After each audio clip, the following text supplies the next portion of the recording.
Chapter 1191.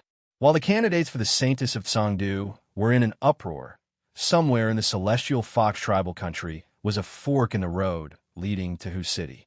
In a dense primeval forest, the branches and leaves were luxuriant, and each tree was dozens of meters tall. There were several figures in the trees, and they seemed to be waiting for something. They were the assassins who had killed several batches of celestial fox saintesses this time. Gray Feather, we've already killed several batches of celestial fox saintess candidates. I don't know why the young master suddenly gave such an order this time. The one who spoke was a masked woman. Her whole body was wrapped up tightly, and only a pair of pretty eyes could be seen. I think it has something to do with the rumors in the tribe earlier. The one who replied was tall and slender like a pine. He had a pair of gray eyes that were as fierce as an eagle's. You mean the marriage between the celestial fox tribe and us? Bah, how shameless. How can those bastards of the celestial fox tribe be worthy of our young master? The masked woman's eyes immediately changed when she heard that. The young master was young and handsome. Many unmarried girls in the tribe had a crush on him, including Yaoji. Now that the young master had come of age, many of them hoped that the young master would take a fancy to them. But at this time, there was a rumor in the tribe that the young master's fiancée would be the saintess of the celestial fox tribe. When the news first came out, the girls, including Yaoji, didn't believe it at all because they all heard that the young master hated the women of the celestial fox people very much, especially after the disappearance of the previous saintess of the celestial fox people, who Ling Long of the celestial fox people kept pestering the young master. The young master was so annoyed that he even announced to the public that he wouldn't marry a woman of the celestial fox people even if all the women in the world died. Even so, the young master grew up with the old master since he was a child, and he listens to the old master's words the most. I heard that the marriage between the two tribes was agreed upon by the previous chief of the celestial fox tribe. The gray-eyed man was also dissatisfied. In their minds, the young patriarch was a young genius, and only the most talented woman was worthy of him. Among the Bakra orcs, only He Linlin of the Black Cheelan tribe was barely worthy of their young patriarch. She was the celestial fox people's woman, so what if she was the saintess? It was common knowledge that celestial fox was a lesser beast. Even their saintess could not possibly be someone extraordinary. This kind of trash actually had the delusion of climbing up to their young patriarch. What a big joke. Then it's no wonder that the young clan head wants us to kill them halfway.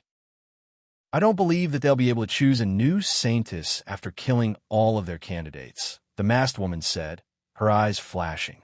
Several gorgeous beast-drawn carriages appeared on the official road ahead. It seemed that they were the carriages used by the celestial fox people to escort the saintess candidates. They're coming. This time, it's your turn. Gray Feather closed his eyes to rest.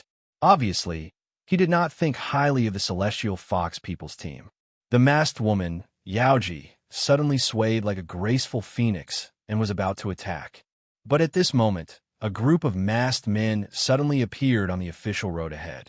The masked men were extremely vicious.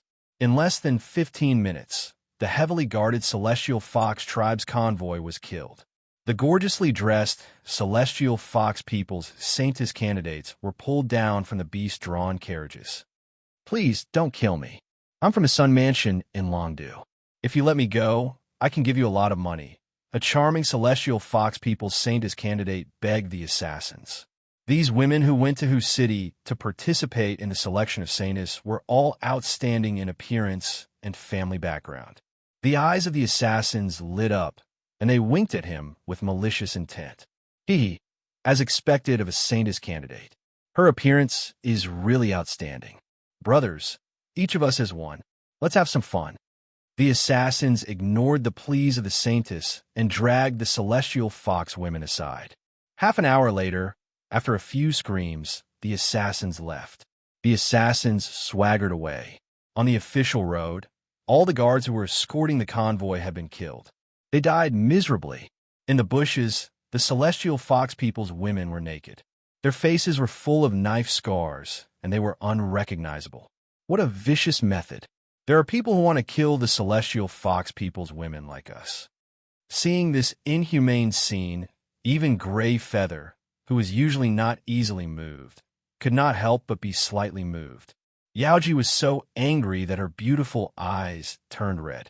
If she was not afraid of exposing her identity, she would really cut the assassins into pieces. Although they had killed many celestial fox people's women, they had never been like these people. As a woman, Yaoji could not help but hate these assassins. Killing people was not a big deal, but why did they have to disfigure and rape? This kind of behavior was outrageous. The person behind these assassins must have a blood feud with the celestial fox people. Otherwise, they would be so cruel. Judging from the skills and clothes of those people, they seem to be killers who specialize in assassination. I wonder who is behind them. Yaoji also felt very strange. Except for the young patriarch, who else hated the celestial fox people so much? Yaoji, don't meddle in other people's business, lest we expose our identity. There are only about 10 days left before the selection ceremony of the celestial fox people Saints. Although those people are vicious, it may not be a bad thing for us. At least, it will save us a lot of trouble. 2 groups of people will get twice the result with half the effort, Gray Feather said coldly. Compared with Yaoji, Gray Feather was much calmer. Yes, I think that group of people will ambush in this area. In this case, it will save us a lot of effort. You and I can divide into 2 groups. I will be in charge of this official road, and you will be in charge of the one in the north. We will act according to the circumstances. After a discussion, Yaoji and Gray Feather decided to kill the candidates of the celestial fox people's Saints in the remaining 10 days. The smell of blood from the killings on the official road was still lingering. The selection of the celestial fox people's Saints in Tsangdu was finally settled. These are the 3 candidates who will represent Tsangdu in the selection of the celestial fox people's Saints. After several days and nights of strict selection, Husher finally selected 3 women of the celestial fox people who were better than others in temperament, strength, and appearance among hundreds of candidates. 2 of them were mixed-blood celestial fox, and the other was a purebred celestial fox. These 3 people would set off in the next few days. They would be escorted all the way to Hu City by a special escort army. As for Yun Sheng, she would disguise herself as a military doctor as agreed with Husher earlier. She would escort the 3 candidates of the Saints to Tsangdu. Chapter 1192. Before setting off, Yun Sheng encountered another problem, which was her appearance. Yun Sheng and Hu Sheng, the former Saintess of the celestial fox people, looked very similar. Yun Sheng didn't cause too much trouble when she arrived at the 8 Wastelands. That was because Yun Sheng had used the disguise spell at the beginning. Another reason was that although Hu Sheng was the former Saintess of the celestial fox people, she rarely appeared in other cities because of her personality. Therefore, very few people in the Tianhu tribe knew the former Saintess Hu Sheng. However, after Yun Sheng went to the celestial fox tribe, the situation would be different. Many people there would definitely recognize Hu Sheng. As for using the disguise spell, it was a little inappropriate. According to Crane, the celestial fox tribe had the most magus prius among all the tribal countries. Many of them could see through all kinds of disguise spells. Therefore, the disguise spell couldn't be used. Another problem was that Yun Sheng had Little Ying with her. Little Ying was a 100% human. Just like the other celestial fox tribes' towns, the Hoodoo tribe prohibited humans and wild demon beasts from entering. Therefore, before leaving Tsangdu for the Hoodoo tribe, Crane had prepared something for them. They were 2 sets of equipment for disguising as half-orcs. No one knew where Crane had found them. It was said that after putting them on, as long as they didn't pass a bloodline test, even a purebred celestial fox wouldn't be able to tell the difference between a half-orc and a human. After Yun Sheng and Little Ying disguised themselves according to Crane's instructions, Yun Sheng and Little Ying looked at each other's appearance and laughed out loud. Crane had prepared a set of white celestial fox ears and a set of foxtails for them, respectively. At this moment, both of them had fox ears on their heads that were enough to pass for real, and a large furry tail grew out of their backs. Yun Sheng couldn't help but admire the wisdom of the people of Bahuan continent. Compared to this celestial fox costume, modern cosplay was simply too weak. Pop pop. My dear master, now you've really become a female fox. Baby Sheep didn't need to disguise himself anymore. He glanced at Yunsheng and Littling Ing and laughed. It had to be said that Crane Sound had a good eye. He had prepared a set of Snow White Fox Beastman equipment for his dear master. The pure white and fluffy foxtail made his master's temperament even more extraordinary. Littling Ing was dressed in a pink-yellow fox costume. Her fluffy yellow ears made Little Ing look very lively, just like a little fox. However, unlike Little Ing, Master Celestial Fox Beastman equipment didn't only have a tail and ears, but also a veil that could be used to cover the master's appearance. At the mention of fox, Yunsheng couldn't help but think of Night Fox. Thinking about it, she and Night Fox had been separated for quite some time. According to their agreement, Yi Baiming would go to the beast god altar to be baptized. Once he regained his human form, he would come to the Celestial Fox tribe to meet up with Yunsheng. The Celestial Fox tribe's headquarters was Hu City. If he wanted to, he would have already gone to Hu City to look for her. However, how was she going to contact Yi Baiming in such a big Hu City? Master, Uncle Crane Sound is calling us out. He said that the 3 candidates for the Celestial Fox People's Saintess have arrived. Little Ing was also very fond of her fox costume. She touched it left and right. At this moment, Crane Sound reminded them outside the door that it was time to set off. Yunsheng's identity this time was the female doctor who would set off with the team. As for Little Ing, she was Master's herb gatherer. After the 2 of them were ready, they left the city guard mansion. In the square of Tsangdu, Hu Yu and Crane Sound were sending off the 3 candidates for the Celestial Fox Saintess who would represent Tsangdu to Hu City. Because 2 batches of candidates had already been sent off, this was already the 3rd time. The citizens of Tsangdu were no longer as enthusiastic as the first time they sent off the candidates. Some people were even quietly discussing whether the Saintess who would be sent off this time would be able to return alive. Yunsheng and Little Ing were the last to arrive due to their costumes. Hu Yu had already said his farewell words, and the 3 candidates had already boarded their respective beast carriages. Nearly 200 beastmen and beastmen soldiers were in charge of escorting the candidates this time. According to the nobility of their identities, the purebred Celestial Fox Saintess with the noblest status would be in the 1st, 2nd, and 3rd carriage respectively for the 2 mixed-blood Celestial Fox Saintesses. As for Yunsheng and Little Ing's carriage, Yunsheng had already taken care of it. Crane Sound had arranged for the simplest and most inconspicuous beast carriage. After Yunsheng and Little Ing boarded the carriage, Crane Sound walked up and gave them a few more words of advice.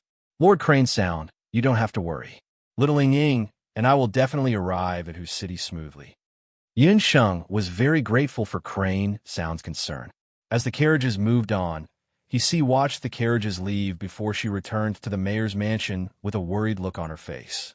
About a day after Crane Sound returned to the city guard mansion, a messenger arrived at Tsangdu. Lord Crane Sound, there's news from the direction of Hu City just now. It says that another batch of Saintess candidates have been killed. This time, they died more miserably than the previous ones. The 3 Saintess candidates, without exception, were disfigured and killed without exception. What? Which capital city's escort team is it? When did it happen? Crane Sound's expression changed drastically after hearing this. This method was even more brutal and inhumane than the previous few assassinations. Moreover, judging from the method, this new group of assassins who had appeared to kill the Saintess candidates were not the same group of assassins who had killed the Saintess candidates in Tsangdu earlier. Why would another force suddenly appear at this juncture to assassinate the Saintess candidates? Or could it be that someone didn't want the Celestial Fox tribe to elect a new Saintess? Who exactly was the other party? Even Crane Sound had no clue at this time. It's the Saintess candidates sent by Longdu. The messenger had already rushed back, but he was still a step too late. The Tsangdu team had already set off. Longdu wasn't that the capital city that was on the same official road as Tsangdu. Crane Sound's heart was in turmoil. At this time, it might still be too late to chase Yunsheng and the others back. Men, immediately send a message to catch up with the escort team and warn them to avoid the official road. Cranesound quickly came up with an idea. It was the order of whose city to escort the Saintess into whose city. If they chased the Saintess candidates back, they would offend the group of elders in whose city. Since that was the case, there was another way, which was to let Yun Sheng and the others avoid the official road. In this way, they might have a chance to survive. The letter was extremely urgent and was sent out that very night. Chapter 1193. On the official road, Yun Sheng soon received the message sent by Crane's men. After listening to the message, Yun Sheng's expression became solemn. Two forces are joining forces to kill. It seems like the escort this time is more complicated than I thought. To be safe, Yun Sheng immediately stopped the carriages and stopped the general of the guards. She asked the guards to change the route. The general of the guards who escorted the Saintess candidate into whose city was a wolf orc named Qianlang. He was burly, and his strength had reached the level of a martial sage. He was also famous for being a fierce general in Songdu. For Yun Sheng's safety, Crane personally selected him as the general. Although Qianlang did not know Yun Sheng's identity and background before he set off, Lord Crane had instructed him that if there were any disturbances on the road, he was to follow the orders of this Yun Sheng doctor. Needless to say, the general of the guards also knew that this Yun Sheng doctor was not an ordinary person. Although she was traveling with the army as a doctor, she must have other intentions. Yes, Lord. I'll change the route now. Qianlang was respectful and immediately ordered the carriages to change direction. The carriages stopped moving forward and changed the route. However, before they could take a few steps, the beast carriage in front of them suddenly stopped, and an unruly voice sounded. A maidservant helped a celestial fox woman out of the first beast carriage. She was wearing a fiery red fox fur coat. This woman had a pair of charming big eyes. There was a special charm in her every movement, which could make people's hearts sway. She really did look like a vixen. However, Yin Sheng had seen Hu Linglong before. Compared to Hu Linglong, this celestial fox woman was slightly inferior. The celestial fox woman glanced at Yun Sheng from the corner of her eyes. She saw that she was just an orc and a doctor of unknown origin. Who said we're changing the route? Why don't we take the official road and take the side road? If we can't make it in time for the selection ceremony in whose city, won't all our previous efforts be in vain? Yin Sheng had read all the information about the candidate Celestial Fox Saintess selected by Husher. The woman in front of him was called Hua Yinluo. She was the daughter of a concubine of the famous Hua family of the Tsangdu Foxes. This woman was as beautiful as a rose. She had a fiery temper and always had her eyes on the top of her head. Although she was born in a prestigious family, because she was the daughter of a concubine, she had always been suppressed by her elder sister. With her status, she originally did not have the qualifications to participate in the Saintess election. However, during the third round, the legitimate daughter of the Hua family was unwilling to participate in the selection. She seized the opportunity and signed up for the Saintess candidate selection. Only then did she succeed. After Hua Yinluo was selected, she found out that even Celestial Fox could participate in the selection of the Saintess. Because of this, she had even complained. However, after that, she thought it through. It would be better if she was a mixed-blood Celestial Fox. In this way, her chances of being selected as the Saintess would be greater. As the only purebred Celestial Fox in the team, Hua Yinluo naturally felt that her status was the most honorable. Along the way, she was arrogant and even asked for the best beast carriage. In order not to affect the progress of the team, Qianlang did not disobey her. This made Hua Yinluo even more arrogant and domineering. She obviously regarded herself as the leader of the team. Just now, she was taking a nap in the carriage and felt drowsy. Suddenly, she saw the carriage suddenly change direction. When she asked what was going on, her maidservant actually told her that the military doctor requested to change lanes. Qianlang Darren actually did it. She, Hua Yinluo, did not say anything, let alone a military doctor. Originally, there was no military doctor in the team of Saintess candidates.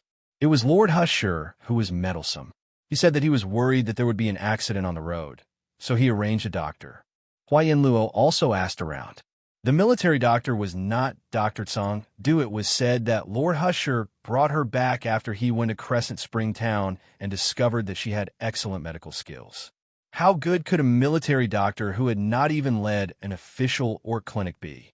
She might have some shady relationship with Lord Husher. That was why she became the military doctor in this team. Hua Yinluo immediately stopped the beast carriage and got down angrily. Miss Hua, please forgive us.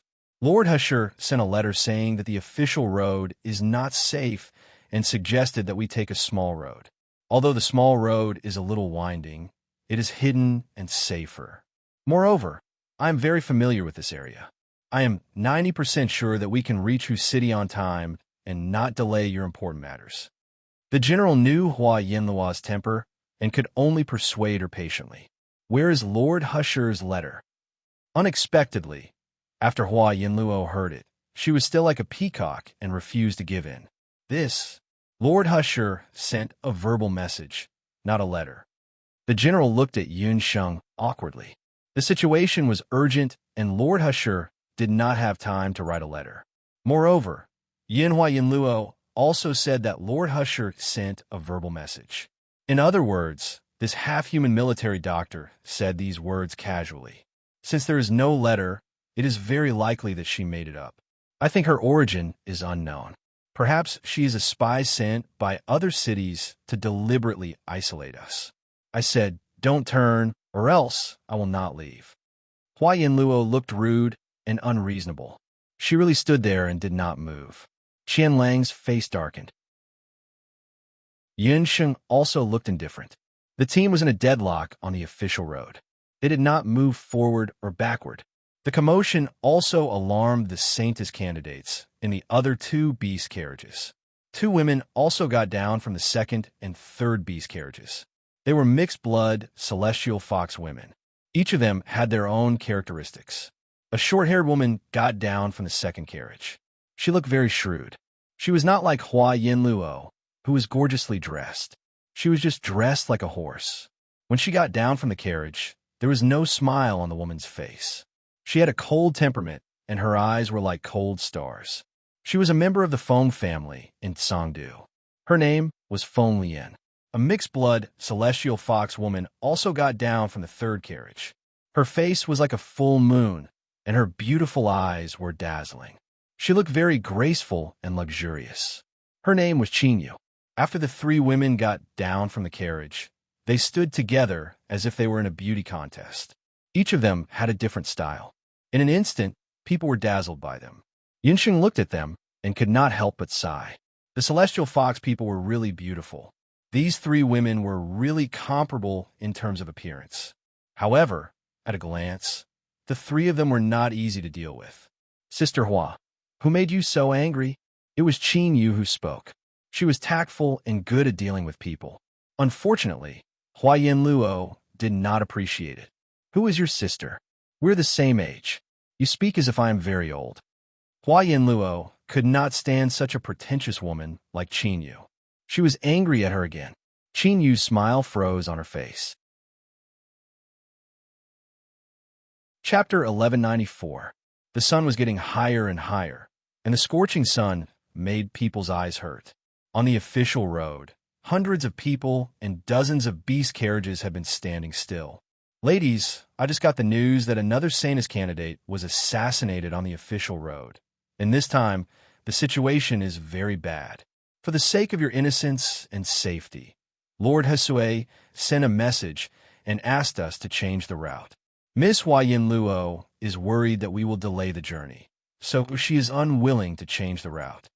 Qian Lang could only tell them what had happened. Qin Yu's expression changed when she heard that another Saintis candidate had been killed, disfigured, and humiliated. In that case, let's change the route to avoid the assassin. She stole a glance at Feng Lian. After changing the route, it will be a rugged path, and even the beast carriages can't be used. We have to walk. If you want to go, I don't want to go. Hua Yinluo rolled her eyes at Qin Yu. When Qin Yu heard that they had to take the mountain path, her pretty face turned pale. She came from an ordinary family, and this time, she had spent a lot of money to prepare this outfit. If they took the mountain path, how could they meet people when they arrived at Hu City? Well, Feng Lian, you decide. Do you want to take the official road or the mountain path? Qin Yu is also smart. She looked at Hua Yinluo and Qian Lang's expressions and knew that she could not offend either side, so she simply asked Feng Lian. Hua Yinluo snorted. She knew that Qin Yu was a fence-sitter. This woman was not a good person at first glance. Although Feng Lian was also a mixed-blood celestial fox, she was different from Qin Yu, who liked to please others. Along the way, she did not speak much and did not bring any maidservants. She was as cold as ice. But for some reason, Hua Yinluo did not dare to look down on her. So what if there's an assassin? Just kill him. Feng Lian only left behind a stiff sentence before returning to the beast carriage without looking back. Did you hear that? The three of us don't want to take the mountain path. Or, do you want to escort the empty carriage to whose city? Hua Yinluo looked successful, and she lifted the corner of her clothes and got on the carriage. Since the two sisters have made the decision, I will follow them, Qin Yu said softly. Qian Lang was stumped. Should he obey Lady Crane Sound's order or not? If they did not listen, none of the three holy daughter candidates would be willing to leave. Then, he would not be able to report back to his superiors. Since everyone has already decided, I won't force you to do anything you want. However, Lord Qian Lang, you have to be extra vigilant along the way. Yun Sheng glanced meaningfully at Feng Lian's beast carriage. Just now, if he didn't see wrongly when the assassin was mentioned, Feng Lian's body seemed to faintly emit a biting cold, killing intent. Three women made a show, and all three of them were restless masters. It seemed that this journey would not be peaceful. Just like that, the beast carriage changed direction and went up the official road according to the original plan. In the blink of an eye, 3 days had passed. It was a peaceful journey on the official road. The beast carriage was already halfway through its journey. Ladies, it's already an hour. There's a lake in front of us. We've already found a helmsman to lead us across the lake. Ladies, please get off the carriage first. There's a town after the lake.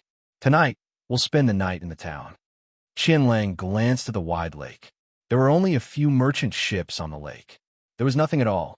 It was not a good place to ambush an assassin. He breathed a sigh of relief and drove the beast carriages to several cargo ships. Several women, including Yun Sheng, boarded a relatively luxurious boat. After Yun Sheng boarded the boat, she secretly glanced around. She had already noticed that there were a few unfriendly auras on the boat. What was supposed to come still came. At this moment, the helmsman rowing the boat in front had a fierce look in his eyes. He suddenly jumped out and threw a punch at Qian Lang.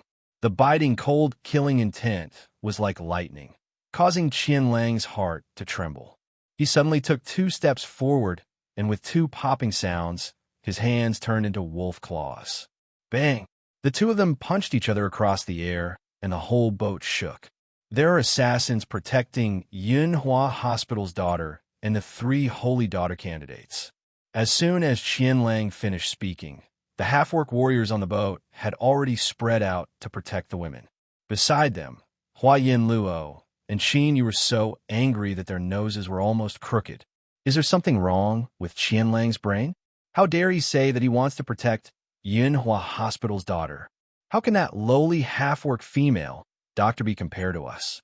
I don't need your protection. Feng Lian's expression did not change, but a murderous look suddenly appeared in her eyes. She waved her sleeves, and a strong wind rolled toward the assassin closest to her. The air was instantly torn apart. The assassin didn't even have time to cry out before his heart was shattered by Feng Lian's palm and thrown out. I've been waiting for you. Tell me, are you the ones who killed the guards last time? Feng Lian's cold face was flushed red. Hee, you're strong and fierce. Little beauty, which time are you talking about? We've killed too many celestial foxes guards, so we can't remember. The helmsman wearing a bamboo hat simply took off his mask. He was a half-orc man with triangular eyes, and he looked extremely evil. There was a dark blue Lei Shan's mark on his forehead. When he saw the mark, Qian Lang's expression changed, and he cried out, Leimo Leon. Leimo Leon was a very famous assassin in the 8 Wastelands. He was a half-orc from the Thunder Rock tribe. Because he was bloodthirsty and lustful, he raped many women in his tribe and was hunted down by his tribe. However, because he was proficient in super thunder magic, he used magic to escape many times. Over the years, he gathered a group of traders from various tribes on the mainland and became an assassin. Hee, you're Qianlang, right? You have good eyesight. Since you recognize me, I'll leave your corpse intact later. Laimo Leon had ambushed many people from the Celestial Fox tribe on the way and killed many of them. The women from the Celestial Fox tribe were the most beautiful among the few major tribes, so Laimo Leon had ruthlessly ravaged them many times. This time, he encountered the group escorting the Saintess candidate from Songdu. He followed them all the way to the waterway and secretly attacked. He didn't expect Qianlang to be an expert. Even Feng Lian, one of the Saintess candidates, was not weak. After seeing Laimo Leon's perverted face, Hua Yin Luo and Qin Yu felt so regretful that their intestines turned green. If they had known this would happen, they would have taken a mountain path. It would have been better than meeting such a troublesome Laimo Leon. Only Feng Lian's face was filled with hatred. I don't care who you are. I only know that you killed my elder brother, and I want to avenge him. Feng Lian came to the Saintess election this time mainly for revenge. Her elder brother, Feng Wei, was the general in charge of escorting the second batch of Saintess candidates to Hu City. He and the 100 soldiers under his command never returned. Haha, how arrogant. I'll show you the true strength of Laimo Leon. The helmsman wearing a bamboo hat laughed eerily. He and a few of his subordinates suddenly turned around and jumped out of the boat. Chapter 1195.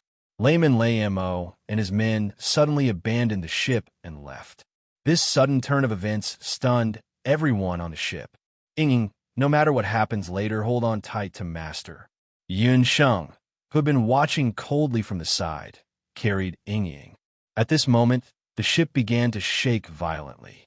They heard a terrifying beast roar, and a ferocious-looking magic chalkman crocodile emerged from the bottom of the ship. Oh no, there's a wizard summoner in this group.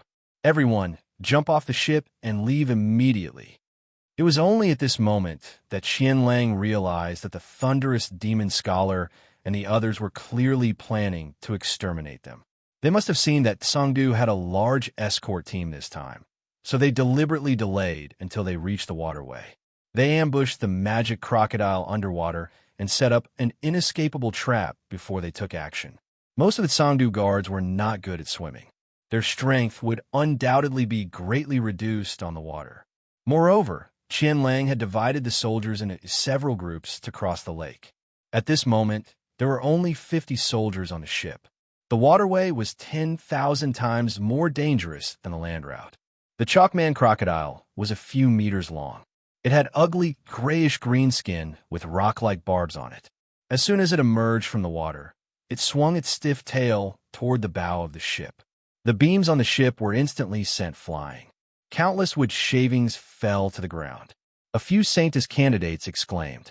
With the help of their maids, they jumped out of the ship. Qianlang ordered the soldiers to retreat while he searched for Yunhua's whereabouts. Until now, he still remembered Lady Hasue's instructions. However, when he looked around, Yunhua's figure was nowhere to be seen. Even Yunhua's herb gatherer was nowhere to be seen. Roar! There was another terrifying roar. A few Songdu soldiers were bitten by the chalkman crocodile. Blood immediately flowed, and corpses floated on the surface of the lake. Feng Lian dashed out of the cabin alone. She glanced at the lake and did not see Layman Laimo's figure. She clenched her fist. An array of white combat energy formed a combat energy sword. Feng Lian's strength was much stronger than what was shown in her previous information. Turning her Duqi into a sword meant that she was at the peak of the martial sage realm. Judging from her age, if she did not have a special encounter, then she must be extremely talented. Feng Lian's strength increased by a few notches as soon as the battle chi sword appeared. With a tap of her foot, a ripple appeared on the surface of the water. He became one with his sword, and like a speeding arrow, he pierced towards the chalkman crocodile with its bloody mouth wide open. This sword was fast and ruthless, and it was mixed with biting cold dough chi. The sword pierced the mouth of the Chalkman crocodile, and a stream of foul blood spurted out from Liu Ai's mouth. Instantly, a foul stench filled the air. Just as Feng Lian's attack succeeded, she suddenly felt a chill run down her spine. "Miss Feng Lian, be careful." Qianlang appeared just in time and pushed Feng Lian forward. A bolt of lightning as thick as an arm exploded on the surface of the water. In the sky, Layman Thunderfiend and a wizard summoner stood in the air. The wizard summoner was obviously the master of the magic crocodile. Seeing that the magic crocodile was injured, he shouted in anger. "Little beauty, you really don't show off. You're the strongest celestial fox saintess I've ever seen. However, this is as far as you go." Layman Thunderfiend sneered. He waved his hand, and lightning crackled in his palm. There were a few more people beside him. Qin Yu and Hua Yanluo were tied up by several lightning nets. Layman Thunderfiend had already caught them. It turned out that in the chaos just now, the remaining 2 Celestial Fox Saintess candidates only knew that they had to escape. They ignored Qianlang's orders and jumped into the water. Not long after, they were caught by Layman Thunderfiend's subordinates. Out of the 3 Saintess candidates, 2 were captured. Qianlang and Feng Lian had no choice but to stop. "Layman Thunderfiend, Songdu has no enmity with you. Why do you have to make things difficult for us?" Qianlang could only brace himself and haggle with Layman Thunderfiend. "Since I've been paid, I'll take care of them. I've already promised my employer. I pity these 2 delicate beauties. Originally, I wanted to enjoy them for myself." After saying that, Layman Thunderfiend glanced to Hua Yanluo and Qin Yu vulgarly. Their faces turned pale with fright. "Layman Thunderfiend, fight me if you dare." Feng Lian was unwilling to be outdone. Today, even if she had to risk her life, she would fight Layman Thunderfiend to avenge her brother. "Hee. Little girl, I remember now. I didn't kill Songdu's celestial fox guards. There's another group of people lying in ambush on this road.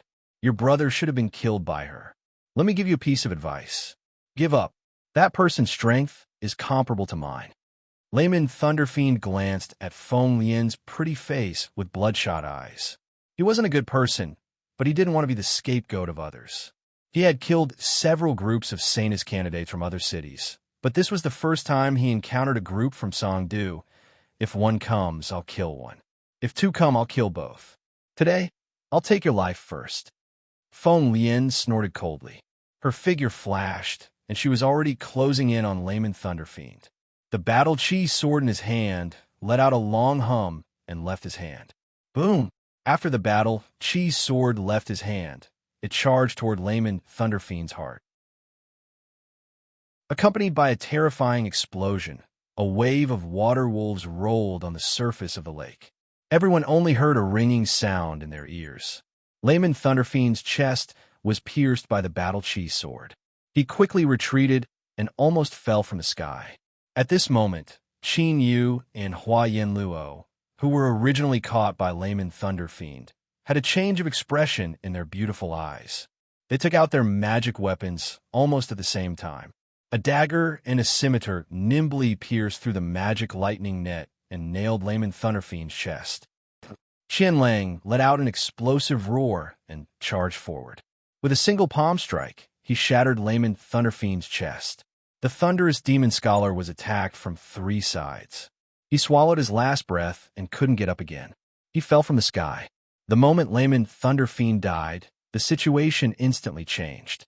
When the wizard summoner saw that the situation was not right, he immediately summoned the magic crocodile and escaped. Corpses of soldiers and broken ships could be seen everywhere on the surface of the lake. Qin Yu and Hua Yanluo only felt a lingering fear after they ambushed Layman Thunderfiend. Only Feng Lian still had a cold expression on her face. She glanced at Hua Yanluo and Qin Yu. These 2 women's actions had shocked her. However, since they were candidates to become Celestial Fox's Saintess, their intelligence was naturally not inferior to their looks. "Everyone, retreat to the shore immediately. Yinhua Hospital's missing. Quickly search for her." Qianlang saw that they killed Layman Thunderfiend, but did not find any trace of Yin Sheng. He could not help but feel a little anxious. Chapter 1196. Everyone from Tsangdu went ashore. Both of you, your skills are not bad, and both of you have Dharma artifact to protect yourself. Why were you so easily caught by Layman Layamo? Once they were ashore, Feng Lian said to Hua Yinluo and Qin Yu with a sullen face. If these two troublesome women had not fallen into Layman Lamo's hands, Feng Lian would not have been forced to detonate her fighting aura sword. Her fighting aura sword was a holy grade magic Dharma artifact. She had been hiding it on her body and did not use it. Her original intention was to use it when she was in danger or at the last moment of the Saintess selection after arriving in Hu City. This time, she was forced to use it to save the two women. The fighting aura sword was detonated and the Dharma artifact was damaged. She could not use it again. Not to mention other things, after arriving in Hu City, she would definitely be at a disadvantage in the Saintess selection. Hey, Feng Lian, what are you talking about? You make it sound as if we deliberately hid our strength and wasted your strength before attacking in the end. Hua Yinluo refused to admit it. Big Sister Feng, you must have misunderstood. This is the first time Big Sister Hua and I are facing an enemy. Just now, we were scared out of our wits. In the end, we remembered that we still have the magic tools that our parents gave us. Qin Yu also looked pitiful. Are you pretending or are you scared? You know very well. Feng Lian's face darkened. Although Layman Lamo's men had retreated, Feng Lian still felt uneasy. Layman Lamo had just said that he did not kill the two escorts from Songdu. He also said that there was another group of people who were the real murderers of her brother. Although Layman Lamo was an evil person, there was no need for him to use such words to brush her off. If what he said was true, there might be another group of people nearby. Her Dharma artifact was already damaged. If she encountered a more powerful opponent later, she was afraid that, all right, Holy Maiden candidates, let's not argue anymore. This general has already counted the casualties and searched for the whereabouts of the other missing people. Qianlang couldn't be bothered to pay attention to the three women. He could only send them away and rest at the side. After counting the number of people, they found that Layman Lamo's sneak attack had caused at least 70 to 80 casualties. But the silver lining was that at least the three Saintess candidates were safe and sound. The more Qianlang thought about it, the more scared he felt.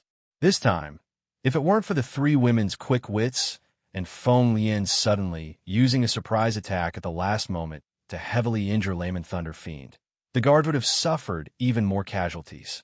Right now, what he was most worried about was that the female doctor from Yunhua Hospital was nowhere to be seen. Sir, we've searched everywhere, but there's no sign of Yunhua Hospital's daughter. However, we found Yunhua Hospital's herb gatherer boy. She's unconscious on a boat moored by the shore. She doesn't seem to be injured. After the soldiers searched, they brought Ying back. Send more people to search the water. If they're alive, I want to see them. If they're dead, I want to see their corpses. Qianlang was also annoyed. It was all the fault of these Saintess candidates for insisting on taking the official road. If they had taken a mountain road, there wouldn't have been so much trouble. Now, the woman from Yunhua Hospital was nowhere to be seen. Sir Qianlang, she's just an orc female doctor. If she's dead, so be it. It's not a big deal. Hua Yinluo let her maidservant clean up for her, and she looked displeased. Why should a mere female doctor make them wait by the shore? After experiencing the accident just now, everyone was shocked and hungry. Right now, they only wanted to find a place to rest and eat. Sir Qianlang, Sister Hua is right. I think that female doctor is timid. When she was running away just now, she was rambling on by the side. She said that if she saw the enemy, she should beg for mercy and should never fight back. I think she ran away a long time ago. Qin Yu also added fuel to the fire. When the ship was in a panic just now, Hua Yinluo and Qin Yu were about to jump off the ship, and they heard what the female doctor from Yunhua Hospital said. Both of them were smart people.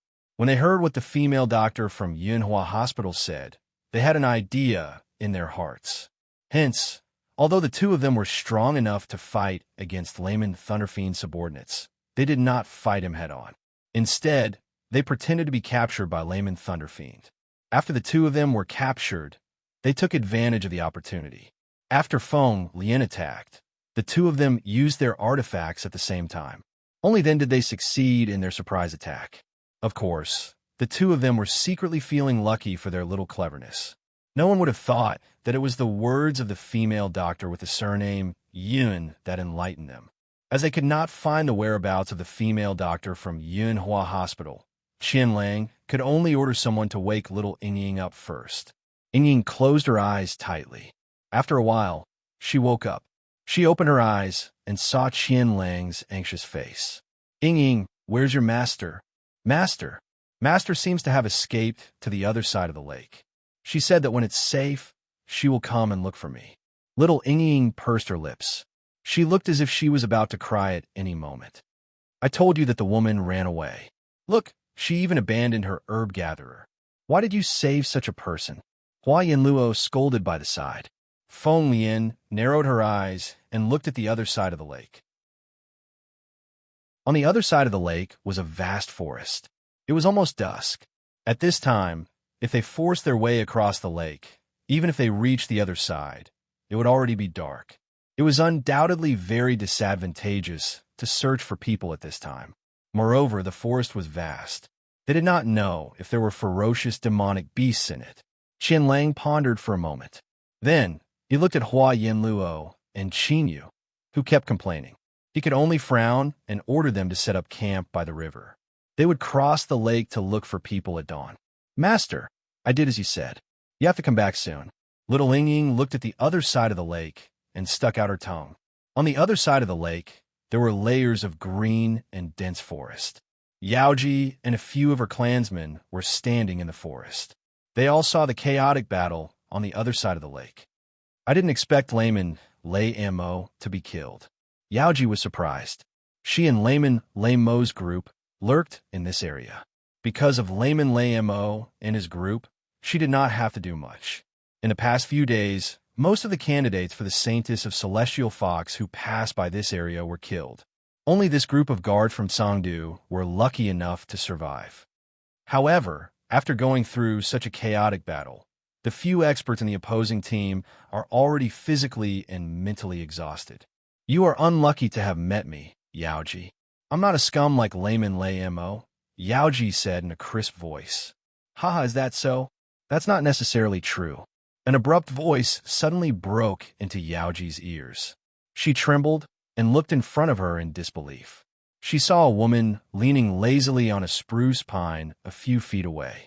A pink demonic goat was squatting on the woman's shoulder. That person was the same. At this moment, she was looking at Yaoji calmly. Chapter 1197. Needless to say, the woman and the beast who suddenly appeared in the forest were the woman from Yunhua Hospital and her demonic beast, baby sheep, who were rumored to have run away. Just now, Songdu's people and Layman Lei Mo's people were fighting fiercely on the lake. Yin Sheng brought little Yingying to the shore and found a beach with good scenery to watch. When she watched, Yin Sheng found that Feng Lian's bravery surprised her. As she expected, Hua Yanluo and Qinyu were also captured successfully. As she had expected, the three candidates for the Saintess of Celestial Fox and Songdu were not easy to deal with. With these women around, the thunderous demon scholar would most likely not be able to return alive. It was also at that time that Yun Sheng's eyelids twitched. She found that in the forest on the opposite shore, not far from the lake, there were a few people who were paying close attention to the movements on the lake. Yin Sheng had already learned from Crane Sound that there were a total of 2 groups of people who attacked the candidates for the Saintess of Celestial Fox in a pincer attack. It seemed that the other group of people was hiding in the forest. Without hesitation, Yun Sheng immediately found a safe place and asked little Yingying to stay. She also told her that she had something to do first and would be back early the next morning. After saying that, Yun Sheng and Popping Sheep fused together and rushed toward the opposite side. The woman who just appeared, like Yaoji, was wearing a veil. Although her face could not be seen clearly under the veil, The woman's black eyes were unusually bright. Under the thin veil, a beautiful outline could be vaguely seen. It was not difficult to imagine that this woman must be beautiful. However, unlike Yaoji, who was dressed in a sneaking suit, the woman was wearing a loose white robe. The wind blew, outlining the woman's beautiful figure. There was also a faint fragrance of herbs on her body. As for the demonic beast on her shoulder, it was even more strange. It looked like a sheep, but it had a pair of strange, fleshy wings. Most importantly, since when did the man and the beast appear here? Yaoji's beautiful eyes sharpened. Who are you? This forest had been occupied by Yaoji and the others. In the past few days, even a bird would be immediately detected, let alone a human being. However, when this woman and the magical beast on her shoulder entered, no one noticed them. The Tsangdutian Fox tribe's people were just opposite. At this time, she didn't want to alert them. Hey, this woman, how can she be so rude? My dear master said that before asking for someone's name, you must first introduce yourself. If you don't even know this, you're simply too weak. Who would have thought that before the woman opened her mouth, the sheep on her shoulder had already rattled off a bunch of things? A magical beast that could speak. Where did this beast come from? Who said I'm weak? I'm Gio. Provoked by the kiss, Yaoji almost blurted out her name without thinking. Fortunately, she suddenly remembered that she was here to be an assassin. She bit her tongue hard and swallowed back the words she was about to spit out. Nonsense! Have you ever seen an assassin introduce herself? This forest has been occupied by us. If you want to die, get out, Yaoji said angrily. Moi, my dearest master, so this is what an assassin looks like. The two groups of people in Songdu were killed by them. The sheep's eyes lit up as if it had caught the murderer. You're from Songdu. Are you also a woman who will participate in the selection of Celestial Fox Saintess? Yaoji really wanted to strangle the sheep. Where did this talkative demonic beast come from? What did he mean by assassins look like this? For some reason, Yaoji had an instinctive sense of repulsion when facing this woman whose face she couldn't even see clearly.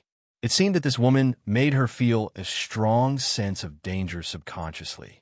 You flatter me. I'm just a medical girl who follows the army, not a candidate for Celestial Fox Saintess. Yun Sheng shrugged. Medical girl? Since you're a medical girl, why don't you follow the guards, but come here? Yaoji didn't believe her. Nowadays, even a medical girl could carry a demonic beast that could speak human language. Moreover, where did this medical girl come from? Her skills were so strange that she could get close to this forest without being noticed. What are you talking about? This forest is the territory of the Celestial Fox tribal country. No one will object to me coming here to dig some herbs, right? Yin Sheng spread her hands. Her teasing tone irritated Yaoji. Yaoji winked at her. Whoosh, whoosh, whoosh. Around Yun Sheng, Yaoji's assassins quickly surrounded Yun Sheng and the sheep. The light in Yun Sheng's eyes suddenly turned colder. Before you ask me why I came to this forest, you should tell me why the people of the Nine Phoenix tribe want to kill the candidates for Saintess. Yun Sheng's words fell on the ears of Yaoji and those assassins like a clap of thunder. This woman had actually exposed their identities without even making a move. Who the hell are you? What Nine Phoenix tribe? I don't know what you're talking about. Beside Yaoji, there was a faint fluctuation of fighting chi. Her beautiful eyes were filled with killing intent. Yaoji was indeed a member of the Nine Phoenix tribe. She and those assassins behind her were all purebred members of the Nine Phoenix tribe. They didn't give themselves away in the assassination for several days. How on earth did this woman find out their identities? There's no need to quibble. All the birds in the forest are silent. Only the people of the Nine Luan tribe, the king of all birds, have such a brilliant ability to control birds. When Yun Sheng entered the forest, he had already discovered that all the birds here were already under someone's control. Combined with the extraordinarily sharp skills of Yaoji's assassins and their ability to shuttle freely in the air, the identity of the Nine Phoenix tribe was obvious. Around dusk, flocks of water birds were flying towards the forest on the lake. This 1 hour was the time of the day when all the birds returned to their nests. However, there was a big battle in the forest, which could break out at any time. On the tallest trees in the forest, Yaoji and Yunsheng were still confronting each other. Yaoji, whose identity was found out, giggled. She took off her veil and showed a face that was unforgettable. Although the Celestial Fox tribe is weak, there are still some people with good eyesight. Well, since my identity has been found out, I won't hide it anymore. Yes, we are indeed from the Nine Phoenix tribe. As for why we want to kill the candidate for Saintess of the Celestial Fox tribe, you'd better ask the god of the underworld after you die, Yaoji said, and suddenly opened her arms. Her figure strangely appeared in front of Yunsheng. One could only hear a roaring thunder explosion. There was already an additional Doqi ball in her hand. The Doqi ball's power was no small matter. Boom! There was a deafening sound as two figures collided on the tree. Chapter 1198. Yaoji didn't want to kill Yunsheng at first. After all, Yunsheng wasn't a bloodthirsty tribe like the Blue Hellwolf tribe. Her target this time was only the Celestial Fox Saintess candidate. She killed the guards of the Celestial Fox tribe several times before because she didn't want her identity to be exposed. However, this woman, who claimed to be the military doctor, recklessly saw through their identities. In this case, this woman couldn't be left alive.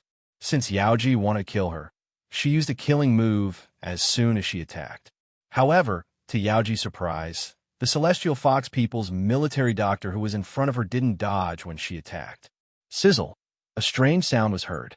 A magic thunderball with a strong thunderstorm power was formed in the hands of the military doctor.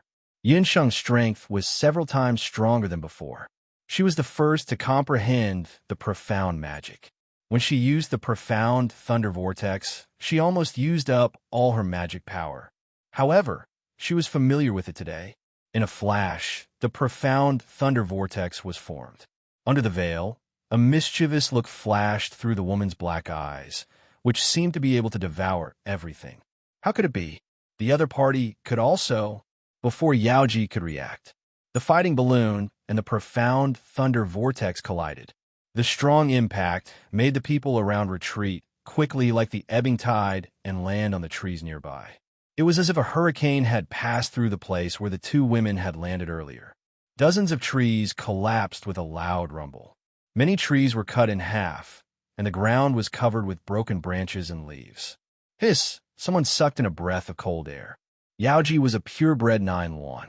She had a noble status and was an outstanding master among the younger generation. Her fighting balloon couldn't be easily blocked by anyone.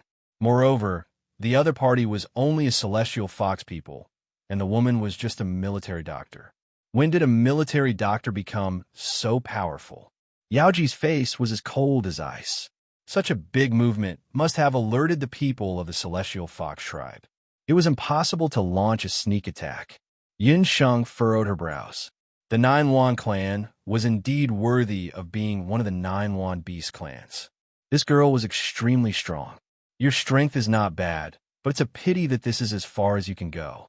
I'll let you and that group of toads who want to eat swan meat disappear here forever. Yaoji's face darkened. Since they had already alerted the other party, they had to end the battle quickly.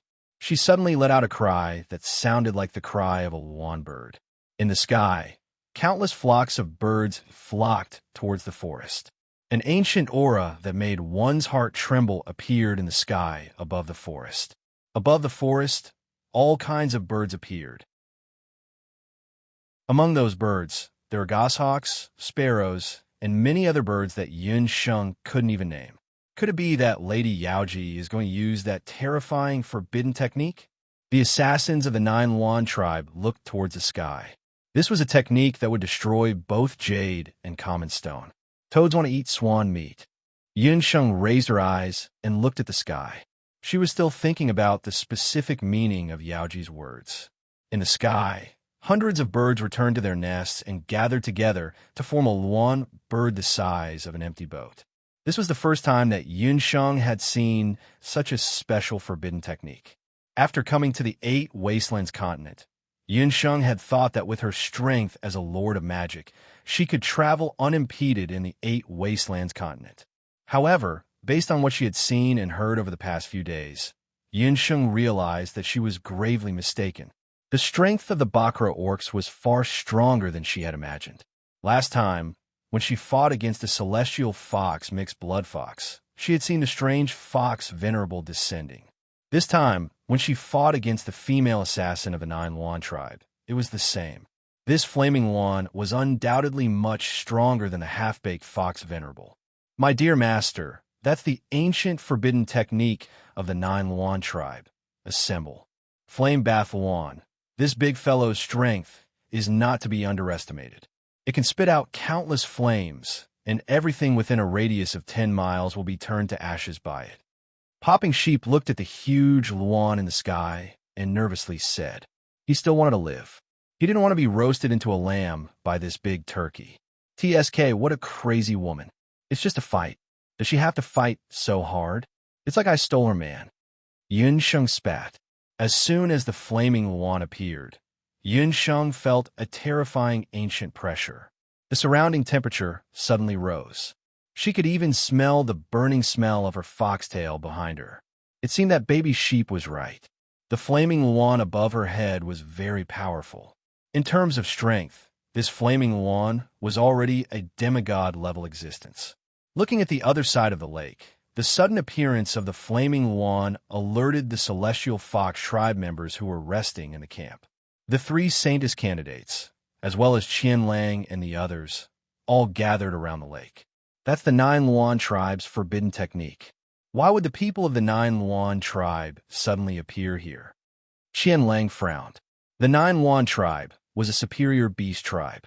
The two tribe leaders had a very good relationship in their early years. However, even if they had a good relationship, the people of the Nine Luan tribe had rashly intruded into the territory of the Celestial Fox tribe without any notice. Moreover, there have been a few recent occurrences of the Celestial Fox Saintess candidates being assassinated. Qianlang couldn't help but feel nervous. The terrifying aura coming from the forest on the other side indicated that there was a fierce battle going on there. At this moment, Qianlang and the three Celestial Fox Saintess candidates didn't dare to rashly approach that terrifying forest. After Yaoji summoned the flaming Luan, her figure flashed and grew dozens of feet tall. She stood on the back of the flaming Luan. After using the forbidden technique, her temperament was completely different. On the back of the flaming Luan, her sharp eyes fell on Yunsheng like two bolts of lightning. Yunsheng's cheeks were also red because of the flames. She stuck out her tongue and licked her dry lips. Due to the appearance of the flaming Luan, the forest had turned into a sea of fire. Ka! Yaoji's eyes turned sharp. The flaming Luan under her screeched and spewed out a fierce flame. The flame burned fiercely. As soon as it touched the trees, the dozens of meters tall trees suddenly turned into a sea of fire. Yunsheng was forced to retreat in the forest like a locust. She was in a difficult situation. Tut, it's really miserable to be forced to this point. Yunsheng spat and looked at her fox tail, which was burned in a large part. Flaming Luan, right? Then I'll show you my power. Yunsheng sneered. The Shinong medical bracelet on her hand glowed with blue light. Chapter 1199. In the sky above the forest, the terrifying fiery Luan was like the god of fire descending to the world. Flames instantly ignited the whole forest. The fire was so powerful that when it fell on the lake, even the water was evaporated. After dodging several times, the female doctor of the Celestial Fox people was completely submerged in the sea of fire. The rest of you immediately kill the people of the Celestial Fox tribe. Leave no one alive. Yaoji stared into the sea of fire and glanced back and forth. After confirming that Yunsheng's figure was not found, she was relieved. The fire of the fiery Luan was so big that even the hardest rock could be burned into powder, not to mention that the other party was just a magician with a mortal body. The female doctor of the Celestial Fox people was doomed. Just as Yaoji was about to continue killing the other people of the Celestial Fox tribe, her heart suddenly sank. In the forest, a green light pierced through the sea of fire. Something came out of the sea of fire. A terrifying beast roar that seemed to come from ancient times reverberated in the raging forest. An incomparably fierce ancient aura rushed out of the sea of fire and went straight to the sky. That's... Yaoji's eyes suddenly widened a little. A beast shadow that was as majestic as a mountain came out of the ground. The terrifying fluctuation that shocked people's minds made Yaoji and all the people of the Nine Yuan tribe present feel their souls tremble involuntarily. A green demonic beast of the void pierced through the sea of fire and stood in the air. Its snake-like body was covered with green scales. Under its sharp 9 claws, there was a faint thunderstorm power. Its awe-inspiring eyes were filled with a terrifying majesty that looked down on the world. There was a person standing on the back of the Azure Dragon. The person wore a veil, and there was a pair of fox ears on the top of her head. Behind her was a foxtail that had been burned a lot of fur. The Azure Dragon totem was a divine beast that was even stronger than a demigod beast. When Yunsheng was in Grand Emperor City, she had obtained the help of the Azure Dragon, White Tiger, and Vermilion Bird of the 4 great divine beasts. The 3 divine beasts had promised that as long as Yunsheng could save the 4 divine beasts and return them to the path of the gods, they would give Yunsheng a chance to summon them. Yunsheng inlaid the totem Emperor Jades of the 3 mythological beasts into the Shinnong medical bracelet. Last time, in the Penglai Sea, she had used the Vermilion Bird totem. This time, she had another chance to use the Azure Dragon totem. After witnessing the divine might of the Flaming Wand, Yunsheng already knew that only the Azure Dragon of the water element could compete with the Flaming Wand. That was why she had summoned her Azure Dragon totem in the Sea of Flames without hesitation. Dragon. It's a dragon. Yaoji and the Flaming Wand under her were shocked at the same time. The dragon tribe was the natural king among the demonic beasts. Even though there was no real dragon tribe among the Bakra orcs, the Black Chelan tribe, which was a branch of the dragon tribe, was also part of the dragon tribe. The Black Chelan tribe's strength was well known among the Bakra orcs. But the one in front of them was clearly a real divine beast of the dragon tribe. As soon as the Azure Dragon appeared, the world suddenly lost its color. The Azure Dragon totem let out a roar that pierced through the clouds. Countless dark clouds gathered, lightning flashed, and thunder rumbled. It began to rain heavily. Damn it, where did this woman come from? The Flaming Wand under Yaoji had been frightened the moment it saw the Azure Dragon totem. It showed signs of collapsing. Yaoji, what's going on? The moment the Azure Dragon appeared, a vigorous eagle descended from the sky and turned into a human figure. It was Gray Feather, who had split up with Yaoji to kill the celestial fox Saint as candidate earlier. Gray Feather had been on another official road to kill the celestial fox people Saint as candidate. But at this time, he suddenly received a handwritten order from the old patriarch. It turned out that the old patriarch had somehow found out that the young patriarch had secretly ordered someone to kill the celestial fox Saint as candidate. Because of this, the old patriarch was infuriated and severely punished the young patriarch. The old patriarch also ordered Yaoji and the others to return at once. Gray Feather had no choice but to rush to meet Yaoji at once. But halfway there, he saw a raging sea of fire in front of him. It was obvious that Yaoji had used a forbidden skill to summon the Flaming Wand. Gray Feather was confused. He knew that this matter had become serious, so he quickly turned into a beast and rushed over. But when he arrived at the forest, a terrible pressure of a divine beast rushed out between heaven and earth. A terrible Azure Dragon and the Flaming Wand stood in the air. We must retreat quickly. Otherwise, when the celestial fox people ask about it, I'm afraid they will trace it back to the young patriarch. Gray Feather rushed to Yaoji's side. He looked up and saw a person standing on the Azure Dragon's back. Yaoji's pink face was full of anger. She glared at Yunsheng. Haha, it seems that we can't fight. I'll leave the mess to you. Yunsheng looked down and found that most of the fire in the forest had been extinguished. Not far away, Qian Lang and Feng Lian were rushing over with several people of the celestial fox people. At this time, she couldn't stay for long. If she was found out, it wouldn't be fun. Yunsheng's figure disappeared. The azure dragon flew to the other side of the sky, leaving behind Yaoji and Gray Feather, who looked terrible. You too. Are you from the Nine Yuan tribe? Qianlang had arrived at the forest. He saw the two people in the sky, and his face was full of fear. Although Qianlang and others were far away from the fierce fight just now, they clearly saw the scene of the azure dragon and the flaming yuan on the verge of breaking out. After Feng Lian arrived, she also stared at Yaoji with an unfriendly face. Yaoji's appearance in night clothes reminded Feng Lian of the other group of assassins mentioned by Layman Laymo earlier. You must be from the Celestial Fox people. I'm Gray Feather. This is Yaoji. We are all subordinates of the young patriarch of the Nine Yuan tribe. Under the young patriarch's order, we are chasing a criminal. It just so happened that I passed by here tonight and fought with that criminal. Unfortunately, that criminal was very cunning and actually used a forbidden technique to summon an evil dragon. Gray Feather's face was calm. In just a few words, he had completely reversed right and wrong. I see. No wonder the two of you are here. Since the criminal has escaped, it's better for the two of you to leave as soon as possible. This area is not peaceful. During the day, we just defeated a group of assassins who wanted to assassinate the Celestial Fox Sanus candidate. Qianlang did not suspect anything. After all, the young patriarch of the Nine Yuan tribe had a noble status. It was impossible for him to be the mastermind behind the assassination of the Celestial Fox Sanus candidate. Excuse me, is there a female doctor in your troop this time? What's her background? Yaoji suddenly asked.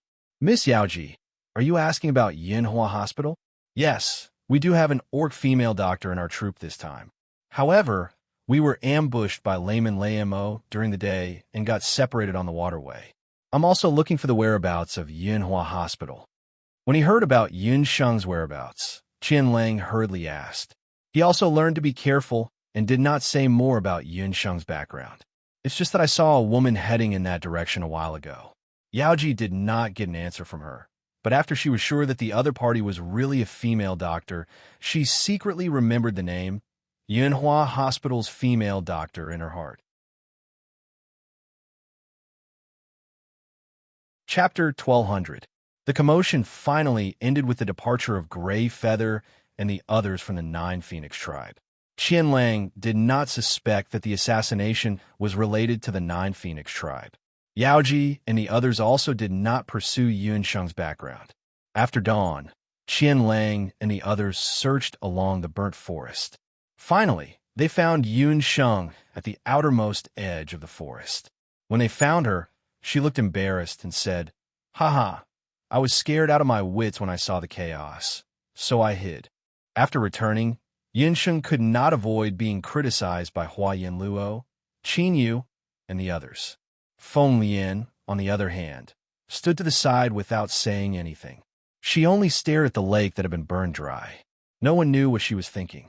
It was unknown whether it was because of the huge commotion caused by the fire bath Yuan, or because the death of Scholar Lei Mo had scared the other group of assassins out of their wits.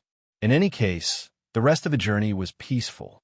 After a few days of hurrying, on the 10th day, Yun Sheng and the others finally arrived at the capital of the Celestial Fox tribe, whose city, under the escort of Qianlang, whose city was the most prosperous capital in the territory of the Celestial Fox tribe.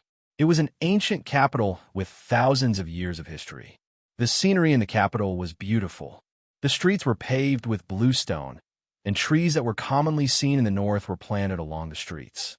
On the streets, people of Celestial Fox people and Celestial Fox mixed blood could be seen everywhere.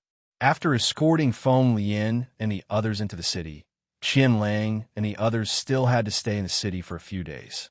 Yin Sheng happened to be sightseeing in the city and asking about Hu Sheng's family. What a big house. Master, this place is many times bigger than Crescent Springtown. Little Ying was still dressed as a half-fox, half-beast human. After following Yun Sheng, little Ying drank a lot of treasures like the water of life. In addition to the good food, she had grown a lot recently. Her whole body was pink and tender, and she looked like a completely different person from the child who had been beaten before. Today, she was also dressed as a mixed blood foxman. It had to be said that this outfit suited her very well. She looked lively and cute. Coupled with the fact that she was carrying a kissing goat in her hand, she attracted a lot of attention along the way. Little Ing Ing, in the future, Master will take you to see the imperial capital of another continent. That is the real big city. Yin Sheng patted little Ing Ying's head. Compared to the few imperial capitals of the boundless continent, the scale of the buildings and the number of people in the city paled in comparison. Zhou State's Yujing was also much more prosperous than this place. Apart from a celestial fox, which was the weakest tribe, it could be seen that the development of the 8 Wastelands continent was much worse than that of the boundless continent. It was no wonder that the Bakra orcs had been eyeing the boundless world covetously. Qianlang first ordered some soldiers to send everyone's carriages and luggage to an inn in the city. Under Hua Yinlua's suggestion, he even brought them to the best restaurant in the city for a hearty meal. Little brother, I heard that the Celestial Fox tribe is holding a Saintess selection ceremony. May I know where to register? Although Qianlang had arrived in Hu City, he was not familiar with the place. He took out a gold coin and threw it to the waiter. Yin Sheng's main purpose of coming to the 8 Wastelands continent this time was to deliver Hu Sheng's ashes. Dear guests, are you all going to participate in the Saintess selection ceremony? The waiter of the restaurant was very enthusiastic. During this period of time, there were many foreigners who came to Hu City. Among them, most of the young and beautiful women were here to participate in the Saintess selection ceremony. The waiter's eyes were very sharp. With one glance, he could tell that the female guests at this table were all rare beauties, except for one who was wearing a veil. Even the youngest Celestial Fox half-beast girl was very pink and cute. Speaking of the Celestial Fox Saintess selection ceremony this time, it was a grand event in Hu City. Under the influence of money, the waiter told them everything. Master, we also want to see the Saintess selection ceremony. Baby Sheep and Little Ing Ying heard this and also shouted, Don't make a fuss. The Saintess selection ceremony hasn't started yet. Registration is still in the next few days. There are too many people at the registration place. Neither of you are allowed to go, Yin Sheng said grumpily. However, since she already knew the registration place of the Celestial Fox Saintess selection ceremony, Yin Sheng decided to go with Qianlang and the others. Perhaps she could meet Hu Sheng's relatives at the Saintess selection ceremony. Master, can I go outside with Baby Sheep? I want to bring something back for Mom and Dad. Little Ing Ying's eyes were fixed on Hu City as soon as she entered. She had been separated from her family for a long time and missed them very much. Therefore, she wanted to send something back to them. Yin Sheng was very generous to Little Ing Ying as her master. Little Ing Ying's little pouch now contained 10 gold coins. This was definitely a huge sum of money for a child who was less than 10 years old. Baby Sheep, you can walk around with Little Ing Ying. Yin Sheng thought to herself. Hu City seemed to be quite safe. She could take advantage of this time to see how the Celestial Fox Saintess selection ceremony was going. At the same time, she could also inquire about the Night Fox. After Yun Sheng parted with Baby Sheep and Little Ing Ying, she followed Qianlang and the others to the most lively square in Hu City. The Celestial Fox Saintess selection ceremony was held in the largest square in Hu City. When Yin Sheng went to buy the tickets, she found that the scene was really as crowded as the waiter had said. There were too many girls from different races who came from the various territories and towns of the Celestial Fox tribe. However, Yin Sheng also noticed that about 50% of the Celestial Fox girls who came to register were purebred Celestial Fox. The other 50% were mixed-blood Celestial Fox like Qin Yu and Feng Lian. It seemed that the assassination incident on the way here had affected the enthusiasm of the Saintess selection ceremony to a certain extent. Other than Songdu, many of the Saintesses who were selected from the capital city were also mixed-blood Celestial Fox. These people were either young and beautiful or sexy and voluptuous. They were definitely different from the Celestial Fox Saintess Hu Sheng whom Yin Sheng had met earlier. These people were actually here to select the Saintess selection ceremony? Or were these people here to participate in the beauty pageant? Yin Sheng was still thinking about it when she suddenly heard a familiar voice behind her. Yunsheng hurriedly lowered her head and retreated to a corner. A young girl in red rushed in angrily. She had charming eyes and peachy cheeks, and her figure was slim. When she rushed into the square, she was followed by many guards. What nonsense! Even half-beastmen came to participate in the Saintess selection ceremony. Didn't those old fellows from the Elder Council see this? How dare these people come to participate in the Saintess selection ceremony? I think they are not even fit to carry my shoes. The young girl cursed as she walked. She was furious and ran to the registration area. Chapter 1201. Hu Linglong was in a fit of anger and did not notice the group of people from Cangdu standing at the side, not to mention the veiled Yunsheng. Yunsheng blended into the crowd and secretly paid attention to Hu Linglong's every move. Yunsheng remembered that Hu Linglong was Hu Sheng's cousin, but this woman had a vicious heart. Back then, it was Hu Linglong who colluded with Madame Chi Bai and sold Hu Sheng to the Boundless Land. If not for the fact that Yunsheng happened to also be at the auction, Hu Sheng would have been bought by someone long ago. However, Hu Sheng also said that if she died, Hu Linglong should be the most suitable candidate for the Saintess of the Celestial Fox people. Unexpectedly, Hu Linglong had not become the Saintess even though Hu Sheng had been dead for a few years. Not only that, she even had to compete for the position of Saintess with the Beastmen. This was undoubtedly a humiliation to the proud and arrogant Hu Linglong. According to the rules of the Celestial Fox people, a new Saintess could only be elected when the previous Saintess died or went missing for more than 3 years. Hu Linglong had heard that Hu Sheng's whereabouts were unknown in the Boundless Land. She originally thought that after Hu Sheng went missing, she would be able to take the position of Saintess. A few days ago, she heard that the various capital cities had selected many mixed-blood Celestial Fox people to participate in the selection of Saintess this time. She originally thought that the Celestial Fox Elders Guild would dare to do it, but who knew that the group of old fellows in the Guild of Elders Guild actually said that they would broaden the scope of the selection of Saintess and open it to the entire Celestial Fox tribe. Even the Beastmen could participate. Get lost. Hu Linglong was about to register her name when a Beastman woman blocked her way. Hu Linglong was furious and cast a spell on the Beastman woman's face. Up!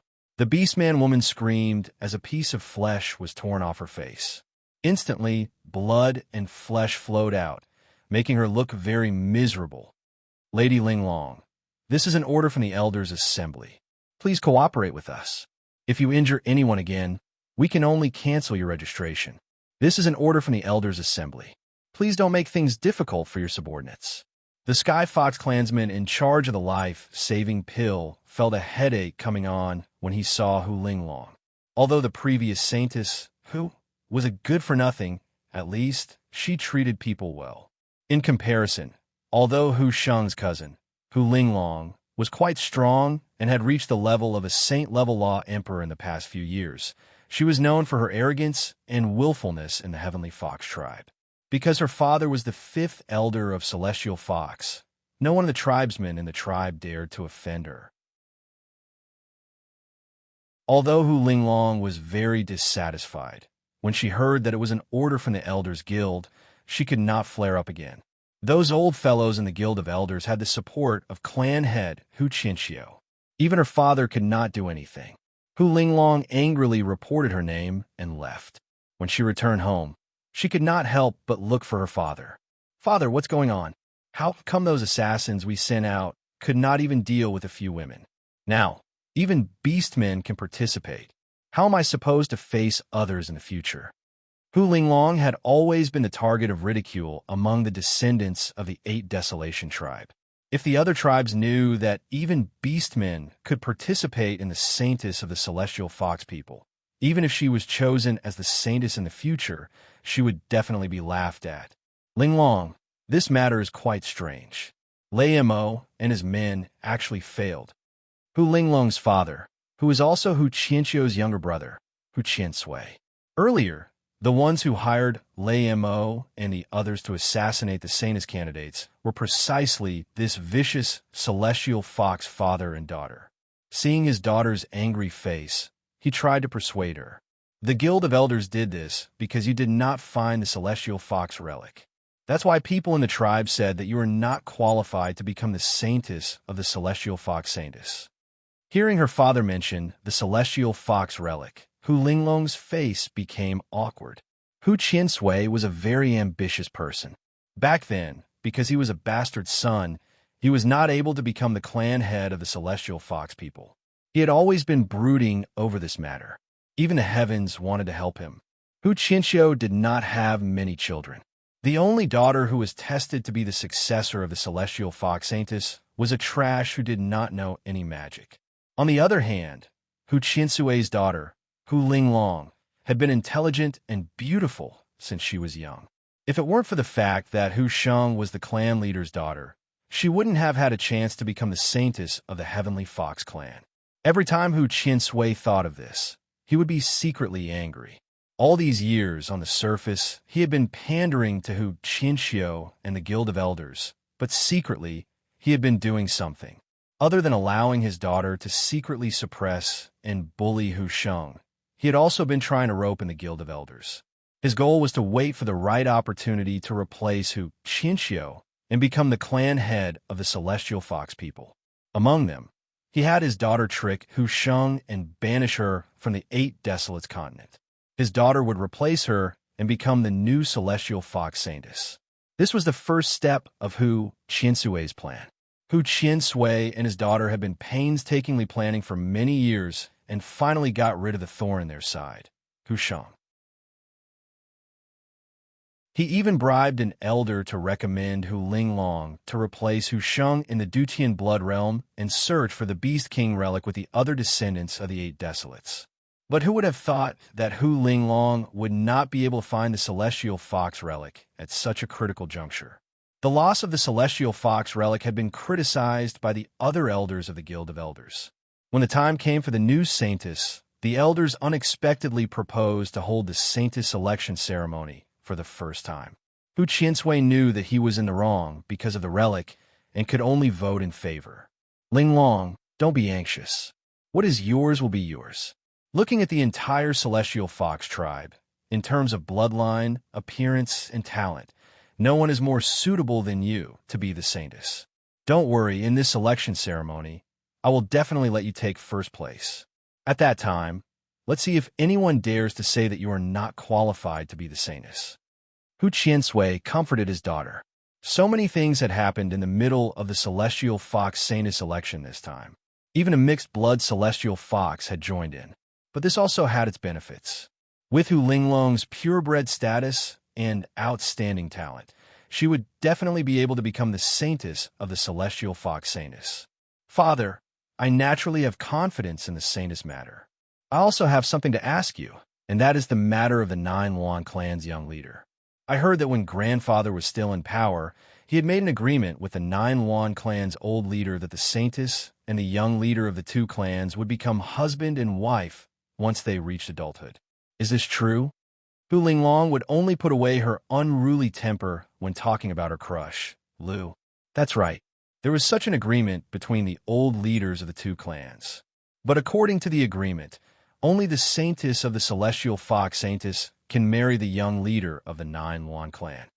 Hu Qiansui had long since known that his daughter had been in love with Lu Sini of the 9 Yuan clan. Chapter 1202. The 9 Yuan tribe's Green was the most beloved grandson of the 9 Yuan tribe's patriarch. He was also the future successor of the 9 Yuan tribe. The 9 Yuan tribe was a superior beast tribe.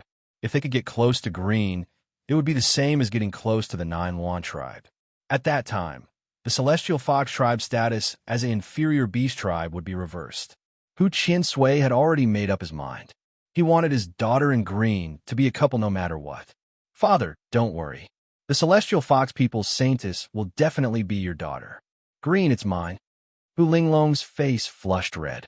However, Linglong, I heard that apart from Layman Lay Mo's group, there's another group of people trying to assassinate the saintess candidates. You should be careful. If there's nothing important, don't leave Hu Do. Layman Lay Mo's group was hired by Hu Qiansui with a large sum of money. Apart from Hu Qiansui and Hu Linglong, no one else in the Celestial Fox tribe knew about this matter. Although Layman Lei Mo failed in the end, he killed many Celestial Fox purebred saintesses. This would definitely be beneficial for Hu Linglong to become the Celestial Fox Saintess in the end. Before Layman Lei Mo was killed, he sent back a message saying that he used another group of assassins along the way. That group of assassins had strange skills and were even stronger than Layman Lei Mo, who Qiansui didn't know where this group of people came from. He was worried that this group of people wouldn't give up and would attack his daughter in the end. Father, you don't have to worry about this matter. I've already signed up for the Celestial Fox Saintess selection. I plan to cultivate properly in the remaining days. I'm determined to become the saintess this time. Hu Linglong left satisfied after receiving her father's promise. After Hu Linglong's disturbance, the other Celestial Fox Saintess candidates in the square were delayed for a while before signing up. Where did that woman come from? She actually dared to look down on Celestial Fox in public. Qin Yu and Feng Lian were very dissatisfied with Hu Linglong's wanton insulting of Celestial Fox. Qin Yu, in particular, had some opinions about Hu Linglong. That is the beloved daughter of the sixth elder, Hu Qiansui, Miss Linglong. She was also the cousin of the former saintess. Even among the purebred Celestial Fox, her status was very noble. Not to mention insulting a Celestial Fox half-beast man, even if he killed one or two of them. So what? Huayan Luo's face was full of resentment. Sixth elder's beloved daughter? So it's Miss Linglong. No wonder you look so outstanding and have such an extraordinary temperament. Qin Yu immediately switched to a fawning tone when she heard the other party's identity. Feng Lian's face was cold as she let Huayan Luo and Qin Yu speak one after another. Saintess candidates, I have already booked rooms in the city. You should rest in the inn first and wait for the follow-up arrangements of the saintess selection ceremony. Qianlang also heaved a sigh of relief after escorting everyone safely to the inn. They returned to the inn. Lord Qianlang, I want to walk around. I will return to the inn later. Yinsheng wanted to inquire about the whereabouts of Night Fox in the city. After parting with the others, Yinsheng went to several inns in Hu City, but did not find any news about Night Fox. When she returned to the inn, Yinsheng heard a commotion just as she entered the inn. He heard Huayan Luo and the others were at the door, arguing with a few unfamiliar women. We booked the room first. Why should we give it to you? Huayan Luo and Qin Yu stood together and did not see Qianlang and Feng Lian. The two of them were arguing with three other women. Who do you think you are? One of you is the daughter of a concubine, and the other is a mixed-blood Celestial Fox. You want to stay in the best room? Why don't you take a look at yourself in the mirror? Trash like you're only fit to live in stables. The few women who were arguing with the two were all beautiful and alluring. They were dressed luxuriously, and it was obvious that they were purebred heavenly foxes from other cities. It turned out that not long after Yunsheng parted with the others, Qianlang brought the three women back to the inn. Before they reached the inn, Qianlang received news that there were too many of them, and the inn could not accommodate all of them. He had no choice but to arrange accommodation for the other soldiers first. As for Feng Lian, she did not like to walk with Huayan Luo and Qin Yu, so she simply left on her own. After Huayan Luo and Qin Yu returned to the inn, they asked and found out that the best room booked by Qianlang had been taken away by several Celestial Fox Saintess candidates who had just arrived in Fengdu. They were only left with a few ordinary rooms. If this matter had happened to Yunsheng or Qianlang, it would have been over. After all, the only difference between the ordinary room and the best room was the size of the room, and the other facilities were similar. However, it was Huayan Luo and Qin Yu who ran into this matter. These two women were not easy to deal with. They thought that the saintess candidates from other cities were staying in the best room. If they stayed in the ordinary rooms, wouldn't they lose out before they even participated in the saintess election? Thinking of this, Huayan Luo and Qin Yu simply quarreled with several Celestial Fox Saintess candidates from Fengdu, who is not up to standard. You little bitches, you just rely on the power of your family. If you have the ability, let's compete. Huayan Luo hated it when others talked about her identity as a concubine's daughter, and Qinyu hated it when others said that she was a mixed-blood celestial fox.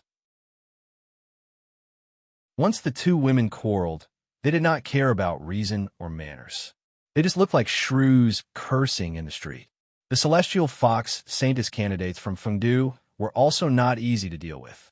Speaking of Fengdu, it was also very famous in the celestial fox tribe. It was the second largest capital city in the celestial fox tribe, except for Hu City. It was also the richest capital city. Naturally, the celestial fox saintess candidates from Fengdu were also arrogant. They had long heard that among the celestial fox saintess candidates from Songdu, two were mixed-blood celestial fox, and the other was also a purebred celestial fox who was not up to standard. Let's compete. Don't cry for your parents when the time comes. Go back to Songdu. The celestial fox saintess candidates from Fengdu laughed disdainfully after hearing this. Sister Hua, isn't this not a good idea? Those women look very powerful. Moreover, there are only two of us and three of them. Feng Lian's temper is eccentric. She will definitely not agree to help us. As soon as Hua Yinluo said this, Qinyu felt that something was wrong. She tugged at Hua Yinluo. The celestial fox saintess candidates from Fengdu looked tall and slender, and all of them were rich. Maybe some of them were hiding some powerful celestial devices. What are you afraid of? You and I are here. If there are not enough people, we can find another one. Hua Yinluo rolled her eyes and saw Yun Sheng, who had just entered the door.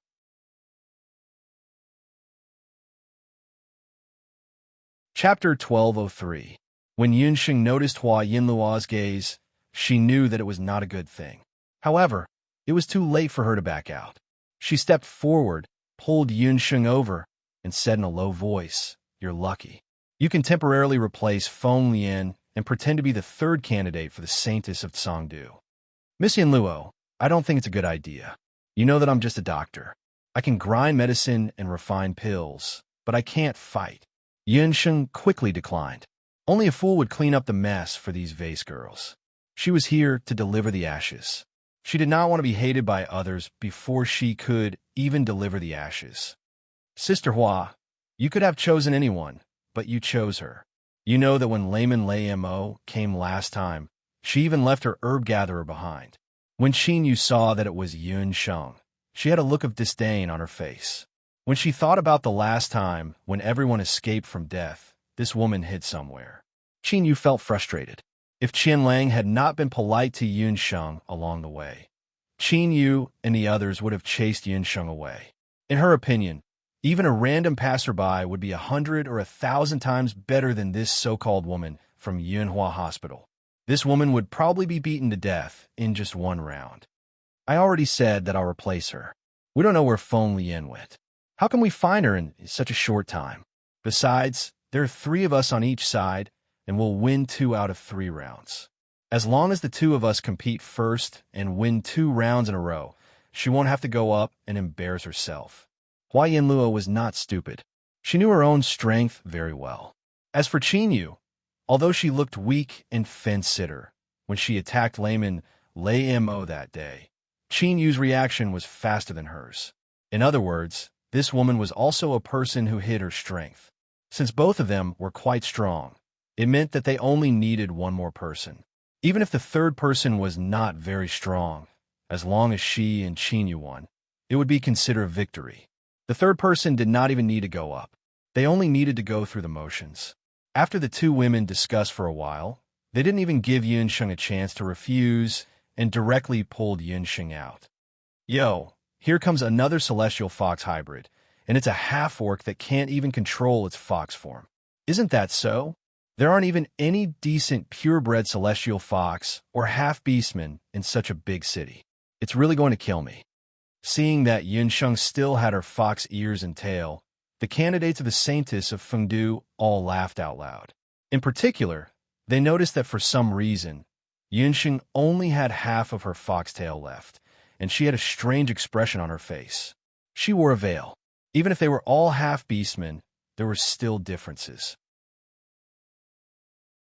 For example, Although Qin Yu and Feng Lian were also celestial fox hybrids, because the celestial fox blood in their bodies was thicker, most of the time, they still had the appearance of a normal person. Only in the state of fierce battle, they would turn in a half-fox form.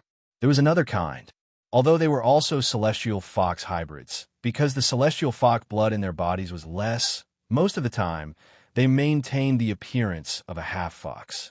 Because Yun Sheng was in disguise and had a fox tail and fox ears, she was mistaken for an inferior celestial fox half-beast with little celestial fox blood. What are you laughing at? She is she, and we are we. Don't confuse us with her. Qin Yu and Hua Yanluo felt even more ashamed and indignant. They both glared at Yun Sheng with hatred. Yun Sheng rolled her eyes and was too lazy to argue with these two women. Anyway, she had already agreed that she was just here to make up the numbers. The two groups of people decided on the number of people who would compete. Next, the official competition would begin. Due to the narrow hall of the inn, the poor innkeeper did not dare to offend these candidates for the celestial fox saintess.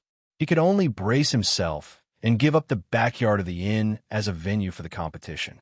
The news that several candidates for the celestial fox saintess were going to compete spread quickly.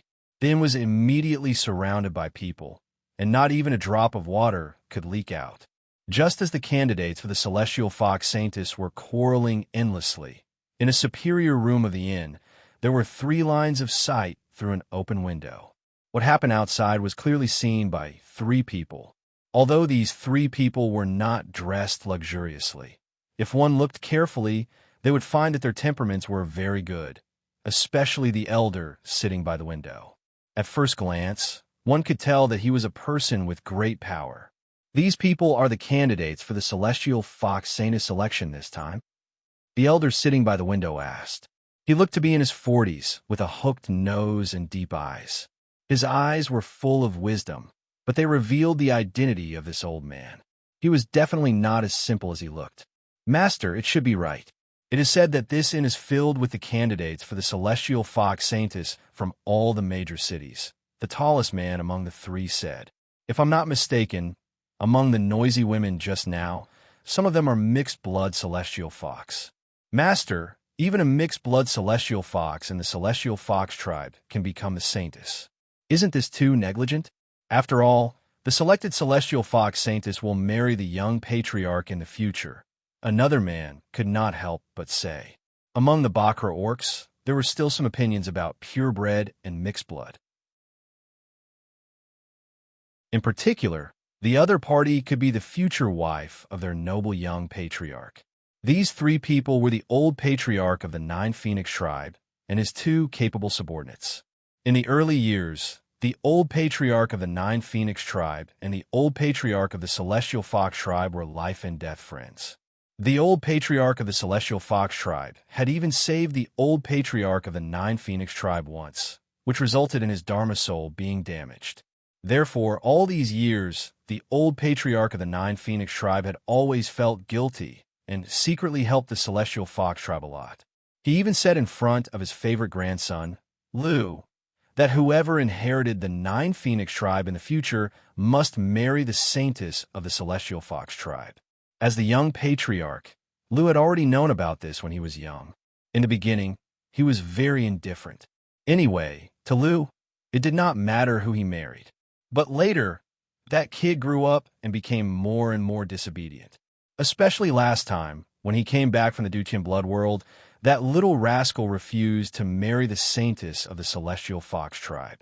The old patriarch of the 9 Phoenix tribe used all kinds of methods and beat around the bush, but Lu was stubborn and refused to marry. He said that even if all the women in the Bahuang continent died, he would not marry the saintess of the celestial fox tribe. Originally, the old patriarch thought that he was just saying it out of anger. After all, after the disappearance of the previous celestial fox tribe saintess, Hu Linglong, who was most likely to become the next celestial fox tribe saintess, Lu was very annoyed with her. Therefore, the old patriarch did not hesitate to interfere with the selection of the celestial fox tribe saintess and put pressure on the current patriarch of the celestial fox tribe, Hu Qianxiu, to hold this selection ceremony for the saintess of the celestial fox tribe to recruit celestial fox women from all over the world. After the 10th of April, when I return from outside and finish moving, I will continue to update. If you don't leave, I will not abandon you. It's the end of the month. If you have a monthly ticket, please feed me.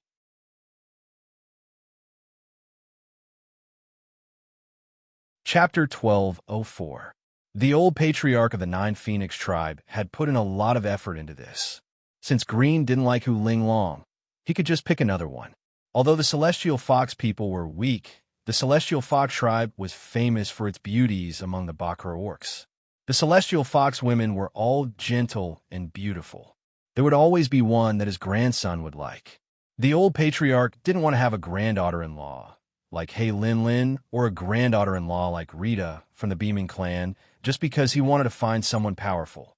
The selection ceremony of the Heavenly Fox Saintess of the Heavenly Fox tribe this time was completely different from the previous years due to the interference of the Nine Phoenix Elder. Not only were there more people, but the Celestial Fox hybrids were also allowed to participate in the selection. This was the first time in the history of the Celestial Fox tribe. This time, there were dozens of purebred Celestial Fox and Celestial Fox hybrids participating in the Saintess selection ceremony. The old patriarch of the Nine Phoenix tribe had even prepared to bring his grandson to Hu's city to observe the Celestial Fox Saintess selection ceremony. At that time, Green would simply choose whoever he liked to be the Saintess. However, when Green heard the news, not only did he not agree, he secretly went to the D tribe alone. Not only that, but Green also used the power of the Grey Camp behind his back and ordered people to assassinate the Celestial Fox Saintess candidate. Green's intention was very clear. If you want to choose, then kill whoever comes. Let's see where you can find the Celestial Fox Saintess after you kill them all. The old patriarch had only recently found out about this matter. After hearing the news, the old patriarch was almost angered half to death. Helpless, the old patriarch didn't inform the Celestial Fox tribe and came to Hu's city specifically to check on the new Saintess of the Celestial Fox people. In any case, in the old patriarch's opinion, his taste was similar to his grandson's. As long as he fancied something, his grandson would definitely like it. It was clear that the Nine Phoenix tribe patriarch didn't realize that there was such a thing as generation gap in this world. The old patriarch had been in Hu's city for a few days. He had specially chosen this inn, which was said to be the inn where the Celestial Fox Saintess candidate from the capital city had to stay. He wanted to observe the situation of his future granddaughter-in-law up close. However, after a few days, the old patriarch's frown deepened.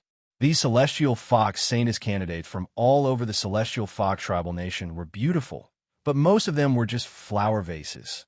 For example, the candidates for Celestial Fox's Saintess who had been arguing incessantly just now were actually cursing in public for a few rooms. This kind of behavior clearly didn't meet the old patriarch's standards of being gentle like water and cultivating both inside and outside. Thinking of this, the old patriarch shook his head. He couldn't help but wonder if it was too much to force Lu to marry a Celestial Fox Saintess that he didn't like just because of the kindness of the previous generation. Master, don't be too disappointed. After all, these girls are only a part of the Celestial Fox Saintess candidates. Perhaps the ones from the other capital cities will be much better. The old patriarch's two subordinates comforted him. Fine, let's see what other redeeming qualities these girls have apart from their looks. The old patriarch's gaze shifted to the courtyard. The room that the old patriarch was in had the best view in the entire inn. It just so happened that it could clearly see every corner of the courtyard. However, it was difficult for the people in the courtyard to see the situation in the room. Therefore, it was obviously the most suitable place to watch this competition from the window. The news that the Celestial Fox Saintess candidate from Songdu and the Celestial Fox Saintess candidate from Fengdu were going to compete spread. Not only the ordinary guests in the inn, but even the Saintesses from the other capital cities who were staying in this and also heard the news and came out to watch. After all, everyone knew that the Celestial Fox Saintess who was now in this and was likely to become each other's most advantageous competitor in the future. If they could understand more about each other before the competition, their chances of winning would be higher in the future. I'll go first in the first round. The second round, Qin Yu. Hua Yin Luo and Qin Yu were already arranging their order of appearance. They didn't even bother to mention Yun Sheng and directly treated her as heir.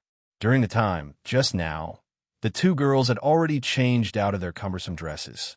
Both of them changed into their training clothes and magic robes, respectively. Only then did Yun Sheng know that Hua Yin Luo was a warrior and Qin Yu was a magician. The two girls were already beautiful. After changing their clothes, they couldn't help but brighten up the eyes of the people. Once they appeared, they attracted a lot of cheers. Yun Sheng, on the other hand, was still dressed in plain clothes. She did not change her attire and followed behind the two girls at a leisurely pace. From the looks of it, rather than saying that the three of them were candidates for the saintess of the heavenly fox tribe, Yun Sheng looked more like a maid. However, no one paid special attention to Yun Sheng. After all, everyone thought that Yun Sheng was an inferior celestial fox half-beast human. Everyone's attention, including the celestial fox saintess candidates in Fengdu, was all focused on Hua Yin Luo and Qin Yu. Ladies and gentlemen, I'm the owner of the inn. Today, I've been appointed by the saintess candidates to be the referee of this competition. I'll first explain the rules of today's competition. The competition is to learn from each other, and the winner of 2 out of 3 rounds will win. Don't overdo it and don't kill anyone. The loser will give up the best room. The owner of the inn stood in the courtyard and announced the rules of the competition loudly. He opened a business and didn't want his territory to be stained with blood. However, if he didn't compete, these saintess candidates really didn't know how long they would make scene here. The owner could only reluctantly become the referee. Speaking of this owner, although he was an owner, he could attract so many saintess candidates to stay in his inn. Naturally, he had some background.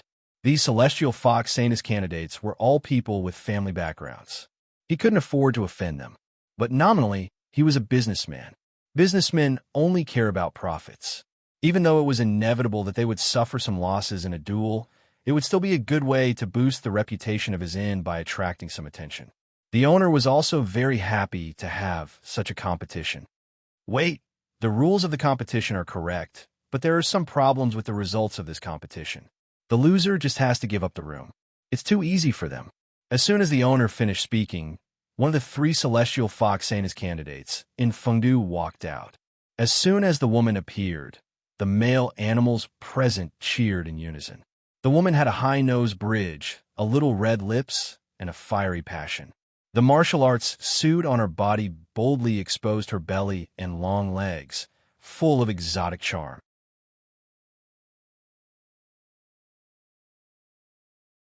Chapter 1205.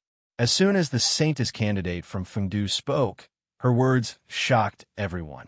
Coquettish fox. When the woman came out, Yun Sheng heard Hua Yin Luo and Qin Yu gritting their teeth and cursing. It seemed that they both knew this woman. This woman was called Lu Shuiyu, the legitimate daughter of the Lu family of Fengdu. She was the current head of the Lu family and an elder of the Celestial Fox tribe. Therefore, the Lu family was also a prominent family in the Celestial Fox tribe. How could a person like Lu Shui be interested in a few superior rooms? Today, she agreed to the bet with Songdu for 2 reasons. First, she wanted to humiliate these inferior saintess candidates from Songdu. Second, she had other plans. Lu Shuiyu, what do you mean? Hua Yin Luo glared at her. Lu Shuiyu, this coquettish fox, stole the limelight that should have belonged to her. Are you deaf? My words are clear enough. We can compete, but we have to raise the stakes. In addition to giving up the superior rooms, we have to raise another stake. To show our sincerity, I will raise the stakes of Fengdu. My stake is a kind of celestial fox inheritance. Lu Shuyu glanced at Hua Yin Luo and Qin Yu. She did not look at Yin Sheng. A kind of celestial fox inheritance? Yin Sheng, who was still indifferent at the side, became energetic when she heard Lu Shuyu's stake. This was the first time she heard that the celestial fox inheritance could be used as a stake. Lu Shuyu's words caused a bigger uproar at the same time. But looking at the expressions of the people around, it seemed that everyone knew that the celestial fox inheritance could be used as a stake. Only Yin Sheng was confused. Upstairs in the inn, the old patriarch of the Nine Yuan tribe, who had been watching coldly from the sidelines, was slightly moved after hearing this. They're actually using the Heavenly Fox inheritance as a wager. If the Heavenly Fox Sanus candidates from Tsangdu also agree, then this competition will become much more interesting. I wonder what kind of expression Hu Qinxiu will have when he sees these candidates using the Celestial Fox's inheritance as a wager. The old patriarch had no interest in these women's flowery moves and almost dozed off. However, when he suddenly heard Lin Mingya's words, his eyes lit up. Won't this matter be blown out of proportion? After all, the wager is Celestial Fox's inheritance. I don't think the women of Tsangdu will agree. The two subordinates of the old patriarch also shook their heads. It was no wonder that the Celestial Fox tribe had fallen to the lowest level among the Bakra orcs. Within the Celestial Fox tribe, the secret competition and suppression among the juniors were even worse than that of other Bakra orcs. As long as one was a Bakra orcs, especially a purebred Celestial Fox, they all knew the importance of the inheritance of the 8 wastelands. The more inheritance one had, the more powerful the descendant of the 8 wastelands would be. In addition to the innate awakening of the inheritance, there is also the possibility of acquiring it after birth. For some ancient families of the 8 wastelands, the inheritance after birth was more important than life. It could not be easily passed to outsiders. In each family, only a few talented descendants had the opportunity to practice it. These Heavenly Fox Holy Daughter candidates were too rash. To think that they would use something as important as the inheritance as a wager in front of so many people. Hearing that they were going to use the inheritance of the Celestial Fox as a wager, Qin Yu hurriedly pulled Hua Yinluo aside. Sister Hua, I think we should forget about it. They are all purebred Celestial Fox. Lu Shuiyu dares to use the fact that she is the legitimate daughter of the Lu family. She must have the inheritance of the Celestial Fox. We can't beat them. Qin Yu was a mixed-blood half-beast. She did not have the inheritance of the Celestial Fox. Her tone of admitting defeat stimulated Hua Yinluo's determination to win. At this juncture, if we admit defeat, it will be even more humiliating. If we don't agree, we will become a laughing stock. We don't even have to participate in the following selection. We will be laughed at. Hua Yinluo was very proud. She gritted her teeth and looked at the candidates for the Saintess of Fengdu, who looked proud. How could Hua Yinluo not know what Qin Yu said? Lu Shuiyu must be up to no good. But in other words, if Hua Yinluo and the others won, in addition to getting a few rooms, they would also get a new inheritance of the Celestial Fox, which was something that could not be bought with thousands of gold coins. In the Celestial Fox tribal country, every family, including the Hua family and the Lu family, regarded the inheritance of the Celestial Fox as a secret. Hua Yinluo did not tell Qin Yu that among the purebred Celestial Fox, there was another saying. The more inheritance of the Celestial Fox, the stronger the strength of the Celestial Fox. In the older generation of Celestial Fox, there was a legend waiting to be verified. That was, if there was a Celestial Fox who could learn 9 inheritances of the Celestial Fox, he or she might become the strongest Celestial Fox with 9 tails in the history of the Celestial Fox. At that time, not to mention the Celestial Fox tribe, even the leaders of the other Bakra orcs might not be a match for the 9-tailed Celestial Fox. But after all, it was a legend. In history, even the leader of the Celestial Fox tribe, Hu Yin, who was recognized as the strongest, only learned 8 inheritances of the Celestial Fox. He was still 1 step away from the strongest Celestial Fox with 9 tails. It was impossible to learn 9 inheritances of the Celestial Fox. But Hua Yinluo believed that Lu Shuiyu also knew about this legend. Both of them had the intention that with 1 more Celestial Fox inheritance, they would benefit greatly in the upcoming Celestial Fox selection. So after weighing the pros and cons, Hua Yinluo decided to accept Lu Shuiyu's bet. Although she was only the daughter of a concubine of the Hua family, her mother was very doted on. So, her father had secretly let her learn the inheritance of the Celestial Fox. When Hua Yinluo was still hesitating, Yun Sheng suddenly asked, Miss Yin Luo, isn't the inheritance of the celestial fox a talent? How can it be used as a bet? Idiot, the inheritance of the celestial fox is a talent. But no one said that after obtaining the inheritance, it can't be memorized or copied down. To put it bluntly, the inheritance of the celestial fox that has been recorded is the same as the magic combat skills. It can be passed on to each other, but to learn the inheritance is many times more difficult than to learn the magic combat skills. Hua Yinluo was annoyed and did not see clearly who asked the question. When she found that the person who asked the question was Yun Sheng, she gave her a sharp look. Why are you asking so many questions? Are you also interested in the inheritance of the celestial fox? Let me tell you the truth. For a half-beast foxman like you, who can't even reach half celestial fox blood, even if you get the inheritance of the celestial fox, it is impossible for you to learn it. Hua Yinluo said angrily. This stupid woman thought that she also had a chance to get the inheritance of the celestial fox. She did not even think about it. She did not even have a chance to show up. At best, she was just going through the motions.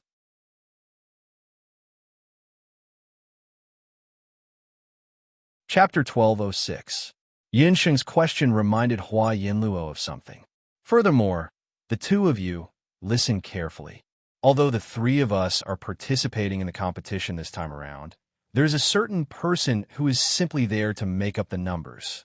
When the results of the competition are out, if you don't make any contributions, don't even think about learning the inheritance of Celestial Fox. Hua Yinluo was not so stupid that she could not be saved. She rolled her eyes at Yun Sheng. Obviously, these words were directed at Yun Sheng. Qin Yu, who was standing aside, saw that Hua Yinluo had made up her mind, and there was a hint of joy in her eyes. Hua Yinluo was really fooled.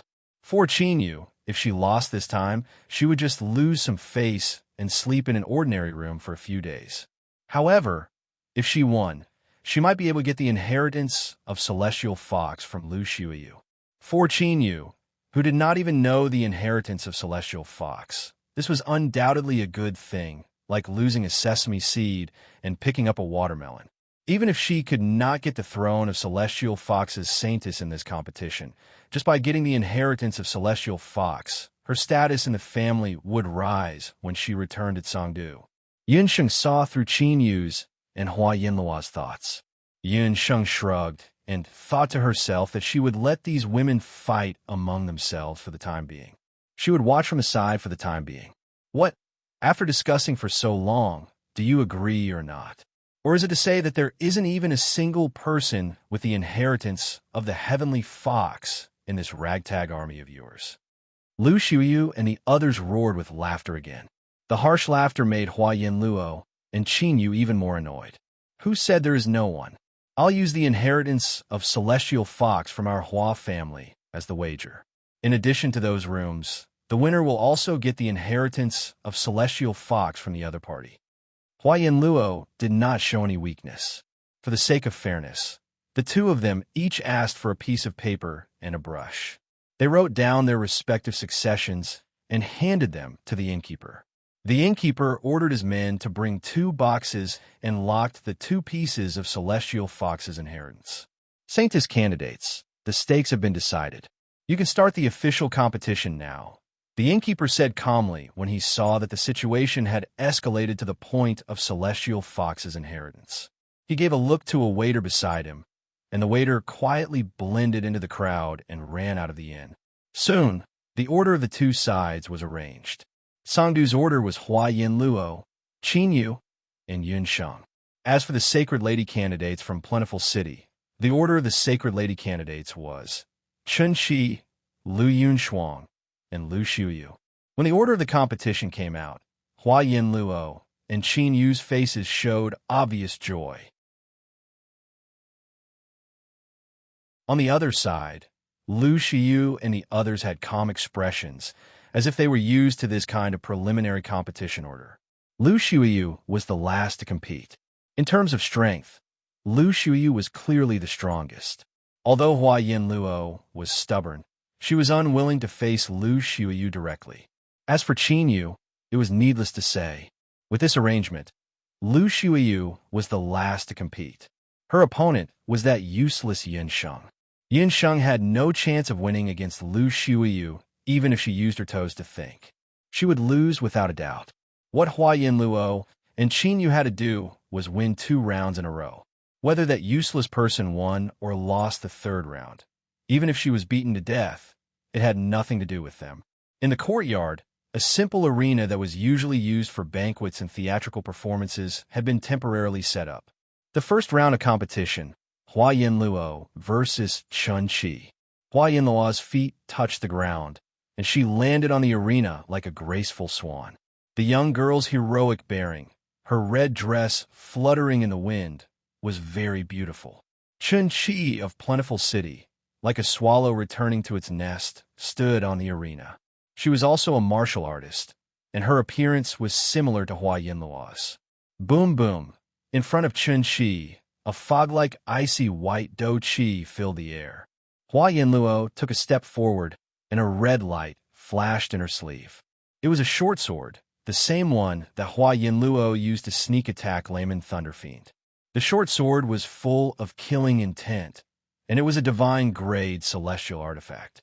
The short sword swung out, and in the air, the sharp dagger light turned into several rays, piercing toward Chun Chi at an extremely tricky angle. Chun Chi saw that the short sword was powerful, and she did not dare to take it head-on. She swept to the back of Hua Yin Luo like lightning, and the fighting energy around her was divided into 3, forming 3 daggers. The daggers swept across, and the dagger light clanged 3 times in a row, and Hua Yin Luo's short sword was knocked away. Hua Yin Luo's palm was hurt by the power of the daggers. She turned her wrist, and the short sword stabbed out horizontally. The sword move was not very mysterious, but after combining Hua Yin Luo's fighting energy, it became a blur. The sword light turned into a snowy shadow, confusing Chun Chi's eyes. For a moment, Chun Chi was forced to take a few steps back. Chun Chi was not easy to deal with, and she flicked her fingertips. The 3 daggers seemed to have eyes of their own, as they turned around and stabbed towards Hua Yin Luo's face. The 3 daggers were extremely sharp, and they were aimed at Hua Yin Luo's vital parts. If they hit, Hua Yin Luo's head would be pierced in an instant.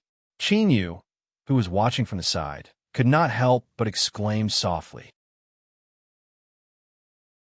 The innkeeper, who was acting as the referee, had his feet in the posture of a winery, and his sleeves were fluttering even though there was no wind. It was obvious that he was going to block the fatal attack at the critical moment. But at this moment, the fiery red fighting energy in front of Hua Yin Luo burned like a raging fire. Hua Yin Luo, who was forced to retreat, suddenly split into 2, and there were 2 Hua Yin Luos. The inheritance of Celestial Fox, Traceless Fox Shadow, said the 9 Phoenix clan leader indifferently by the window. As soon as the inheritance of Celestial Fox came out, the 2 Hua Yin Luos danced in the air with their short swords, forming a beautiful sword flower, and with a few clangs, they blocked the 3 daggers. On the other side, the newly transformed Hua Yin Luo waved her sleeves, and a biting cold fighting energy rushed toward the defenseless Chun Chi. Bang! Chun Chi groaned and was knocked out of the ring and fell to the ground. The winner has been decided. You have lost the first round. Hua Yin Luo withdrew her fighting energy, and her pretty face was full of killing intent. Although she had won this round, it was not an easy win. She had to use the inheritance of Celestial Fox and a holy weapon to defeat Chun Chi. But a win was a win. A good start meant that she only needed to win 1 more round in the next 2 rounds. Under the envious eyes of the crowd, Hua Yin Luo walked down the ring proudly, like a peacock spreading its tail. On the other hand, although Fengdu had lost the first round, Lu Shuiyu did not seem to mind. After checking on Chun Chi's wound, she whispered a few words to the other Celestial Fox Saintess candidate. Qin Yu glanced at the opponent's camp. In the second round, she would be facing the Celestial Fox Saintess candidate named Lu Yunshuang.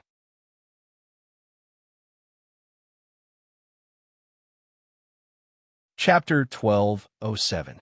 When the innkeeper mentioned Lu Yunshuang, Hua Yin Luo and the rest of the audience finally noticed the third sanest candidate in Feng City. Compared to Lu Xiuyu and Chen Qi, this saintess candidate named Lu Yunshuang was easily overlooked. Those who were a little more attentive would find that when selecting candidates for saintess in the major cities of the Celestial Fox tribal country, there would always be some who were particularly outstanding, such as Lu Xiuyu. Of course, there would be outstanding ones, and naturally, there would be relatively less outstanding ones. The specific reason for this was that a large number of Celestial Fox Saintess candidates had been killed this time, which affected the quality of the candidates. Another reason was that red flowers needed green leaves to set them off. In the eyes of the audience, the masked fox girl from Songdu and Lu Yunshuang from Feng City were the inconspicuous candidates. Among the three saintess candidates in Feng City, Lu Xiuyu was undoubtedly the strongest. Chen Qi, who was the first to fight, was able to force Hua Yinluo to use Celestial Fox's inheritance. Her strength was above average. In comparison, the third saintess candidate, Lu Yunshuang, paled in comparison to the first two in terms of appearance and strength. She was a pale-skinned, short woman. Even when they were fighting for the upper room, she did not say a word. She stood at the side, exuding an aura that said, "I don't exist." However, for some unknown reason, when Yunsheng saw that short woman, she had a very strange feeling. The reason for that was because that woman's skin was excessively pale. However, Qin Yu and Hua Yinluo did not notice these details. When Qin Yu saw that her opponent was Lu Yunshuang, she felt more confident. The second round of the competition, Qin Yu from Songdu versus Lu Yunshuang from Feng City. Qin Yu and Lu Yunshuang had already entered the arena. Yunsheng noticed that the corners of Lu Xiuyu and Chen Qi's lips curled up subconsciously. Qin Yu was a sorcerer who specialized in wind-type magic. However, when she faced layman Lei Mo earlier, she deliberately hid her strength and did not show her true strength. Hua Yinluo had won the previous round. This time, Qin Yu naturally did not want to lose to her. Chains of wind, Qin Yu chanted. 6 magical soul stones lit up on the magic scepter in her hand. They were all wind-type soul stones. Who would have thought that the fence-sitter Qin Yu was also a sky magician? Yinsheng could not help but be a little surprised. Qin Yu lived up to her reputation as a wind magician. A few seconds after she finished her incantation, dense green wind magic elements quickly formed around her. Several green wind chains slithered around her like agile snakes. Seal. Qin Yu moved as if she was stepping on the wind. Her chains danced as she attacked Lu Yunshuang. At this moment, Lu Yunshuang made a very strange reaction, causing everyone present to widen their eyes. She didn't even try to evade the attack. Instead, she attacked the wind chains with her bare hands. "You're courting death." Qin Yu waved her magic scepter, and the chain of wind suddenly turned into many wind snakes as thick as a bowl. The wind snake opened its mouth wide and was about to swallow Lu Yunshuang's hand. This is, outside the window, the old patriarch of the 9 Phoenix race glanced sideways. Yinsheng's brows twitched.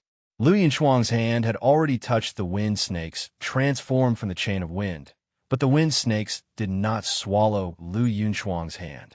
At the spot where Lu Yunshuang's fingers touched, the wind snakes with their bloody mouths wide open were instantly frozen. The air was suddenly filled with an icy chill. Lu Yunshuang let out a delicate cry. The wind snakes turned into ice snakes and crashed to the ground, shattering into several pieces. What kind of demonic combat technique is this? Hua Yinluo, who was watching from below, jumped up. Everyone could see that Lu Yunshuang's touch just now did not have any magical fluctuations. It can only be a combat technique. However, even a martial artist like Hua Yinluo could not tell what kind of combat technique it was. That shouldn't be a combat technique. Yunsheng could clearly see that Lu Yunshuang had only touched the wind snakes just now. She did not use any magical powers or combat aura. That terrifying freezing power was not a result of magic or combat technique. It was more like a strange power that she was born with. Could this young lady be an ice fox? The innkeeper who acted as the referee could not help but click his tongue. The ice fox was a very small branch of the celestial fox tribe. This kind of fox was rare and was said to have gone extinct many years ago. Every ice fox was born with a mysterious freezing power. If one did not go through a special baptism, they would turn into ice as soon as they came into contact with the body of an ice fox. Lu Yinchuang thought that this was the ice fox tribe. No wonder she could freeze the wind snakes as soon as she attacked. When the innkeeper said this, everyone suddenly understood. I didn't expect that this time, even the descendants of the ice fox tribe would come to participate in the selection of Santa's candidates. How many years has it been since a descendant of the ice fox has been seen in the 8 Desolates continent? The 9 Wan clan leader said as he stroked his chin, Master, although the ice fox clan is very rare, if the young chief marries an ice fox, wouldn't he become an icicle? The 2 subordinates of a 9 Wan clan's chief had faces of speechlessness. The 9 Wan clan leader must have gone crazy from wanting to have a great-grandchild. He must never marry a woman from the ice fox tribe. Qin Yu, who was still in the middle of the competition, had a hard time. When she heard that this inconspicuous Lu Yunchuang was actually from the ice fox tribe, her pretty face turned ashen, and she complained incessantly in her heart. She had thought that she had picked up a soft persimmon, but unexpectedly, she had picked up an ice fox who would freeze anyone to death on sight. No wonder Lu Xiuyu and Chun Shi were so assured to let Lu Yunchuang go second. They clearly knew that Lu Yunchuang, who had the body of an ice fox, would win no matter who she met. After Lu Yunchuang killed the wind snakes with her bare hands, she turned and pounced on Qin Yu. She had just arrived when her 5 fingers landed on Qin Yu's right arm, as if she was picking a flower. Qin Yu felt an icy aura that made her limbs go numb. Wait, I admit defeat. Qin Yu screamed. She did not care about the competition and immediately admitted defeat. A thin layer of icy blue ice quickly formed on her right arm. She could feel her blood freezing. The competition had not started for long, but Qin Yu had no choice but to admit defeat. There was no way she could fight this competition at all. Qin Yu would rather face Lu Xiuyu directly than compete with this frozen Lu Yunchuang. Useless thing. Hua Yinluo was so angry that her nose almost became crooked. Although she scolded her, Hua Yinluo also knew that Qin Yu had no choice. Against an ice fox tribe with such an abnormal constitution, even she could only admit defeat, let alone Qin Yu. Although it was embarrassing to admit defeat, it was better than being frozen into an ice cube. Qin Yu admitted defeat, but her right arm had already been frozen. If it stayed frozen for an entire night, her right arm would be crippled. Lu Yunchuang, why is the ice still spreading? Qin Yu was so frightened that her face turned pale. Yunsheng glanced at Qin Yu's right arm. The ice was still spreading.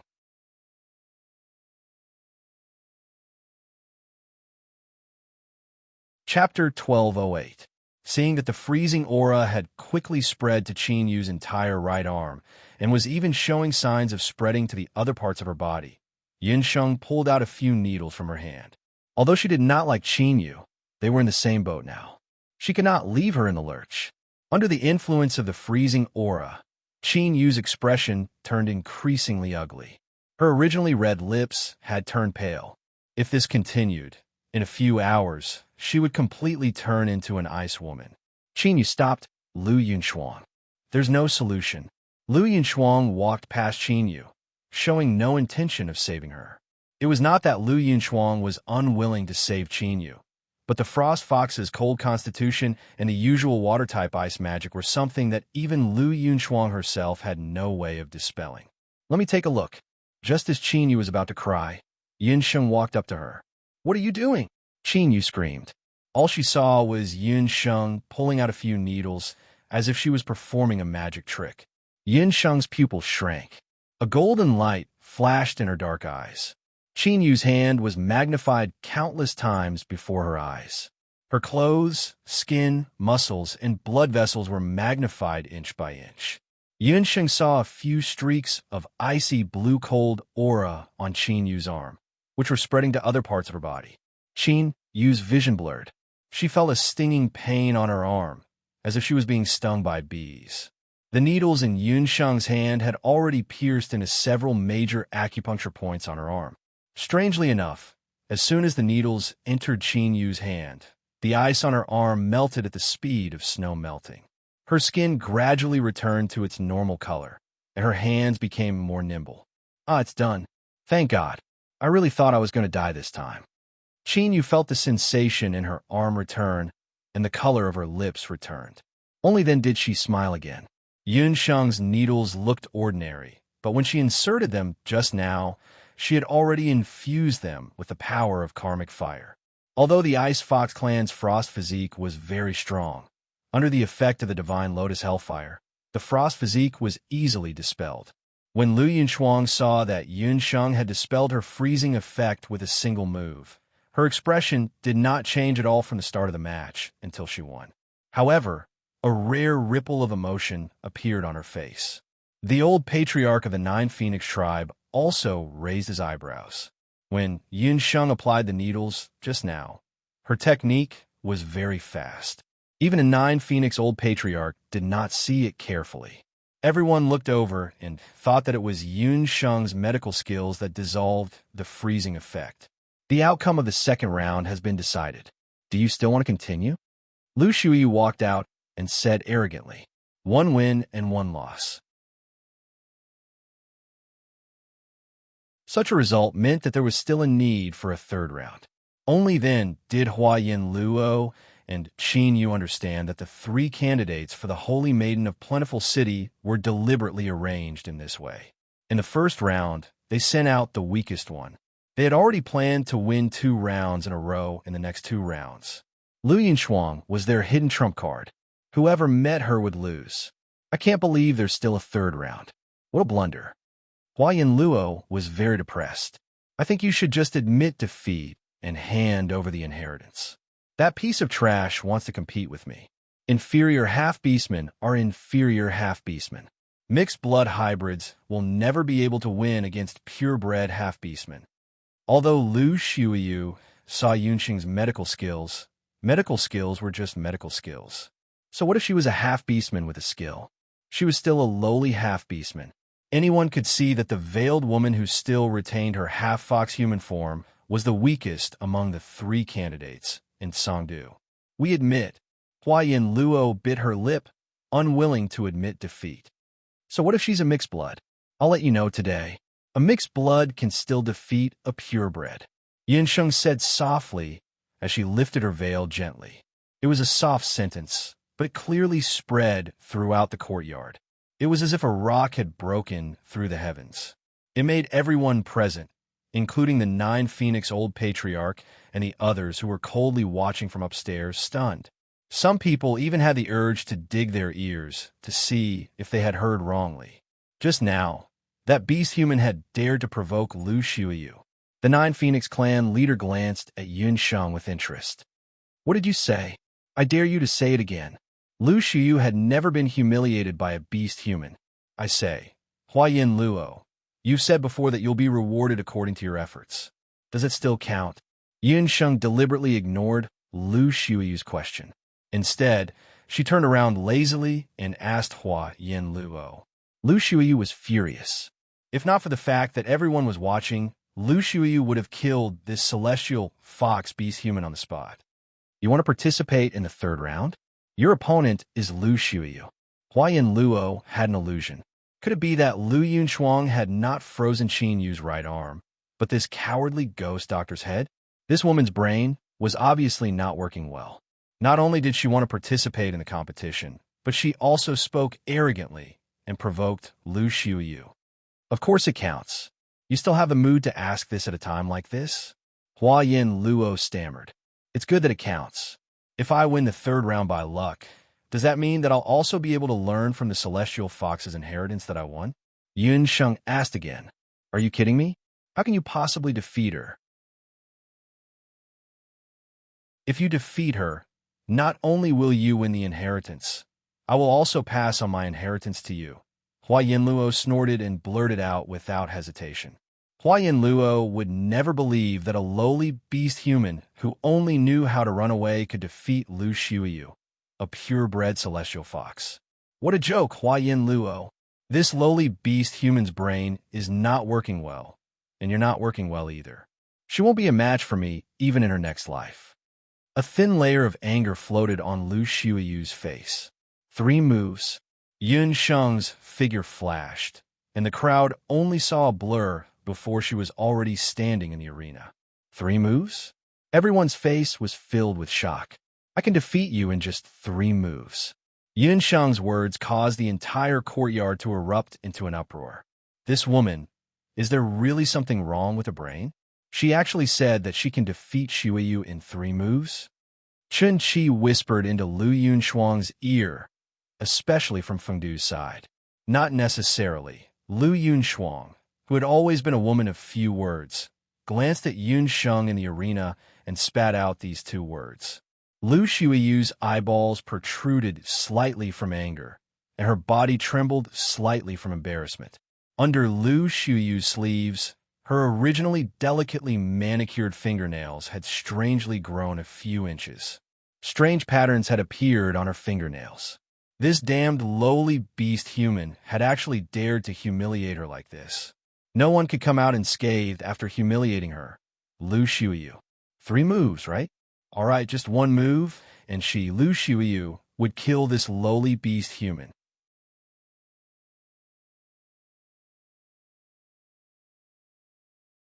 Chapter 1209. Lu Xiuyu leaped forward like an arrow, and she also jumped onto the stage. Her eyes were cold as ice. She looked at Yun Sheng slowly, and murderous intent rose in her eyes. This celestial fox half-beast human was really reckless. Facing Lu Xiuyu's murderous eyes, Yun Sheng, who was wearing a veil, looked indifferent. The innkeeper, who was acting as the referee, was sandwiched between the 2 women. He had goosebumps on his face for no reason. He could feel the dagger-like gazes flying back and forth between the 2 women. The 3rd round of the competition begins. Lu Xiuyu took a step forward, and her murderous intent gushed out like a flood. Rip! There was a sound of clothes tearing on her right arm. His arm, which was as white as jade, had undergone a shocking change. Lu Xiuyu's hand expanded several times and turned into a fox claw full of hair and sharp as a blade. The moment the fox claw touched the ground, numerous sharp douqi ripples appeared around the claw, as though a rock had been thrown into a lake. The fox claw was like an indestructible spear. It attacked Yun Sheng at a speed and trajectory that was difficult to be seen by the naked eye. Yun Sheng could see that Lu Xiuyu was different from before at a glance. Her suddenly changed arm gave Yun Sheng an illusion. It was very similar to the Qilin arm of the Black Qilin tribe that Yun Sheng had seen earlier. Yun Sheng seemed to know that the fox claw was not to be underestimated. A pair of wind wings immediately appeared behind her back. She took a series of exquisite steps and dodged Lu Xiuyu's fox claw attack. That's Yama's fox claw, Lu Xiuyu's celestial fox inheritance. Below the arena, Hua Yin Luo and Qin Yu's faces changed from red to pale. They did not expect that Lu Xiuyu would use the celestial fox inheritance on the coward Yun Sheng without any explanation. Celestial fox's inheritance was also divided into different levels. For example, Hua Yinluo's inheritance could only be regarded as a very ordinary inheritance. However, Lu Xiuyu's fox claw was different. The Yama fox claw could instantly increase a person's attack power by more than 10 times. It was said that the sharpness of the Yama fox claw could destroy a saint-level defensive artifact with a single claw. Although Yun Sheng's knight demon footwork was exquisite, her Yama fox claws were also inexhaustible. Clang! Yun Sheng used her magic scepter to block a Yama fox claw. There was a spark between the scepter and the fox's claw, and a small cut was made on the bone enchanting scepter by the extremely hard fox's claw. 1 move had already passed, so there were only 2 moves left. Yun Sheng frowned. She had previously boasted that she could defeat Lu Xiuyu in 3 moves. If she could not defeat Lu Xiuyu in 3 moves, she would still lose. There were only 2 moves left. How could she block Lu Xiuyu's attack and defeat her at the same time? In a flash, Lu Xiuyu's claw arrived again. Dark heavenly thorn. Yun Sheng saw it accurately, and the soul stone on the magic scepter flashed. Above the clear sky, there was a sudden clap of thunder, and a dark, thorny lightning bolt that looked like the roots of an old tree broke through the sky. There was a loud rumble, and it shot towards Lu Xiuyu. Super spell, Dark Heavenly Thorn. This name flashed across everyone's mind. As a mage, Qinyu only felt that her mind was blank for a moment. That cowardly half-orc could actually use such a powerful super spell in an instant. The powerful dark magic power rushed towards Lu Xiuyu. There was no fear on her face, and a strange incantation on the fox's claw glowed. A red light flashed on the fox's claw, and the 5 claws tore through the air. The powerful chi tore the dark heavenly thorn apart, and the black dark heavenly thorn was cut into several pieces. What? Yin Sheng was shocked. She did not expect that her dark heavenly thorn was actually unable to defeat Lu Xiuyu. This was the celestial fox's inheritance? There's only one move left. Lowly half-orc, let me send you to hell. Lu Xiuyu smiled sinisterly. There was only madness left on her originally beautiful face. Not good. As the referee, then owner sensed the strong, murderous intent on Lu Xiuyu's body. It was agreed that this competition would stop when it was over. Lu Xiuyu had the intention to kill. There was only one move left. If even the super spell, Dark Heavenly Thorn, could not kill her, then the rest, Demon God Transformation. A thought flashed through Yun Sheng's mind. Without any hesitation, Yun Sheng held the magic scepter in her hand horizontally in front of her. Lu Xiuyu had already pressed forward, and the demon god's fox claw, which was surging with the smell of blood, swept towards Yun Sheng's throat with its sharp claws. At such a close distance, even if someone wanted to stop it, it was already too late. Suddenly, a black light rose from Yun Sheng's magic scepter. A dazzling light appeared above her head, and the entire sky darkened in an instant. It was as if there was a dark cloud that covered the sky and blocked the sun in the sky all of a sudden. The people who were originally paying attention to the battle situation in the arena could not help but raise their heads. The sky was gray and hazy, and there was a black cloud. No, that was not a cloud, that was a Dharma soul. A powerful dark Dharma soul that had never been seen before emitted a dark magic power that was like 1,000 feet of light. Demon God Transformation, Azura Thorn. Countless thorns suddenly drilled out of the clouds like a rainstorm. They gathered together and formed a super dark heavenly thorn, the Azura Thorn that was dozens of times more terrifying. The Azura Thorn pierced through the air and pierced towards Lu Xiuyu. All of this happened too quickly. Only when the dark power whizzed over did a look of horror appear in Lu Xiuyu's eyes. She had never thought that she would actually lose to an inferior half-orc one day, and lose in such an ugly manner. In an instant, the arena was destroyed by the terrifying dark power, and a burst of rocks shook. The air wave overturned everyone, and one by one, they fell to the ground. When everyone opened their eyes again, the courtyard of the inn had already been razed to the ground. Then owner's face was stiff, and the expression on his face was uglier than if he were crying. The trees in the courtyard, and even the houses on both sides, were all damaged. The original position of the arena had already become a huge pit that was close to 1,000 feet deep. Above the pit, a person stood in the air. Her veil fluttered, revealing the beautiful curve of her chin. Her clothes were a little tattered, and there was some dust on her face, but this did not detract from the fact.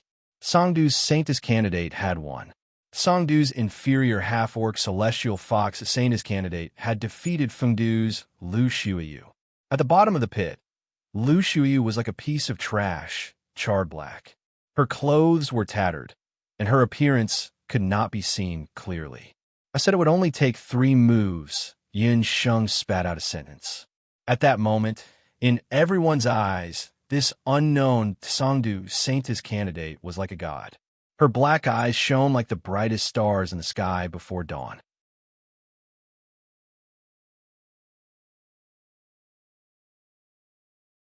Chapter 12:10. She lost. Lu Xiuyu actually lost. At the moment when the result of the competition was announced, Chen Qi of Fengdu thought that she had heard wrongly. The soldiers of Fengdu hurriedly rescued Lu Xiuyu. But when they saw Lu Xiuyu's situation, they all looked solemn. Lu Xiuyu, who was unconscious, in addition to the injuries on her body, had the most serious injury on her hand. Because of the power of Celestial Fox's inheritance, her right hand, which had transformed into the Yama Fox Claw, was directly smashed into powder by the terrible Azura thorns. Lu Xiuyu's right hand was destroyed. Fengdu, this time the gains do not make up for the losses. The onlookers on the side all shook their heads and sighed. Among them, there was no lack of some Celestial Fox Saintess candidates from other capital cities who were gloating. If it was said that Lu Xiuyu was very likely to become the Celestial Fox Saintess because of her appearance, strength, and the protection of the elders, then after this battle, anyone could see that Lu Xiuyu, who had lost a hand, could no longer become the Celestial Fox Saintess. Without Lu Xiuyu in Fengdu, no one else had the ability to become the Celestial Fox Saintess. For the sake of a few rooms, she had overestimated herself, and her right hand was destroyed by an inferior half-orc. Lu Xiuyu was really the #1 fool in the world. While lamenting Lu Xiuyu's stupidity, the other candidates of Saintess candidates also looked at Yun Sheng with a look of avoidance. Earlier, their views were similar to Lu Xiuyu's. They would not treat an inferior half-orc as a competitor at all. But now, it seemed that the real person did not reveal herself. This half-orc with a veil might be a big dark horse in this Celestial Fox Saintess candidate. So powerful. Huayan Luo and Qin Yu felt like they had swallowed a few flies in one mouthful. After a long time, they spat out a sentence. The way they looked at Yun Sheng had changed from disdain to disbelief, and then to horror. It turned out that this woman was so powerful. They clearly remembered that on the way to Hu City, they had given Yun Sheng a lot of looks, especially Huayan Luo. She had been pointing fingers at Yun Sheng along the way. Now that he thought about it, he was also scared. No wonder General Tsang was so respectful to Yun Sheng along the way. This woman was clearly Tsangdu's military advisor, Heshai, who had deliberately placed her in the escort team. The result of the competition is out. Innkeeper, please announce the result. After Yun Sheng defeated Lu Xiuyu, she did not show much joy. Wait, Chen Qi from Fengdu was unwilling to give up. She took a step forward and pointed at Yun Sheng. How dare you? Before the competition started, we had already agreed on 3 points. We said that this time, the competition will end when the competition ends. You, a little half-beast human, actually dared to disobey the rules of the competition and hurt Shuiyu. Lu Xiuyu relied on the fact that she was the granddaughter of Elder Lu from the Elders Guild and was the absolute leader of the Saintess candidates in Fengdu this time. But now, because she fought for a few rooms, she had become a cripple. If Elder Lu knew about this, Chen Qi and the others would not be able to bear the consequences. Thus, Chen Qi put all the blame on Yun Sheng. What a joke. A few hundred pairs of eyes saw it. Just now, it was clearly Lu Xiuyu who attacked first. I was forced to retaliate out of self-defense. Or is it that the life of a half-beast human is worthless compared to the life of a beast man? Yun Sheng's eyes darkened as she coldly stared at Chen Qi. Although the Netherworld Ghost King had taught Yun Sheng the Demon God transformation, this was the first time Yun Sheng had used the Demon God transformation to transform her Dharma soul. Lu Xiuyu had attacked ruthlessly again. Under such circumstances, Yun Sheng had already been merciful by not killing Lu Xiuyu in one move. Chen Qi was pestering her like a mad dog, and Yun Sheng was already somewhat displeased. Apart from questioning Chen Qi, Yun Sheng's words had a deeper meaning. They were meant for the ears of the few hundred onlookers present. Many of these onlookers were half-beast humans. They had been discriminated against and bullied by the beastmen for many years, and this had long made them feel indignant. That's right. This Saintess candidate is right. We all saw it. It was Lu Xiuyu who attacked first. Don't embarrass yourself if you're not as skilled as others. Go back to your Feng City. The half-beast humans were enraged, and their voices of reprimand were incessant. Chun-Chi's expression was ugly, and Lu Yunshuang only looked on coldly from the sidelines. Oof, what a sharp-tongued girl. Just as the people of Feng City were at a loss of what to do, a cold voice broke the silence. An old man in luxurious clothes rushed in with several guards. Elder Lu, it's good that you're here. You must seek justice for Shuiyu. Her hand, when she saw the old man, Chun-Chi rushed forward as if she had seen her savior.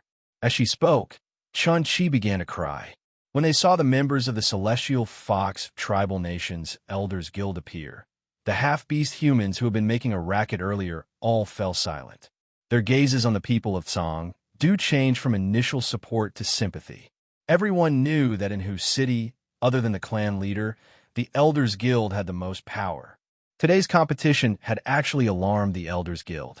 The people of Songdu would probably have a hard time in whose city from now on. Elder Lu was Lu Shiweyu's grandfather. He had very sharp eyes and ears in whose city. Just now, he heard that the Saintess candidates from Feng City, led by Lu Shiweyu, had fought with the 3 Saintess candidates from Songdu.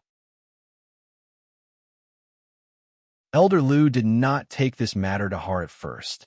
Who would have thought that he would later receive news that Lu Shiweyu had lost? Not only had she lost, but her hand had also been crippled. Seeing his granddaughter in such a state, Elder Lu's anger rose from the bottom of his heart.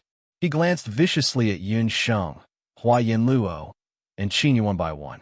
In the end, he fixed his eyes on Yun Sheng, who looked the most indifferent. I can give you a clear answer to what you said just now.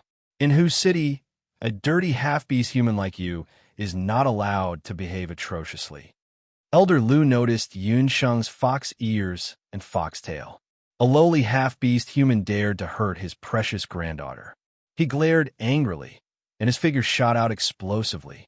The strength of the Elders Guild of Celestial Fox was naturally not to be underestimated. Yin Sheng had just gone through a tough battle, so her magic power had been consumed.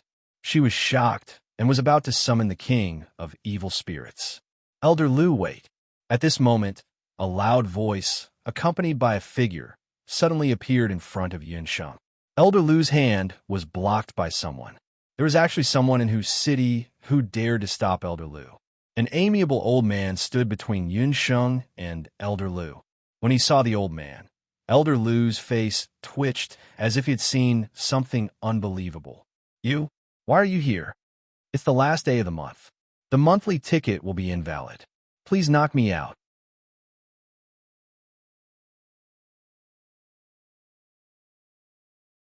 Chapter 12:11.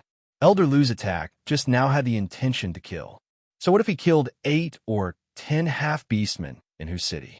As long as the clan leader and the elders did not come personally, no one could do anything to him. However, Elder Lu did not expect that at this critical moment someone would appear. Moreover, this person was even more difficult to deal with than the current clan leader of the Celestial Fox people, Uchinchio. Aha! I heard that the Celestial Fox Saintess selection ceremony was very lively this time, so I rushed over to join the fun. Now that I've seen you today, it was indeed a worthwhile trip. That being said, Elder Lu, in the duel earlier, this old man clearly saw that it was indeed your granddaughter who executed the killing blow first. This young lady was only forced to do so. Your granddaughter is the one who doesn't abide by the rules. The old man looked very amiable, but there was an irresistible majesty in his words. In other words, not only was Yin Sheng not wrong, it was Lu Shiweyu whose right hand was crippled who was at fault. Even Elder Lu understood that this old man was clearly standing on Songdu's side. Elder Lu's gloominess could be said to be endless. He finally understood that his granddaughter, Lu Shiweyu, had no chance at all. The outside world might not know what the Celestial Fox Saintess selection ceremony was for, but as a member of the Celestial Fox Elders Council, Elder Lu was very clear about it. To put it bluntly, the Celestial Fox Saintess selection ceremony this time was for the grandson of this elder in front of him, who was also the young clan leader of the Nine Wan tribe, to choose a wife. This old clan leader actually came to whose city personally to watch the Saintess selection ceremony this time. The most terrible thing was that his granddaughter actually made the killing move right under his nose. Now, even if he had 100 mouths, he could not explain himself. Thinking of this, Elder Lu was disheartened.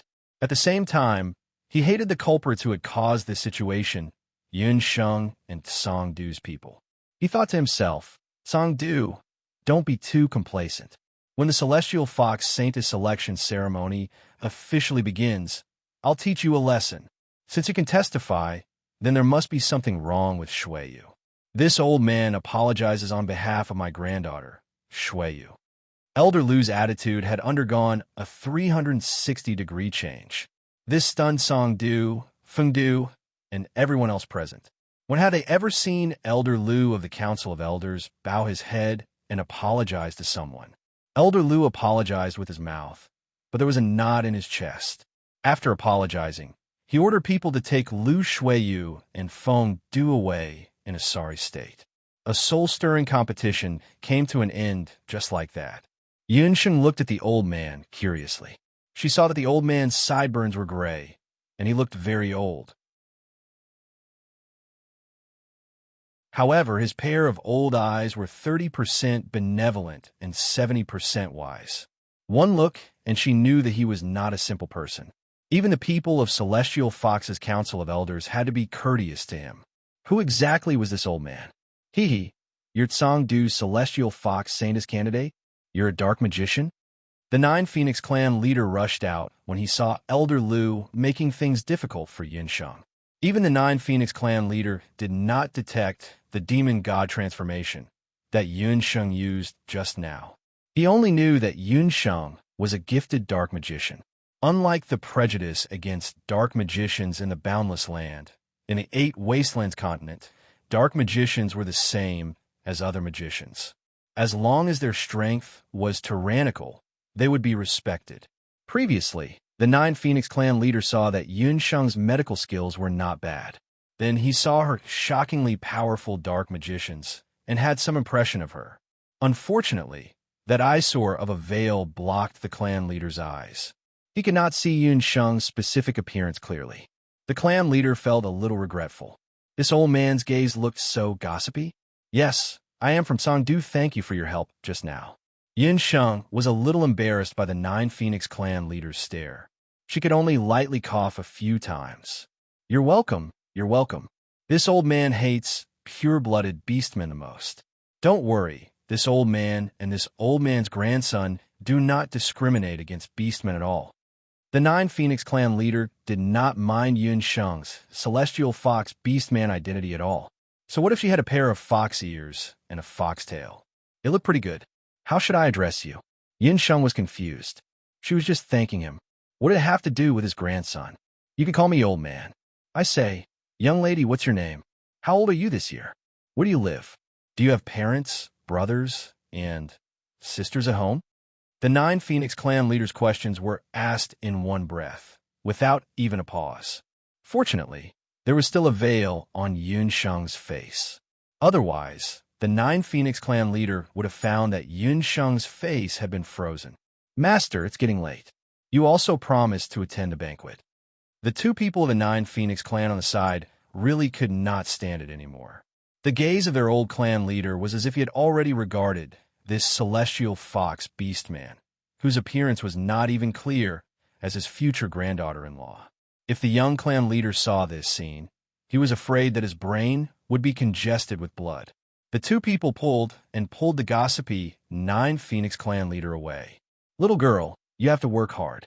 You must enter the final selection of the Holy Maiden. This old man is very optimistic about you. Before leaving, the Nine Phoenix Clan leader did not forget to look back and shouted at Yunsheng. Inside the inn, it was finally quiet and cheerless. Looking at the devastation on the ground, the innkeeper's face was full of pain. Hua Yinluo and Qin Yu had not recovered from the dramatic change just now. The competition is over.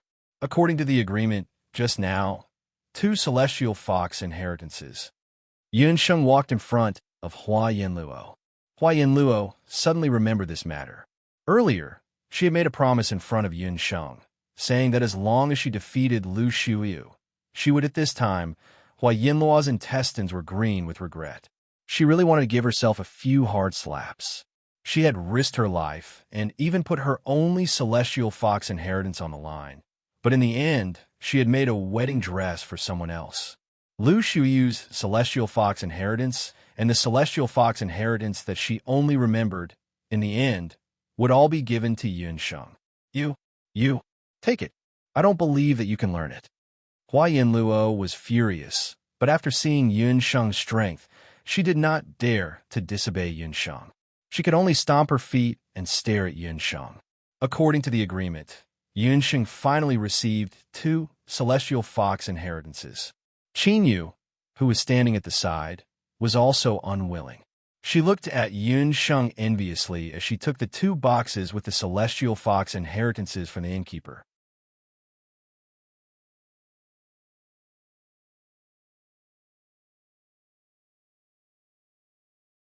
Chapter 12:12. When the 9 Phoenix clan leader walked out of the inn, one of his 2 subordinates walked up to him. "Old clan leader, did you sleep with that woman just now? But she's only a beast man, and she doesn't seem to have any background." Everyone could see that the beast man woman had seriously injured Lu Shuyu, and the vengeful elder Lu wouldn't let it go easily. So what if she's a beast man? Don't forget, in the Bakra orcs, strength is everything. If Elder Lu wants to scheme, then go ahead. If she can't even control a mere Celestial Fox clan leader, then that girl is too weak. The 9 Phoenix clan leader chuckled. But old clan leader, that woman is too sharp. With such a character, she might not be qualified to be the young clan leader's wife. The 9 Phoenix clan wasn't a low-level beast clan like the Celestial Fox clan. As the future wife of the 9 Phoenix clan's young clan leader, other than being able to convince the 9 Phoenix clan, she also needed to be able to deal with the other 2 high-level beast clans. In the eyes of the 2 subordinates of the 9 Phoenix clan leader, that Celestial Fox Beastman had offended Elder Lu despite knowing that she was in whose city. She was young and impetuous and didn't know when to advance or retreat. You're wrong. Endure when necessary. Don't tell me you want your future young clan leader's wife to be a coward. Besides, didn't you see that the Beastman woman is very clever? She didn't reveal herself at first, but in the end, in order to fight for the inheritance of the 2 Celestial Fox clans, she stood out. This is a classic case of pretending to be a pig to eat a tiger. I like this temper. The 9 Phoenix clan leader was so angry that he glared at his 2 subordinates. The 9 Phoenix clan leader wouldn't tell his 2 subordinates. Back then, when he was fighting for the clan leader's position, he was also inconspicuous at first. It wasn't until his clan brothers fought to the death that he shocked the world and took the position of clan leader. His grandson, Green, was talented and had enough prestige in the clan. It was just that he was spoiled since young and was too arrogant. He needed someone to teach him a lesson. This Celestial Fox half-beast woman seemed to be a good wife. Right now, the most important thing was how to make his grandson and that rebellious girl like each other. The old patriarch of the Jilon clan had a scheming look on his face. His 2 subordinates looked at each other, shook their heads helplessly, and followed. While the 9 Phoenix clan leader was observing the prospective granddaughter-in-law in Hoodoo, Yaoji and Gray Feather had already found the young clan leader Green. Because his grandfather arranged the marriage without permission, Green left the tribe in anger. At this time, he temporarily stayed in the D clan. Your subordinates have failed and failed to complete the task. Please punish us, young patriarch. Yaoji and Huiyu knelt in front of Green. The man in front of him did not speak immediately. He tilted his head and pondered. Yaoji raised her head slightly and stole a glance at Green. The young patriarch of the 9 Phoenix clan had been very good-looking since he was a child. A few years ago, he was still a young boy, but his eyebrows, eyes, and nose were all exquisite. When he recovered his inheritance and integrated part of the power of the 9 Phoenix King Saraira, his outline also changed. Although he was no longer young, he gained a kind of breathtaking masculine beauty. The current Green was like a canary that had transformed into a soaring eagle, striking fear into the hearts of those who looked at it. Get up. This time it's not your fault. No one can change my grandfather's temper. Green rubbed his good-looking eyebrows. He had heard from the Nine Phoenix clan that his willful grandfather had gone to the Celestial Fox tribal country. Because of this, his good friend, Violet, even mocked him unkindly. Needless to say, Green knew that his grandfather must have gone to watch the selection of the Celestial Fox Saintess. Perhaps, as Z had said, the old man would bring back a granddaughter-in-law as soon as he came back. Speaking of the Celestial Fox Saintess, Green's mind naturally substituted a pronoun, trash and coquettish. The trash was naturally the previous Celestial Fox Saintess, Husheng. Although they were both the young patriarch and saintess of the Bakra orcs, and had been baptized by the beast deity at the beast god altar since young, Green did not have any impression of that trash saintess, Husheng. Green did not even have any memory of how many eyes and nose she had. It was probably because that woman had no sense of existence. The coquettish was Hu Linglong. Because she was Husheng's close relative, Hu Linglong entered the beast god altar with Husheng. But different from Husheng, who had no sense of existence, Hu Linglong had too much sense of existence. Wherever Green appeared, there would definitely be Hu Linglong. If it were not for Z at that time, Hu Linglong would have stuck to him even tighter. It was also because of Hu Linglong that Green hated the Celestial Fox women so much. But his grandfather just had to make some **T agreement with the old patriarch of the Celestial Fox tribe. Green had the urge to vomit blood, but it was not good for him to lose his temper in front of his subordinates. He could only tighten his handsome face and appear even colder. Young patriarch, we have another thing to report. Actually, this time, even if the old patriarch did not order us to be recalled, our assassination plan would have failed halfway. Yaoji bit her red lips. Although she was unwilling to give up, she still told Green everything that had happened on the way. Yu Yinhua Wan was killed by a female doctor in the Tsangdu guards. She summoned a subdivine beast? Green raised his eyes. Yaoji had grown up with him since young. Green had always been clear about her ability. Her strength was comparable to the first-class masters of the Nine Wan tribe. With such skills, it should be easy for her to kill those weak Celestial Fox Saintess candidates. But who knew that she would be defeated by a half-orc female doctor who had not even completely evolved her fox form? Unfortunately, Yaoji and Grey Feather did not know the specific origin of that woman. They only knew that she was from Tsangdu. In their impression, Tsangdu was just a very ordinary capital city in the Celestial Fox tribe. Could it be that there was a summoner with amazing strength hidden in Tsangdu? That half-orc female doctor must be strange. It has been a long time since a subdivine beast appeared on the continent. But rest assured, young patriarch, next time, if Yaoji meets that woman again, I will definitely be able to avenge the humiliation, Yaoji said while gnashing her teeth. You will have this opportunity soon. Green did not take it seriously. Yaoji was a vengeful person. To be bullied by an inferior Celestial Fox half-orc was a disgrace to both Yaoji and the Nine Wan tribe. Young patriarch, what do you mean? Yaoji was taken aback. You too. Follow me to the Celestial Fox tribe. Green would not allow his grandfather to fool around there. The selection of Celestial Fox Saintess. He would not let it be held so smoothly. A new month, I'm begging for a good start. After April 9th, I'll add it all up.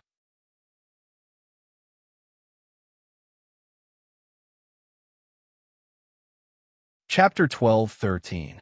The battle between the old patriarch of the Nine Phoenix tribe and the young patriarch of the Nine Phoenix tribe was ongoing. On the other hand, Qianlang did not know about the fight between Yun Sheng, Hua Yin Luo, and the three candidates of the Saintess of Fengdu until he returned to the inn that night. You injured Elder Lu's granddaughter? Qianlang felt as if the sky had collapsed when he heard the news. What surprised him even more was that the person who defeated Lu Xiuyu was not Hua Yin Luo or Qin Yu, but the half-orc female doctor, Yun Sheng. That's right, Lord Qianlang. That woman has been hiding very well. She's in big trouble this time. We're all going to die because of her. Feng Lian. She even pretended to be you and participated as a candidate of the Celestial Fox Saintess. I think she already planned this. Qin Yu added fuel to the fire in front of Qianlang. She felt a little regretful when she thought about it afterward. Elder Lu had a great influence in the Council of Elders. She was punished by Elder Lu because she was implicated by Yunsheng. She was too innocent. At that time, the three of us made the decision together. Now, she's the only one to blame. Qinyu, you're too heartless. Although Hua Yinluo was also angry that Yunsheng had obtained 2 celestial fox inheritances and became the biggest winner, she still had her basic principles. Feng Lian glanced at Yunsheng and did not say anything. Sigh, it's useless to talk about it now. Ladies, especially the ladies from Yunhua Hospital, if there's nothing important, it's better for you not to walk around a new city. Qianlang felt a headache coming on. This matter came too suddenly. He had to write a letter as soon as possible and tell Lord He. He would wait and see. Yunsheng pursed her lips and did not care. Anyway, she did not plan to walk around Hu City since she did not find Night Fox's whereabouts. She obtained 2 celestial fox inheritances and used the devil transformation for the first time. She could go into seclusion before the celestial fox saintess selection ceremony.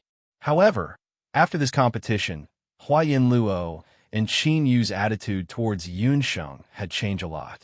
Especially Hua Yinluo, the way she looked at Yunsheng had changed. Every time she saw Yunsheng, she would carefully keep a distance from her. This woman even dared to cripple Lu Xiuyu with a single heavenly thorn. If she didn't agree with her, she would smash Lu Xiuyu to pieces. As Feng Lian was not present, she did not witness Yunsheng's magic with her own eyes. As for Qinyu, she had always been a fence-sitter. When she saw that Yunsheng had obtained 2 celestial fox inheritances, she felt indignant. When Qinyu returned to her room, she complained to the maid. "Young miss, when you were not around just now, someone sent a letter." When the maid saw her, she hurriedly took out a letter. Qinyu opened the letter. It was from Elder Lu. "Great, the opportunity has come. It's a letter from Elder Lu." Qinyu casually read the letter. When she saw the signature at the end, her eyes suddenly lit up. There was always a way out. She was still worried that she would offend Elder Lu because of Yunsheng. Unexpectedly, Elder Lu said in the letter that as long as she helped him deal with Yunsheng, he would help Qinyu during the Celestial Fox Saintess selection ceremony. Elder Lu also said that his granddaughter Lu Xiuyu was seriously injured and Fengdu had no hope of winning. Seeing that Qinyu was beautiful and intelligent, he decided to let Qinyu replace Lu Xiuyu. This letter made Lu Qinyu burst with joy. In Elder Lu's letter, he asked her to investigate Yunsheng's cultivation method and her weaknesses so that she could deal with Yunsheng when the time came. That woman is a magician and a dark magician. As long as Elder Lu can find a light magician, it won't be difficult to deal with her. As for her weaknesses, they should be the demonic beast beside her and the herb-gathering boy. Qinyu rolled her eyes and immediately wrote a letter. Then she ordered the maid to send it out. "Yunsheng, why can you, a half-beast celestial fox, have the inheritance of 2 celestial fox? I want you to know that wherever I am, no one can beat me." Qinyu was complacent. Qinyu was not the only one who received the same letter. Hua Yinluo also received one. After reading the letter, she remained silent. "Young miss, this is a great opportunity." Hua Yinluo's maid knew that her young miss had never been valued by the Hua family because she was a concubine's daughter. This was a great opportunity for her young miss to turn the tables. "Burn this letter and pretend you didn't see it. No one is allowed to tell anyone that Elder Lu contacted us." Hua Yinluo's words surprised her maid. "Young miss, don't you plan to work with Elder Lu? I'm from Songdu after all. How can I work for someone from Fengdu? If I betray Songdu, even if I become the Sacred Lady, I won't be able to face my family and friends in Songdu. Besides, I'm the one who started this." That Yin woman just took advantage of the situation. Although Hua Yinluo had a fiery temper, she could still distinguish between right and wrong. Elder Lu was not a kind person to be able to raise a granddaughter like Lu Xiuyu. Moreover, there was still Lu Yunshuang in Fengdu. How could Elder Lu help her ascend the throne so easily? Hua Yinluo was a concubine's daughter in the Hua family.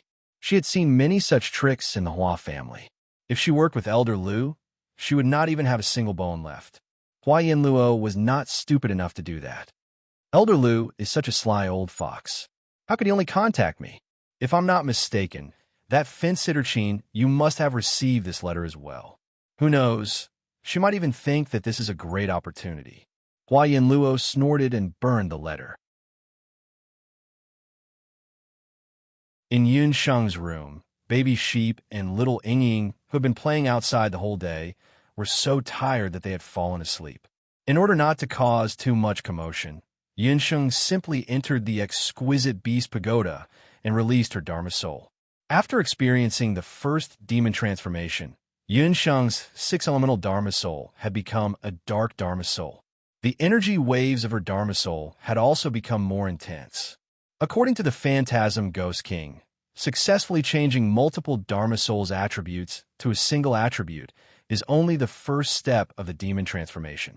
The most crucial step of the demon transformation is to change a Dharma Soul from a single attribute back to a multi-elemental Dharma Soul. Next is the most crucial step. Can my Dharma Soul return to its six-elemental Dharma Soul state? Yun Sheng chanted the incantation for the demon transformation as she conjured the hellfire of the divine lotus in her hand.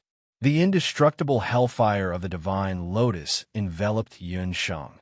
The flames were so scorching that they could even melt purple gold. However, Yun Sheng felt neither pain nor itch. With the appearance of the hellfire of the divine lotus, the dark Dharma soul let out a sound like that of a trapped beast struggling. The pitch-black dark Dharma soul began to change little by little.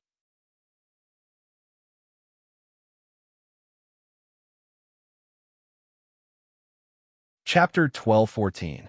Previously, the Phantasm Ghost King had also said that the most crucial step of the demon god transformation was this step. The Dharma soul had returned to its original state. Back then, the Phantasm Ghost King's Dharma soul was unable to return to its original state after undergoing the demon god transformation. In the end, he could only maintain his identity as a dark magician. Because of this, when he was cultivating to break through to the godly realm, he had to undergo many trials and tribulations. In the end, he could only live in the netherworld. Fortunately, he now had someone in his heart, Li Qingsheng, and he gradually let go of the fact that he couldn't complete the demon god transformation. He hoped that Yun Sheng could help him make up for his regrets. Under the effect of the divine lotus fire, the dark Dharma soul quietly changed. The dark Dharma soul, which was as black as a dark cloud, and the fire, water, wind, and earth elemental Dharma souls gradually recovered. Only when Yun Sheng's Dharma soul returned to its original state of six elemental Dharma souls did she retract the divine lotus fire. Yun Sheng adjusted the Dharma power in her body. When she carefully examined her Dharma soul, she discovered that her six elemental Dharma souls were somewhat different.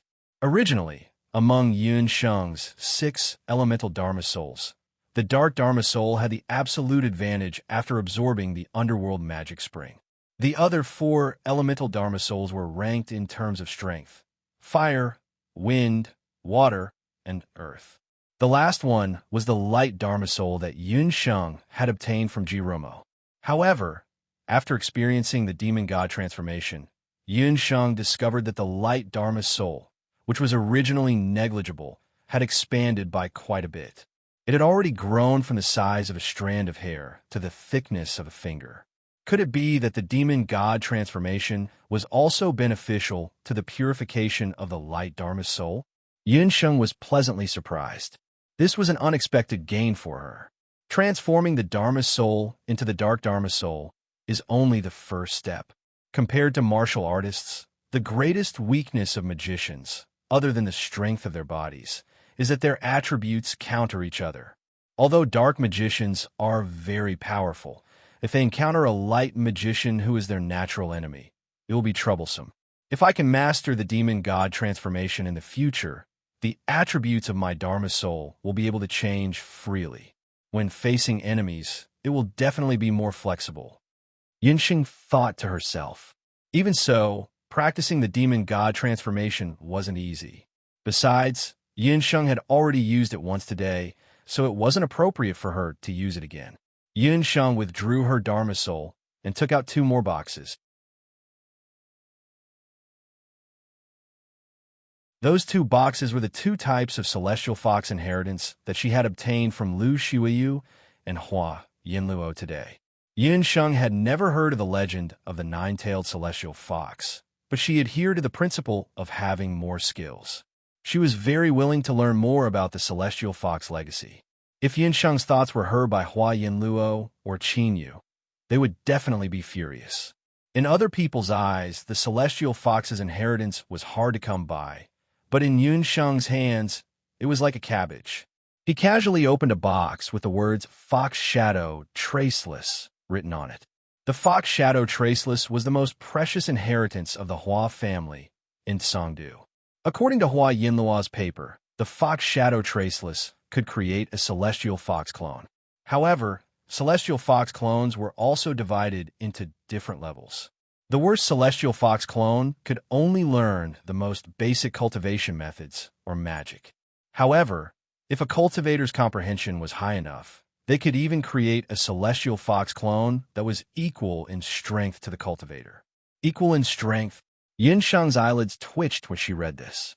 Did this mean that her celestial fox clone could also learn her celestial lotus fire and even her summoning skills? Although Hua Yinluo had also learned the Fox Shadow Traceless, judging from the earlier matches, her celestial fox clone was very average.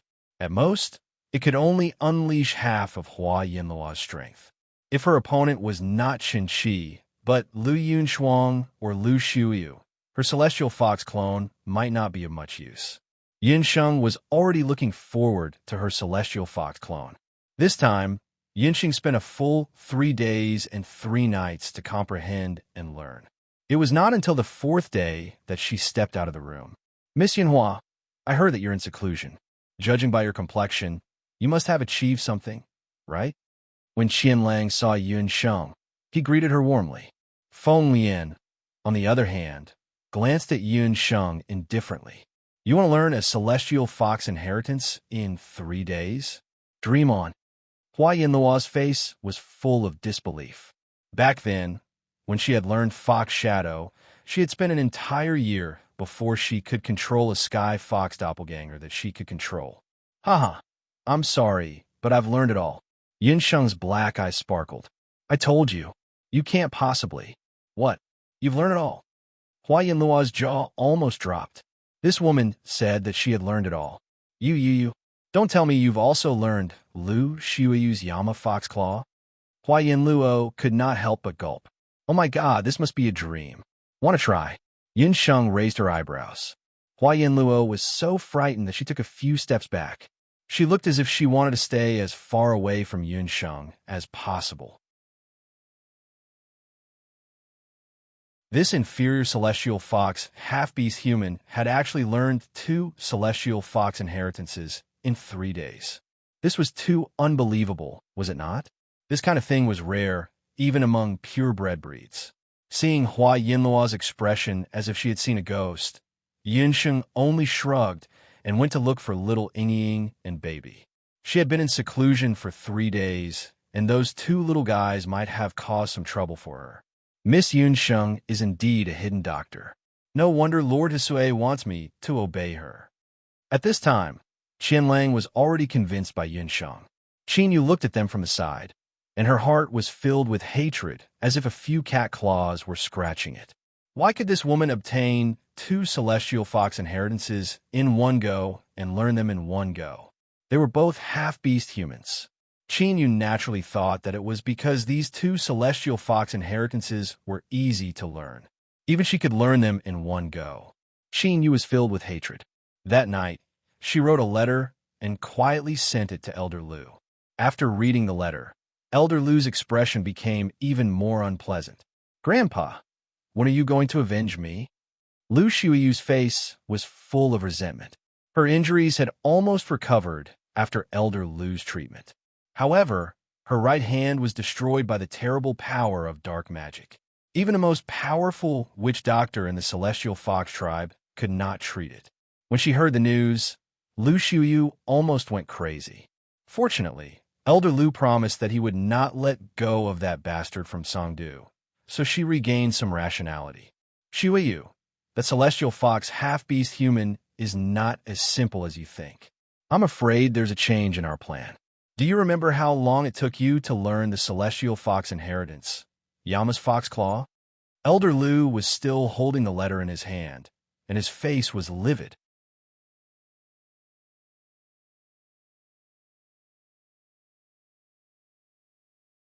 Chapter 12:15. Xiuyu has been learning it for more than a year. Among all the disciples of the Hua clan, her learning speed is in the top 3. Grandfather, why are you asking this? Do you think that bastard can learn the Yama Fox Claw? Lu Xiuyu said proudly. There's a reason why Elder Lu doted on her so much. She learned the Yama Fox Claw very quickly. Lu Xiuyu also had another Celestial Fox inheritance. Having 2 Celestial Fox inheritances at such a young age, she was definitely in the top ranks among the young men and women of the Celestial Fox tribe. Before Elder Lu received Qin Yu's letter, Lu Xiuyu had never thought that the bastard Celestial Fox could learn the inheritance. The cultivation of a Yama Fox Claw, in addition to comprehension, also required a large amount of beast blood and elixirs to soak one's hands. Only after many years could one achieve some success. Therefore, in Lu Xiuyu's opinion, even if the bastard could learn it, it would take at least 10 years. As for that ****, it was impossible for her to survive the selection of Saintess of the Heavenly Fox tribe. She was not as stupid as Hua Yanluo. She was confident. Taking out the Yama Fox Claw meant that she was confident that the other party could not have learned it. The Yama Fox Claw was not comparable to the Celestial Fox inheritance. According to the ancestor of the Hua clan, if the Yama Fox Claw was cultivated to the highest level, it could tear open the sky with its bare hands and pierce through the chest of a martial god. Of course, among the generations of Celestial Fox, only the ancestor who created the Celestial Fox inheritance could reach such a level. Even Elder Lu's Yama Fox Claw had not reached such a level. The bastard Celestial Fox you mentioned, she spent 3 days to learn the Yama Fox Claw. To be exact, she spent 3 days to learn the Yama Fox Claw and the fox's traceless shadow. Elder Lu's hand was full of fighting spirit. The letter was crushed into powder. Impossible. Lu Xiuyu was speechless. That bastard. How could it be? There are only 2 possibilities for this matter. Firstly, she really did learn the 2 legacies of Celestial Fox. Secondly, she was lying. If she was lying, this matter would be easy to deal with. What if what she said was true? Learning 2 Celestial Fox techniques in 3 days. If this news spreads, you won't be able to take revenge. Elder Lu knew very well that such a genius had not appeared in the Celestial Fox tribe for many years. Putting aside the Holy Maiden for marriage, it was only a few months until the next Bakra-Orcs competition. The Celestial Fox tribe had been ranked last among the Bakra-Orcs for 500 years. The other beast clans had publicly criticized the Celestial Fox tribe for not having the right to retain the title of Bakra-Orcs. They even thought that the other beast clans in the 8 wastelands could challenge the Bakra-Orcs as long as they were strong enough. Hu Qinxiu and the Elders Guild urgently needed a true Celestial Fox genius to reverse the situation. Grandfather, that bastard isn't a genius. She caused your granddaughter to become a cripple. I want revenge. Lu Xiuyu was agitated. Xiuyu, grandfather loves you the most. Don't worry, grandfather won't let that woman have an easy time. I've already asked around. That woman hasn't left her house these few days, so it's hard to do anything to her. But she still has a herbalist and a weak magical beast under her. Grandfather has already ordered people to capture them. When the time comes, that bastard will be at our mercy. Elder Lu sneered. This was whose city. No one could live so freely after offending the Lu clan. Under Elder Lu's command, a few Celestial Fox soldiers threw a pink magical beast and a small Celestial Fox half-beast man in. Bobo, you bastards. Bobo Sheep cursed loudly. There were a few pieces of black paper stuck on its body. Little Ing Ing had already been knocked unconscious and tied up. This sheep has some tricks up its sleeves. It's said that even a magic prison can't hold it. I specially used a shaman talisman made by the great witch doctor to trap it. Elder Lu kicked Bobo Sheep. This sheep had cost him a lot of effort. It was said that it had killed 2 celestial fox soldiers on the spot and scratched a celestial fox general's face. It was clearly a sheep, but could speak human language. Who knew what kind of mutated magical beast it was? If it wasn't for the fact that it still had some use, Elder Lu really wanted to hand it over to the Great Witch Doctor and have him dissect it to see what kind of monster it was. Oomph. With him in our hands, that slut will definitely die in my hands. I'll slice off her flesh piece by piece and crush her bones piece by piece. I'll make her die an incomparably miserable death, said Lu Xiuyu hatefully. No, Xiuyu, Grandpa has his own arrangements for this matter. That half-beast bastard can't die for the time being. Elder Lu's face was full of deep meaning. Bobo Sheep looked at Elder Lu's appearance from the side and was extremely anxious. But no matter how hard it tried, it couldn't break through the paper talisman on its body. Dear Master, you must not be fooled, Bobo Sheep silently said in its heart. Yin Sheng waited in the inn until the lanterns were lit, but Bobo Sheep and little Ing Ing still didn't come back. She faintly felt that something was wrong. Could it be that something had happened while she was in seclusion? Yin Sheng tried to contact Bobo Sheep, but she couldn't feel any aura of Bobo Sheep. Only then did Yin Sheng become anxious. Bobo Sheep was Yin Sheng's life contract beast. Logically speaking, as long as Bobo Sheep was still in the Bahuang continent, Yin Sheng should be able to feel its aura. A similar situation had never happened before. Yin Sheng could only look for Qianlang. Qianlang immediately ordered people to go out and search. Until the next morning, there was still no news of Bobo Sheep and Little Ing Ing. Yin Sheng understood that something must have happened to Bobo and Little Ing Ing. Just as she had expected, around noon, someone delivered a letter. The letter was sent by Elder Lu. It said that Bobo Sheep and Little Ing Ing were in his hands. If Yin Sheng wanted to save them, she had to go to Elder Lu's residence alone in the afternoon. After Qianlang and the others learned of this, they hoped to accompany Yin Sheng. No, this matter is a personal grudge between me and Elder Lu. It shouldn't involve Songdu and Fengdu. It's enough for me to go alone. Although he was still very worried about Yin Sheng's safety, when he thought of the strength that Yin Sheng had shown earlier, Qianlang also knew that he wouldn't be of much help. As promised, Yin Sheng went to Elder Lu's residence alone. Bobo, as soon as Yin Sheng entered Elder Lu's residence, she saw Bobo Sheep tied up like a dumpling. There were also some black talismans on its body.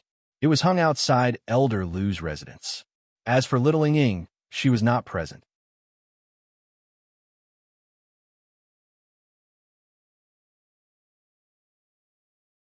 Chapter 12:16.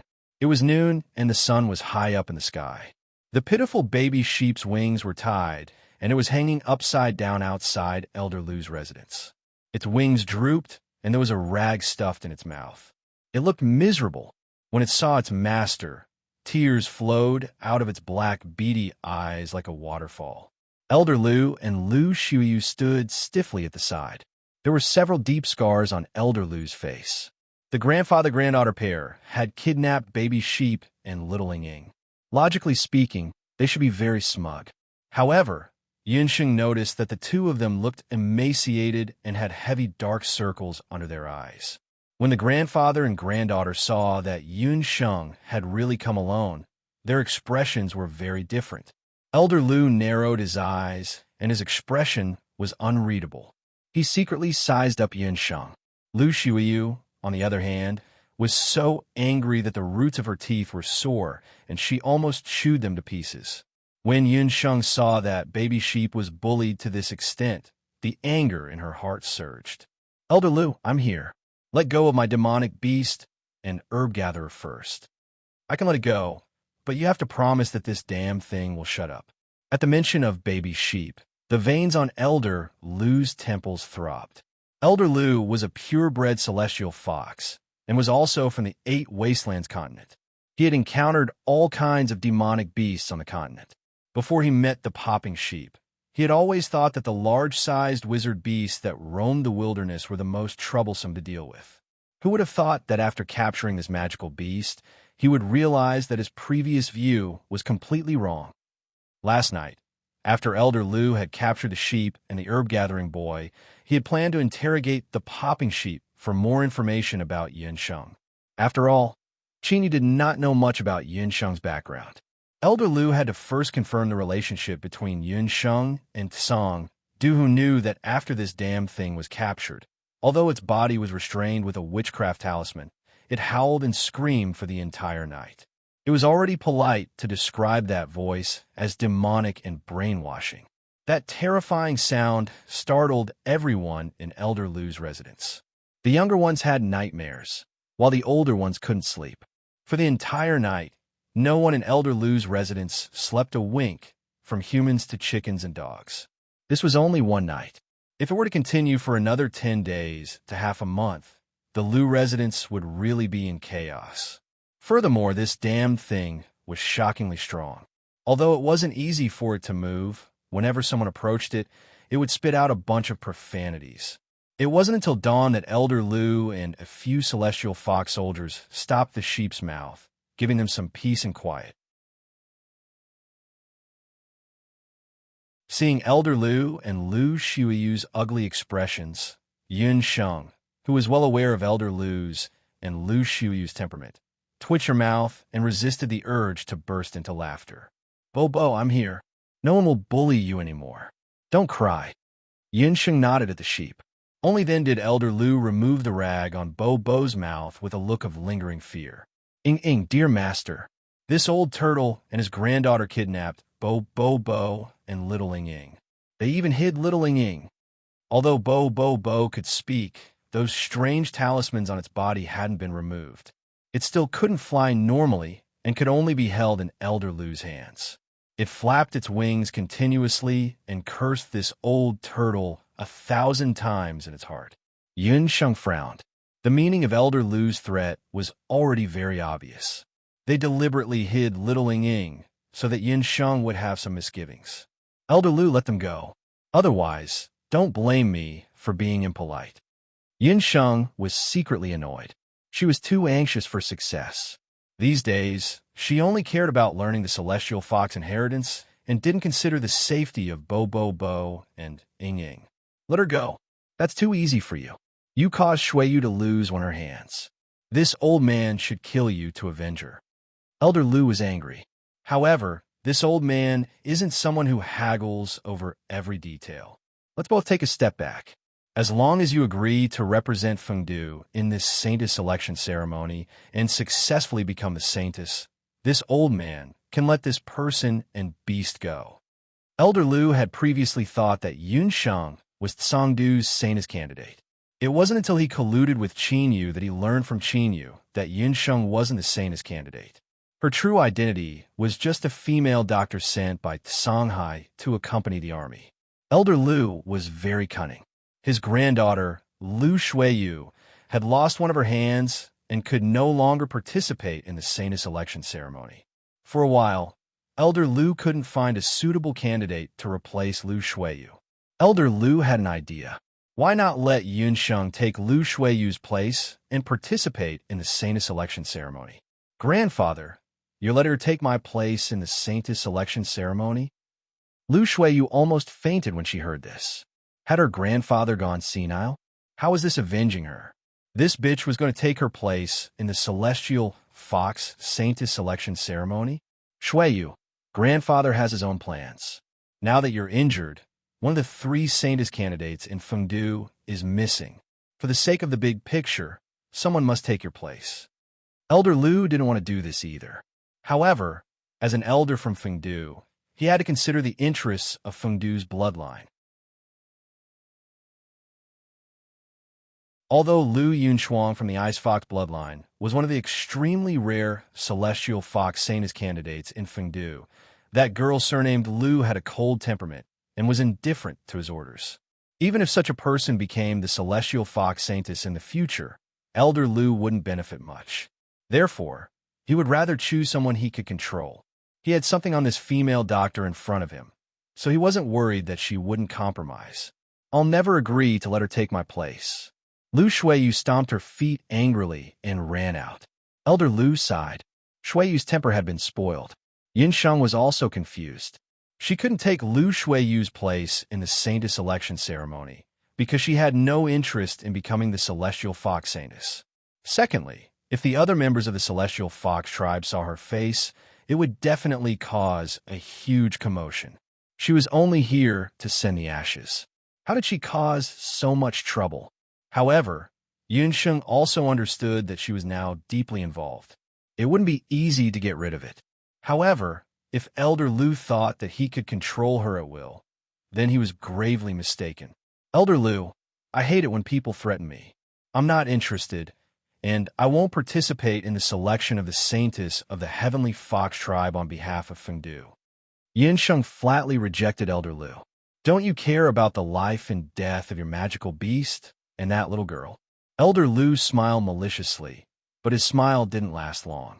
Yunsheng's figure suddenly flashed. Like a bolt of lightning, she swept in front of him.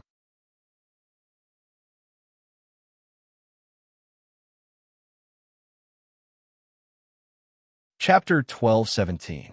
It wasn't that he hadn't fought before, but he had never seen anyone fight with a hostage in hand. Were hostages worthless these days? Although Elder Lu was shocked, the older the ginger, the spicier it was. Violent fighting energy exploded from his body. Yama Fox Claw. Elder Lu roared and used the Lu family's family heirloom, the Celestial Fox technique. Although they were both Yama Fox Claws, Lu Shuiyu's and Elder Lu's were completely different. Elder Lu's hand swayed, and the fox claw was like an old tree with its roots. The sharp claws tore through the air and stabbed toward Yunsheng. His and Yunsheng's figures intertwined and quickly separated. The moment the two of them intertwined, Elder Lu saw a silver light flash before his eyes. Boom! Powerful energy waves collided, and the two figures retreated more than 10 steps at the same time. Elder Lu originally thought that victory was in his grasp. However, when he collided with Yunsheng, he was surprised to discover that the kissing sheep that he had been holding in his hand had disappeared.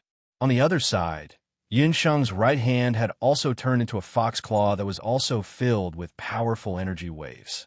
However, compared to Elder Lu's ferocious blood-stained fox claw, Yunsheng's Yama fox claw was different. Yunsheng's fox claw was sparkling and translucent like jade, like a jade carving. As she hadn't cultivated for a long time, Yunsheng's Yama fox claw was slightly weaker than Elder Lu's. At this moment, a wound could be faintly seen on the jade-like sharp fox claw, and blood was seeping out. Although Yunsheng was slightly weaker in terms of strength, she had the upper hand in terms of speed. Just now, when she took Elder Lu's claw head-on, she cleverly snatched the baby sheep back. His granddaughter, Lu Shuiyu, had cultivated for many years before she could master the Yama fox claw. This beast man. At this moment, there was nothing but shock in Elder Lu's heart. She was actually faster than him. Elder Lu could also tell at a glance that Yunsheng was using the Yama fox claw. She had really learned Yama's fox claw. Elder Lu was incomparably shocked. It seemed that what Qin Yu had said wasn't a lie. This little bastard from Blue, Du, had really learned the Yama fox claw in a short 3 days. He would never have thought that there was a reason why Yunsheng could learn Yama's demon's claw so quickly. It was because Yunsheng had once practiced Trillium Hand. The Trillium Hand left behind by the Yin clan's ancestor was meant to increase the hand speed of the Yin clan's descendants during acupuncture and surgery. However, when Yunsheng practiced the Yama fox claw, she realized that as long as she combined the Trillium Hand and the Yama fox claw, she could achieve an unexpected effect. This was also why she was able to master the Yama fox claw so quickly. Furthermore, in terms of hand speed, she was even faster than Elder Lu.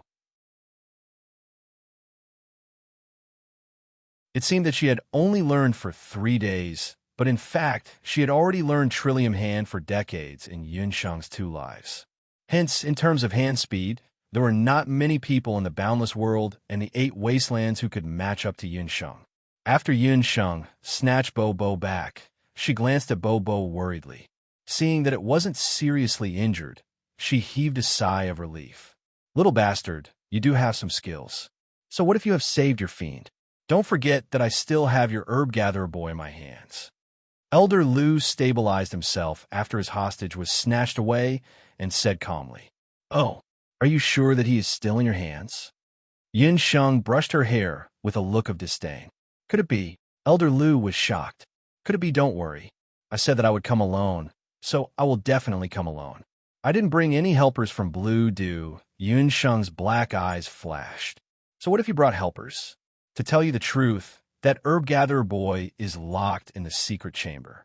Without my presence, no one can save him." Elder Lu sneered. Behind him, there was the sound of bodies falling to the ground. A few guards of the Lu residence were thrown out.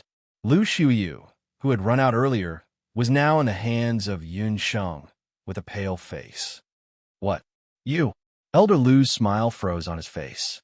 He looked at Yun Sheng in front of him, then looked behind him at the masked woman who looked exactly like Yun Sheng. "Grandfather, that is Celestial Fox's clone. This bastard must have learned the Hua family's traceless fox." Lu Xiu ran out in a fit of anger just now. However, just as she ran out of the courtyard, she felt her vision darken. A ghostly figure landed in front of her. That figure was none other than Yin Sheng. Elder Lu and Lu Xiuyu then realized that on the one hand, Yun Sheng had come to meet Elder Lu. On the other hand, she had used another, Yun Sheng, to hide in the Lu residence to find Ying Ying's whereabouts. Yun Sheng had come to the Lu residence alone, so she had been on guard against Elder Lu's tricks. However, her clone, Yun Sheng, searched the Lu residence but couldn't find little Ying Ying. At this moment, Lu Xiuyu ran out and caught her in the act. "Elder Lu, now we both have hostages in our hands. However, in your eyes, Lu Xiuyu's life is much more valuable than my herb gatherer boy." Yin Sheng stood aside with a smile. Elder Lu trembled with anger. He had been in the Celestial Fox tribal nation for so many years, but no one had ever dared to treat him like this. This damned Celestial Fox bastard. However, no matter how much he hated her, Elder Lu understood that now that Yun Sheng had mastered the Yama Fox's claw and Fox's traceless shadow, as well as Celestial Fox's clone, if they really fought, he wasn't confident that he could rescue his granddaughter unscathed. Elder Lu had no choice but to turn around and go to the secret room to bring little Ying Ying out. "Master!" Little Ying Ying was scared out of her wits, locked in the secret room. However, in order not to worry Yun Sheng, she could only hold back the tears in her eyes. "I brought her here. I'll count to 3, and we'll release her at the same time." Elder Lu's face was ashen. He picked up little Ying Ying. On the other side, Celestial Fox's clone, Yun Sheng, also picked up Lu Xiuyu. Both sides walked forward. Yun Sheng was vigilant. Fortunately, Elder Lu didn't play any tricks. "Elder Lu, Yun Sheng, will definitely remember what happened today." Yun Sheng narrowed her eyes. With one hand holding little Ying Ying and the other holding little Ying Ying, she was about to retreat. However, at this moment, there was a loud bang outside the Lu mansion. A huge magic array enveloped the Lu mansion. "Ha ha, little bastard. Do you really think that the Lu mansion is a place where you can come and go as you please? Today, either you agree to my conditions, or you die here." Elder Lu said eerily. He had already set up an inescapable net outside the mansion. "If I want to leave, no one can stop me." After Yun Sheng finished speaking, waves of terrifying hellfire of the Divine Lotus appeared around her. As the hellfire of the Divine Lotus spoke, the magic waves in the magic array were instantly burned into holes. "TSK, you have a lot of tricks. Don't you care about the life and death of the person and beast beside you?" After Elder Lu finished speaking, little Ying Ying and little Ying Ying both let out painful cries.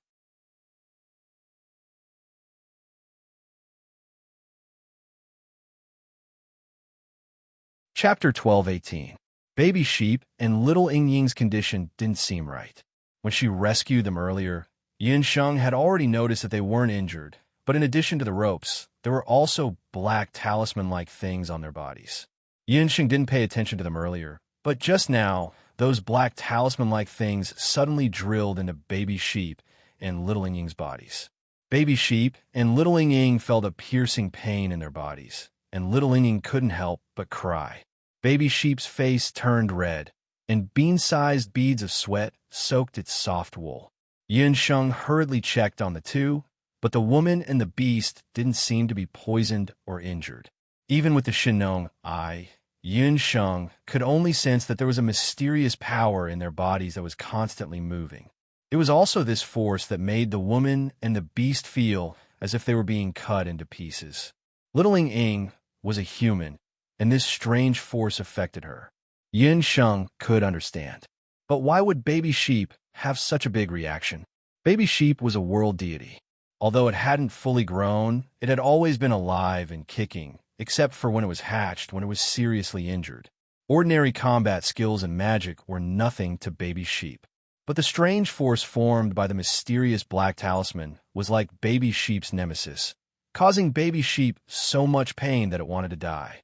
Little Ying's body was weak, and it didn't take long for it to pass out. Don't think that you're the only one with a trump card. You saved them, but I've cast a witchcraft talisman on them. This kind of talisman can only be found in the Celestial Fox clan, and no one in the world can remove it. Elder Lu laughed. Baby Sheep only felt that the strange force in its body was tearing at its organs, and its body was about to explode. Enough! Yin Sheng spat out 2 words when she saw Baby Sheep and Little Ying in pain. Ha ha! If you agree, I have an antidote here. Take it every 10 days, and it will ensure the woman and the beast's safety. However, if they did not comply, the pain would flare up once a day. On the 10th day, the monstrous power would burst out of their bodies, causing them to explode and die. I know you're female, doctor, but this antidote is a witchcraft. It's impossible for you to cure it, Elder Lu said proudly. At this point, he did not believe that Yun Sheng would not compromise. Dear master, Bobo is useless. Bobo Sheep was dying. This was the first time he hated someone so much. It was a world deity beast, but it was always a burden to its master. Hey, it's not your fault. Yun Sheng looked up with a burning gaze. Suddenly, the divine lotus karmic fire in her body exploded like a flash flood. Bang, bang, bang. Countless azura heavenly thorns rained down from the sky. The enraged Yun Sheng instantly tore apart the entire magic array in front of Elder Lu and Lu Xiuyu. The entire Lu residence was devastated, as if it had experienced a thunderstorm. I will join Plentiful City and participate in the Saintess election on behalf of Lu Xiuyu. After I succeed, give me the antidote immediately. Otherwise, I'll kill everyone in the Lu residence. Little Ying and Bobo were like family to Yun Sheng. This time, Elder Lu had completely violated Yun Sheng's bottom line. If it were not for the mysterious black talisman that Yun Sheng could not break, she would not have agreed to Elder Lu's request so sullenly. Seeing that Yun Sheng had agreed, Elder Lu threw her 2 bottles of medicine. He would give the rest of the medicine to Yun Sheng in batches after 10 days. After receiving the antidote, Yun Sheng left with Bobo Sheep and Little Ying, leaving the Lu residence in ruins. Although he successfully threatened Yun Sheng to agree to his conditions, Elder Lu was so scared that he broke out in a cold sweat. This woman's strength was really terrifying. Thinking about it later, Elder Lu was still a little scared. Grandpa, are you really letting her participate in the Celestial Fox Saintess election? But her strength, what if she doesn't listen to us? Lu Xiuyu was also scared out of her wits. Only now did she realize how lucky she was that only one of her hands was destroyed that day. That Celestial Fox bitch, the woman surnamed Yun, was many times stronger than the other Saintess candidates in Songdu. Even if she was just an inferior half-beast, it would not hinder her from being selected in the end. No wonder Grandpa let her represent Plentiful City first. At this time, Elder Lu was also full of doubts. It was said that Songdu's military counselor, He Sui, was unparalleled in wisdom. How could he give up such an outstanding candidate and let someone else represent Songdu? Xiuyu, that was just a temporary measure. That witchcraft amulet is not an ordinary thing. In fact, even I only asked for 3 from the great witch doctor. As for whether the witchcraft amulet has an antidote, only the great witch doctor knows. Elder Lu snorted. You This woman was a scourge after all. If she really did not listen in the end, he would ask the great witch doctor to personally take action. He did not believe that the great witch doctor, who had mysterious powers, would not be able to subdue a lowly half-beast. As soon as Yun Sheng walked out of the Lu mansion, she first checked the 2 bottles of medicine that Elder Lu had given her. She found that the 2 bottles of medicine were colorless and odorless. She could not tell what they were made of. However, after drinking the medicine, Popping Sheep and Little Yingying's condition did improve a lot. Just as Yun Sheng was about to ask Popping Sheep and Little Yingying about the details, her ears twitched slightly. "Come out." Yun Sheng shielded Little Yingying and Popping Sheep in front of her and suddenly spoke. A person walked out from behind her. When she saw the person, Yun Sheng was stunned. This person was Lu Yun Shuang of the Ice Fox clan, whom Yun Sheng had met once at the inn earlier. "It's you. Why are you following me?" Yun Sheng had sharp senses and had long noticed that someone was following her. She had thought that it was Elder Lu's subordinate, but she did not expect that the person following her would be Lu Yun Shuang. "You don't have to try. That antidote was made by the great witch doctor of the Celestial Fox tribe. No one else in the world can make it except for her," Lu Yun Shuang said calmly. She was no different from a few days ago. Her face was still as cold as ice.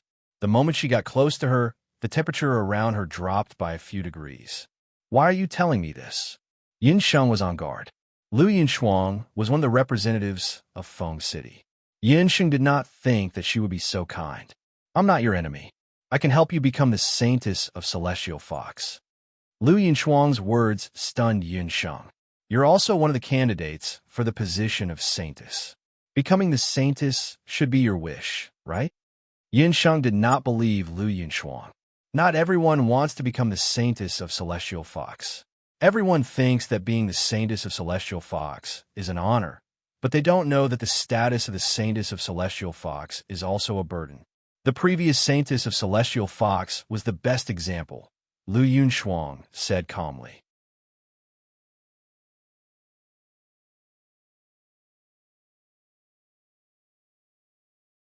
Chapter 1219. You knew the previous Celestial Fox Saintess? Yun Sheng could not help but take a few more glances at Lu Yun Shuang when she heard this. Lu Yun Shuang of the Ice Fox tribe was just like her name. She was cold and indifferent to everyone at any time. "I didn't know her, but I've heard some things about her. If she wasn't the Celestial Fox Saintess, she would probably be much happier. Indeed, if she was human or born on another continent, everything would be different." Yun Sheng could not help but sigh. She could not help but think about how she and Hu Sheng's mothers were both hatched from the same beast blood cloud. If their mothers had been swapped back then, would her and Hu Sheng's fates have been changed as well? However, there were never too many ifs in this world. "I don't want to be some saintess. My only condition for helping you is that after everything is done, you help me dissolve my ice fox physique." Lu Yun Shuang glanced at Yun Sheng a few times. She did not know why Yun Sheng would suddenly become so emotional. Lu Yun Shuang also knew that Elder Lu and his granddaughter had captured Popping Sheep and Little Yingying. She had thought that Yun Sheng would succumb to Elder Lu's pressure. Who would have thought that the Lu mansion would be razed to the ground by the furious Yun Sheng? Lu Yun Shuang could not help but look at Yun Sheng in a new light. In the entire Celestial Fox tribal nation, not many people had the guts that Yun Sheng did. This also confirmed Lu Yun Shuang's earlier guess. That day, when Lu Yun Shuang saw Yun Sheng use only a few needles to remove the eyes from Qin Yu's body, she wanted to find an opportunity to ask Yun Sheng if she could help her. If Yun Sheng could help her, she could help Yun Sheng defeat the other competitors in the upcoming Celestial Fox Saintess election and come out on top. To Lu Yun Shuang, whether or not the capital was plentiful did not matter at all. The Ice Fox clan had always been wandering around the periphery of the Celestial Fox tribal nation. For so many years, the Celestial Fox tribal nation had never cared about the life and death of the Ice Fox clan. This time, Lu Yun Shuang was representing Fengdu in the competition because Elder Lu had done her a favor before. However, no matter how much money he had, it was nothing compared to improving the Ice Fox's physique. Improve your physique? Are you talking about improving your body's constitution that freezes when you touch others? Yin Sheng had cured countless diseases, but she had never heard of a body that could be cured.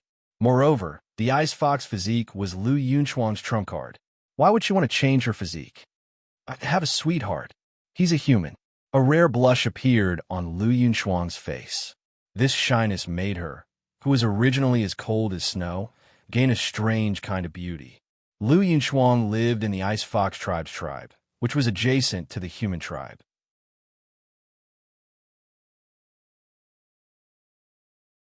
She had lived with the human tribe since she was young. There, she met a human ancient martial art practitioner. The two of them loved each other, but due to Lu Yunchuang's constitution, she could not be with that man.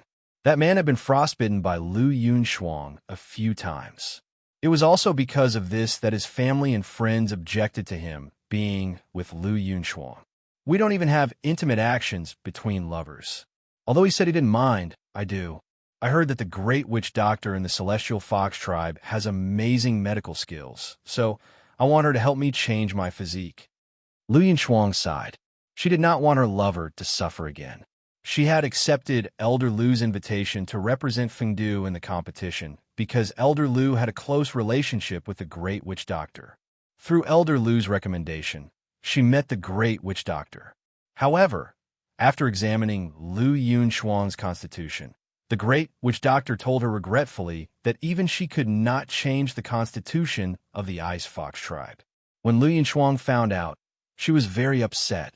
She had planned to return to the Ice Fox tribe and break up with her lover after participating in the Celestial Fox Anus selection. However, at this moment, Yin Sheng appeared. Although she did not know where Yin Sheng came from, her miraculous acupuncture technique gave Lu Yunchuang a glimmer of hope in her despair. I see. My acupuncture technique can solve many difficult and complicated diseases, but I have never tried to improve one's constitution. Yin Sheng could not guarantee that she would be able to help Lu Yunchuang. However, Lu Yunchuang's deep affection for that human male reminded Yin Sheng of her relationship with Night Fox. Speaking of which, the situation was somewhat similar to her relationship with Night Fox. Night Fox and she could not be together because of the ancient curse of the Kirin clan, while Lu Yunchuang could not be together because of her constitution. Just give it a try. If you fail, I won't blame you. When Lu Yunchuang saw that Yin Sheng had agreed, her face lit up. By the way, you mentioned the Great Witch Doctor just now. Are you sure that the Great Witch Doctor was the one who put those black talismans on Baby Goat and Ying? Yin Sheng had heard about it since she came to the 8 Wilderness Continent. On the 8 Wilderness Continent, healers only treated the most basic injuries. Here, there were only regular healers and witch doctors. The status of witch doctors was much higher than that of regular healers. In particular, the witch doctors in the Celestial Fox tribe had the same status as the chief and saintess. In the Celestial Fox tribe, the chief of the Celestial Fox people, the Great Witch Doctor, the Council of Elders, and the Celestial Fox Anus were once known as the 4 poles of the Celestial Fox tribe. However, because the previous Celestial Fox Saintess, Hu Sheng, could not practice magic, the status of the Celestial Fox Anus had plummeted in the Celestial Fox tribe. The chief, the Great Witch Doctor, and the Council of Elders were now the 3 pillars of power in the Celestial Fox tribe. Lu Yunchuang had seen the black talismans by chance when she was diagnosed by the Great Witch Doctor last time. That was how she recognized them at first glance. I'm sure that the black talismans are the Great Witch Doctor's unique witchcraft. As for these potions, they must have been concocted by the Great Witch Doctor. However, you should give up on the idea of snatching the antidote from the Great Witch Doctor. The Great Witch Doctor is the most unfathomable person in the entire Celestial Fox tribe. Some say that her strength is comparable to the first priest of the beast god, Altar.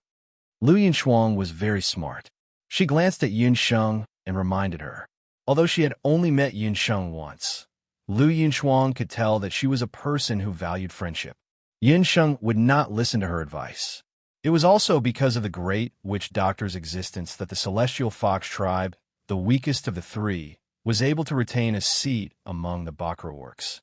It was said that the previous Celestial Fox Saintess had been promoted to the position of the Celestial Fox Saintess because of the Great Witch Doctor's recommendation.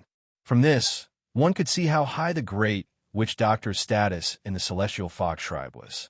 No matter what, I'll definitely use this Celestial Fox Saintess opportunity to meet the Great Witch Doctor. Yun Sheng glanced at Popping Sheep and little Ying, her brows tightly knitted together.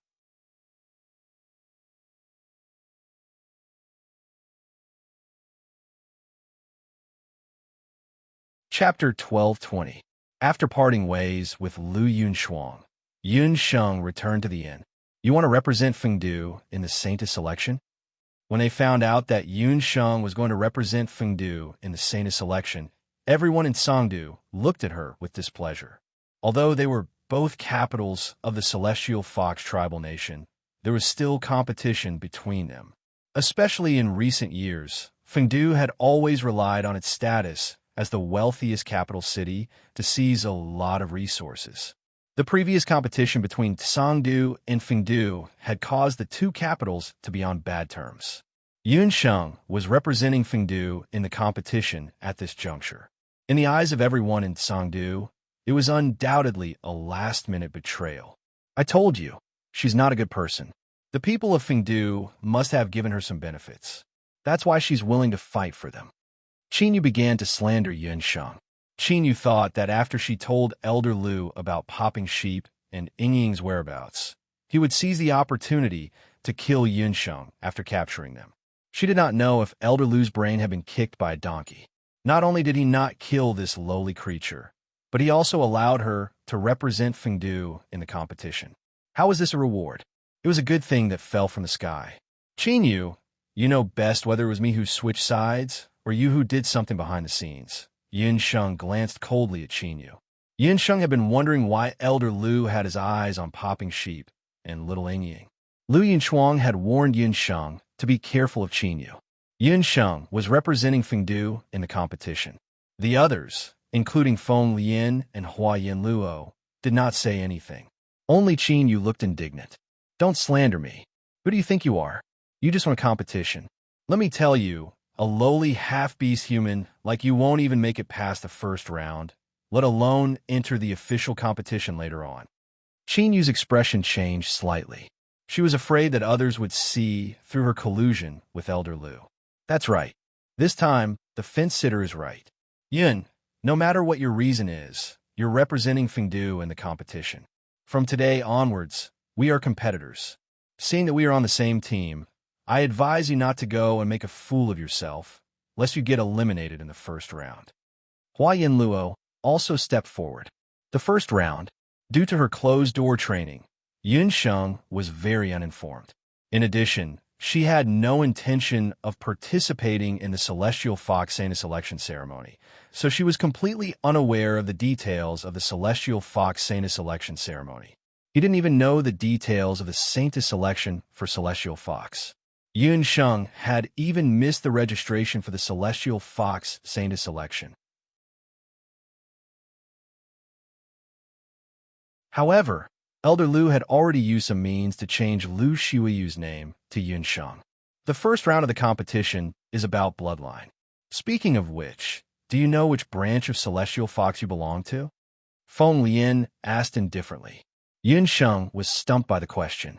Since it was the Celestial Fox Saintess selection ceremony, the most basic requirement was naturally to have Celestial Fox bloodline. There were many clans in the Celestial Fox tribe. Then what bloodline do you belong to? Yun Sheng had never heard Hu Jiusheng talk about bloodlines. Or rather, Hu Jiusheng, who had been hatched from the beast blood cloud, did not know about bloodlines. The Celestial Fox tribe divides the bloodline into grades from 1 to 6. Naturally, one tail is the lowest bloodline. The higher the bloodline goes, the higher the bloodline of the Celestial Fox bloodline. For example, the Ice Fox clan that Lu Yunshuang belongs to the five-tailed bloodline.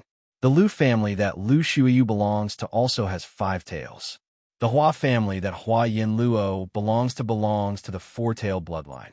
Qinyu and I belong to the 3-tailed bloodline. Feng Lian pointed at the few people present. Although the Celestial Fox Saintess election ceremony this time was the most lenient in history, there was a basic requirement for all the candidates, be they purebred or half-beast humans, to meet the requirements of a three-tailed celestial fox. Otherwise, there was no way to pass the first round, and they would be eliminated immediately. Did you hear that? The Celestial Fox Saintess election ceremony is not for people like you to participate.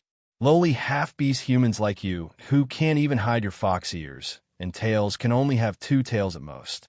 No matter how strong you are, you'll still be eliminated in the first round. Qin Yu mocked. Whether I'll be eliminated or not, we'll know tomorrow. Yunsheng could not be bothered to argue with Qin Yu. She took Baby Sheep and Little Ying back to her room to rest. After taking the potion, Baby Sheep and Little Ying returned to normal. However, Yunsheng knew that the mysterious black talisman in their bodies would act up again after 10 days. Elder Lu, Great Witch Doctor, you made Baby Sheep and Little Ying suffer so much. She will not let you off. Yunsheng's black eyes darkened. She sat down cross-legged and began to meditate. The next morning, Yunsheng took Baby Sheep and Little Ying to Hu City Square. The first round of the Celestial Fox Saintess selection ceremony would be held here in a few days.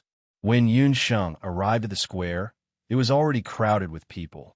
The Celestial Fox Saintess selection ceremony was the most eye-catching competition for the people of the Celestial Fox tribal country, except for the Bahuang clan competition. After all, not everyone had the chance to see the Saintess. This time, those who came to participate in the Celestial Fox Saintess election ceremony were all stunning beauties selected from the 10 major capital cities of the Celestial Fox tribal country. Everyone loved beauty, so there were many people participating in the selection this time. In order to maintain order, there were also a large number of Celestial Fox soldiers in the square. The other two Celestial Fox Saintess candidates, In Fengdu, Lu Yunchuang, and Chun Qi, had been waiting there for a long time. I really don't know what Elder Lu is thinking. He actually let you replace Big Sister Xiuyu, Chun Qi said angrily when she saw Yunsheng. The last time Yunsheng defeated Lu Xiuyu in front of everyone at the inn, Chun Qi still hated her for it. Unlike Lu Yunchuang, Chun Qi and Lu Xiuyu were good friends when they were in Fengdu. This time, Yunsheng had crippled Lu Xiuyu's hand and even profited from the disaster by replacing Lu Xiuyu. Chun Qi could not swallow this resentment. Fortunately, Chun Qi also thought that a lowly half-beast human like Yunsheng would not even pass the first round. Oh, look at the Saintess candidate in Fengdu. She still retains her half-beast form? Isn't that so? Hasn't Fengdu always boasted that only purebreds come from Fengdu? Well, high status and pure bloodline. She hasn't even taken off her fox form. Don't tell me she's a first or second-class celestial fox. There was a burst of chatter in his ears. In the square, the Saintess candidates representing the other capital cities also looked over. Plentiful City was the wealthiest city, and the three Saintess candidates were all purebred. Earlier, Lu Xiuyu and Chun Qi had been bossy and domineering. Before the competition began, they had already offended a lot of people and attracted a lot of hatred.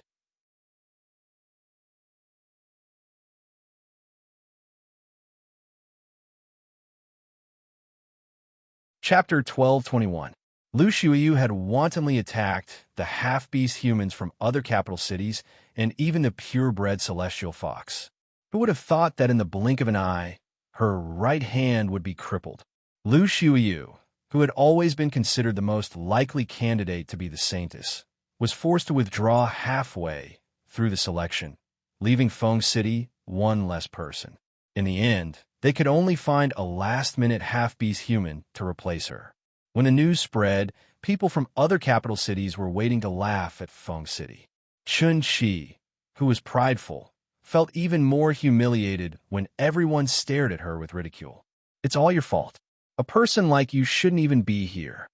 Chun Qi wanted nothing more than to chase Yunsheng away, but she did not dare to disobey Elder Lu's orders. She had wanted to join forces with Lu Yunchuang to ostracize Yunsheng, but she did not expect Lu Yunshuang to ignore her suggestion. Stop arguing. The test has begun. Lu Yunshuang glanced at the square. A celestial fox elder had already appeared in the middle of the square. The first round of the test, the bloodline test, had officially begun.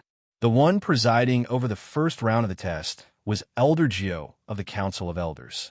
He was a middle-aged man with no facial hair. Silence. The bloodline test will begin immediately. Celestial Fox Saints candidates from the 10 capital cities, please form a group and participate in the test separately. Elder Gio coughed a few times when he heard the commotion in the square. His dignified voice immediately spread throughout the square. Yunsheng noticed that Hu City's 3 Celestial Fox Saints candidates were standing at the front. Hu Linglong, whom she had met a few days ago, was among the 3 of them. She was dressed in a bright red sorcerer's robe, like a fireball. She stood out in the crowd and attracted everyone's attention. Hu Linglong walked forward and greeted the 9th elder in a familiar manner. A crystal ball and a dagger were placed in front of Elder Gio. The dagger looked like it was carved out of jade, and the crystal ball looked no different from an ordinary crystal ball for testing magic. Hu Linglong picked up the dagger and made a cut on her hand. There was no trace of blood on the dagger. Hu Linglong dripped the blood on her finger onto the crystal ball. The originally transparent crystal ball changed the moment Hu Linglong's blood dripped onto it. In the transparent crystal ball, a fiery red fox appeared. The fox's posture was graceful, giving off the same feeling as Hu Linglong. But the most eye-catching thing was the fiery red fox's 5 fluffy foxtails that resembled fire. 5-tailed, Hu Linglong really is a 5-tailed celestial fox. Everyone began to discuss.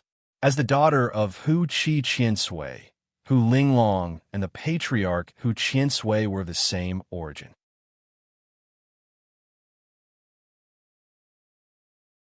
The fact that she was a 5-tailed celestial fox was also within everyone's expectations. Soon, the 5-tailed fox in the crystal ball disappeared. The 5-tailed celestial fox was already a very high-level existence among all celestial fox bloodlines. Hu Linglong walked down like a proud peacock. After Hu Linglong's test, the other celestial fox Saints candidates looked at her with envy and jealousy. Everyone knew that Hu Linglong was the most promising candidate among the celestial fox Saints candidates this time. There were even people who said that this Saintess election ceremony was just a formality. No matter the result, Hu Linglong would become the Saintess.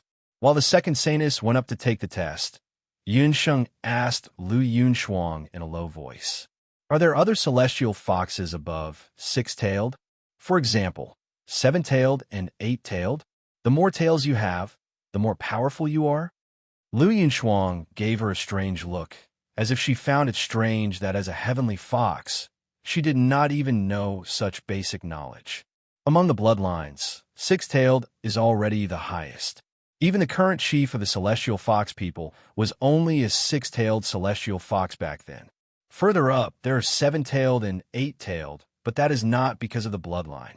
Instead, it is because of the additional foxtails that are produced when one's cultivation level increases. Lu Yunshuang explained with a cold face. The more foxtails one had, the more powerful one was, but the greater one's potential.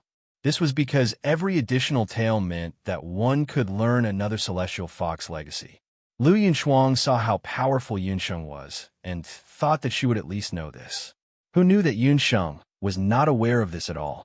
The more foxtails one had, the more celestial fox legacies one could learn.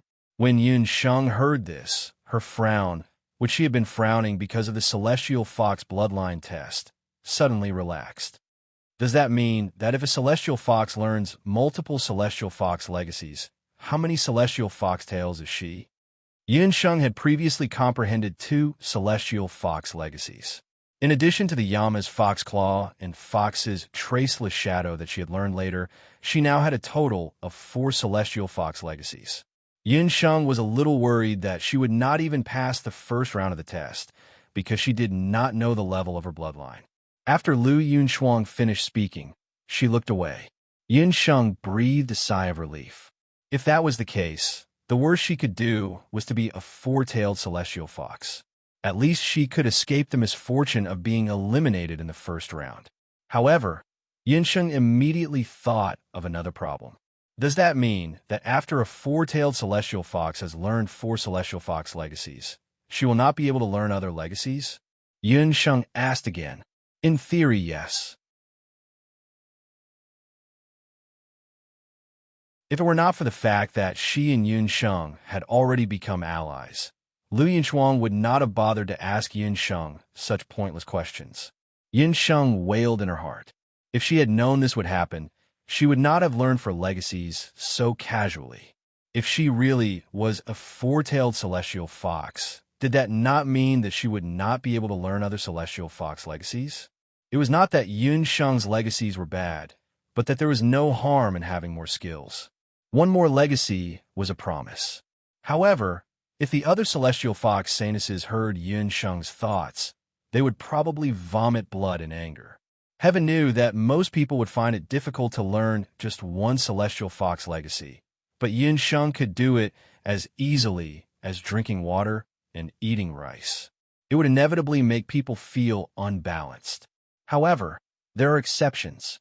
For example, when your strength increases and the number of foxtails increases, you can naturally learn one more legacy. Lu Yunxuang could not help adding when she saw Yunsheng's ugly expression. At this point, there was a sudden uproar in the square. What a shameless thing. How dare she participate in a test like this? Yunsheng and Lu Yunxuang looked ahead. They saw Elder Jiu angrily reprimanding a celestial fox Saintess candidate. That candidate was a tall and voluptuous young celestial fox. At this moment, she was trembling, and she was still holding the dagger in her hand. Yinsheng could clearly see that the jade dagger was glowing red. Earlier, when several celestial fox Saintess candidates, including Hu Linglong, cut their hands with the dagger, their blood did not touch the dagger. However, the moment the blood of this young celestial fox came into contact with the dagger changed.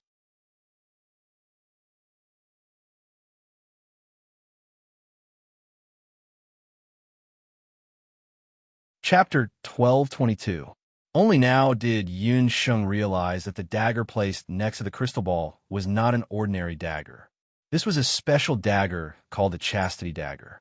It was made from the soul stone of a very special magic beast in the Bahuang continent, the Chastity Gecko. The Chastity Dagger was specifically used to test whether a woman was a virgin or not. If a woman's chastity was still intact when her blood stained the dagger would not change. However, if a woman lost her chastity, the dagger would suck the blood of the woman who had lost her chastity, and the dagger would turn red. One of the requirements for the Celestial Fox Saintess candidate was to be a virgin. This Celestial Fox Saintess candidate had obviously had illicit relations with others. The Celestial Fox Saintess is the symbol of the Celestial Fox tribe. You actually dared to conceal the truth. Someone come, break her tendons, and strip her of her identity as a celestial fox. Also, expel all blood relatives within 3 generations from the tribe. The 9th elder flew into a rage. This celestial fox Saintess selection was to choose a wife for the 9 Phoenix tribe's young clan leader.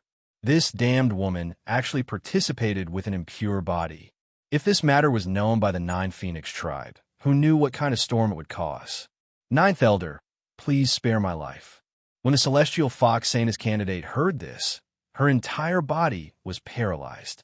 From the noble status of the celestial fox to being expelled from the tribe, she and her family were finished. No one paid attention to the woman's mournful pleas.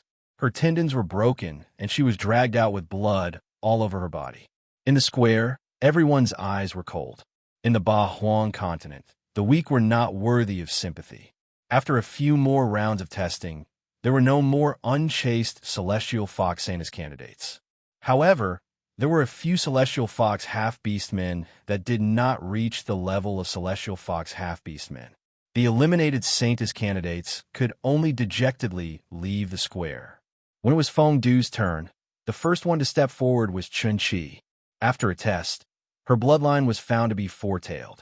Among all the Celestial Fox bloodlines, her bloodline was not bad.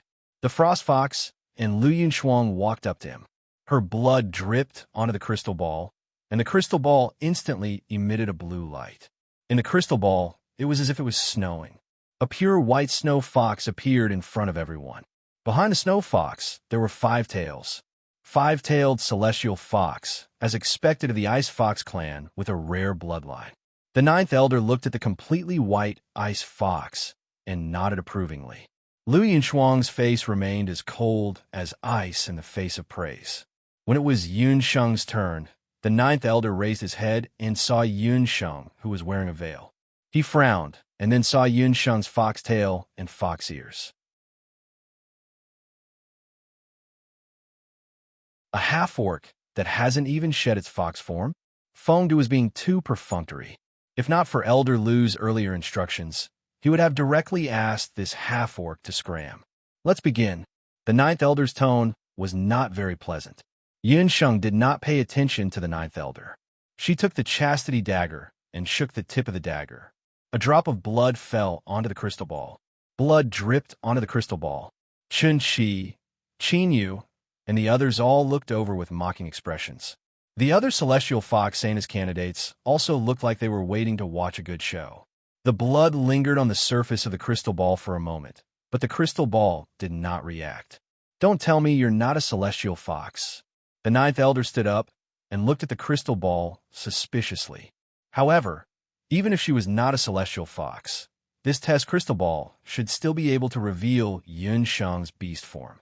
Unless she was not a beast at all, but a human. Ridiculous. A human dared to participate in the celestial fox Santa selection. This discovery was even worse than the discovery of the celestial fox girl who had lost her virginity. Someone come. The 9th elder was furious and slammed his palm on the table. The round crystal ball almost fell off the table. At this moment, the crystal ball suddenly emitted a blazing white light. Everyone only saw a dazzling white light in front of them. The entire square was bathed in a white light that was like the moonlight. The 9th elder covered his eyes. A celestial fox appeared in the crystal ball. That celestial fox was exceptionally beautiful. It had a noble posture and was covered in silk-like silver fox fur. Its forehooves were also shining with a golden light. There was not a trace of fat on its body. Every bone was well-proportioned. The most shocking thing was that the celestial fox had 6 tails on its back.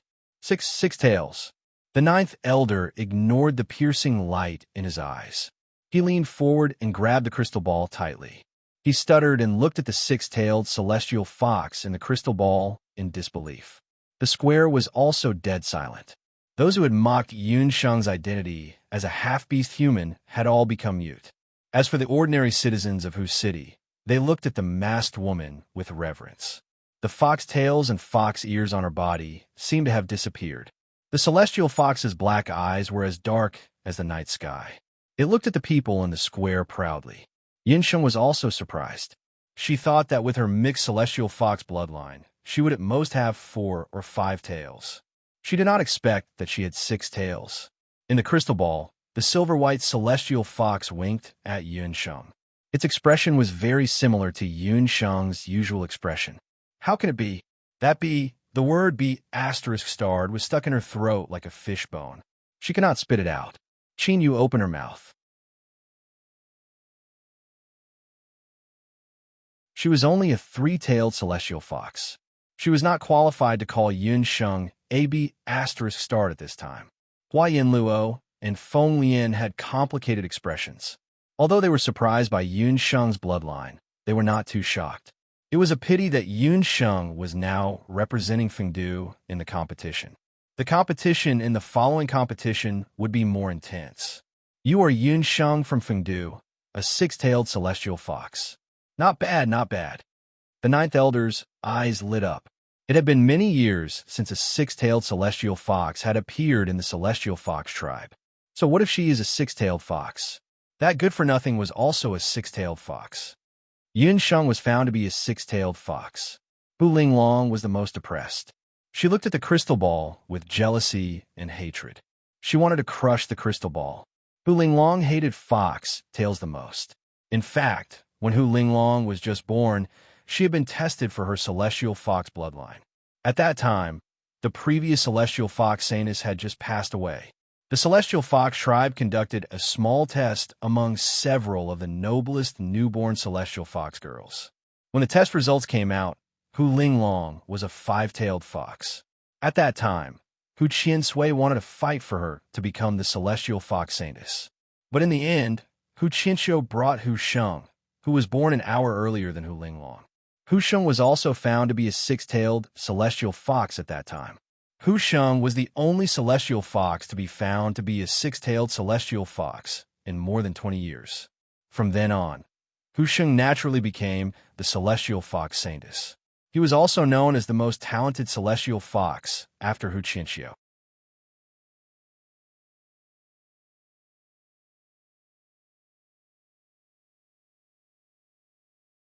Chapter 1223. However, the good times did not last long. Hu Sheng gradually grew up, and when she was 6 years old, she participated in the Celestial Fox Tribe's test. Whether it was Do Qi or magic, she actually knew nothing about them. From heaven to hell, Hu Sheng also went from a proud daughter of heaven to a trash that was laughed at by others. A celestial fox with the noblest bloodline of a celestial fox, who actually did not know any magic or Do Qi. Even her father, Hu Qianxiu, neglected her because of this. If not for the great witch doctor of the Celestial Fox Tribe, who supported Hu Sheng would have been abolished long ago.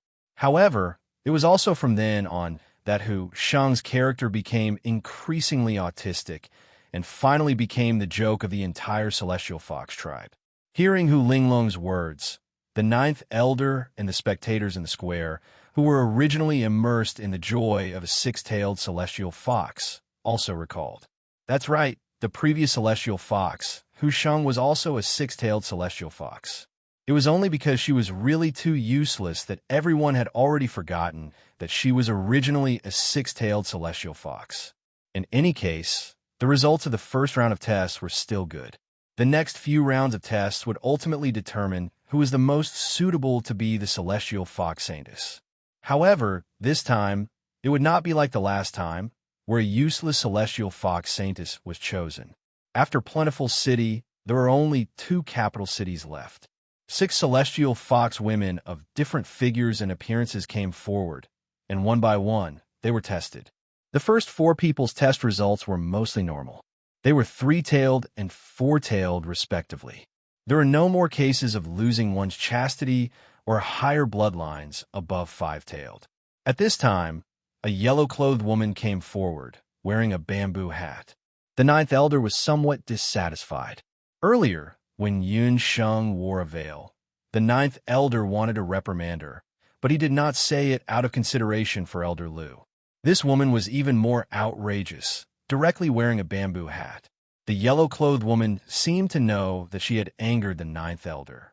She gently took off her bamboo hat, revealing a face that was like a peach blossom in spring. However, at that moment, no one was paying attention to the woman's face. Including Elder Jiu, everyone was staring at the yellow-clothed woman's eyes. It was a pair of indescribable eyes. One eye was blue while the other was green. This commoner is Yu Shang, from Yidu. The woman's voice was also very pleasant to the ears. She raised her snow-white hand and picked up the dagger, wiping it across her hand. Dazzling red blood rolled onto the crystal ball.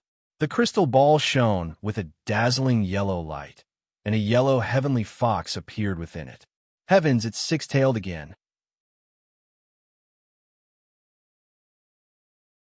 When he saw the yellow celestial fox, the ninth elder couldn't help but rub his eyes. This was because there was also a six-tailed celestial fox in the crystal ball. How was this possible? The six-tailed celestial fox, which hadn't appeared for over 20 years, actually appeared among the candidates for the celestial fox saintess this time. Hu Linglong bit her lower lip hard, almost tasting blood. Yudu Yushang. When did such a person appear in Yudu? This person called Yushang was obviously not someone to be trifled with. Her dual-colored eyes and the temperament that made all men look askance made Hu Linglong feel a strong sense of danger. In comparison, the half-beastman fox girl from Fengdu was nothing. Yudu? Yin Sheng revealed a look of curiosity. She was not familiar with the few capitals of the Celestial Fox tribal country. Looks like Yudu is going to make a comeback this time. Yudu is the poorest among the 10 capitals of the Celestial Fox tribal country, Qin said angrily, looking at the crystal ball enviously. She had thought that five-tailed Celestial Fox girls like Hu Linglong and Lu Shuiyu were the most powerful candidates for the Celestial Fox Saints this time. Who would have thought that Yun Sheng and Yu Shang would appear out of nowhere? You're called Yu Shang, right? I remember that someone from Yudu mentioned you before. At that time, you were only five-tailed, right? The ninth elder was in charge of the registration for the Celestial Fox Saints this time.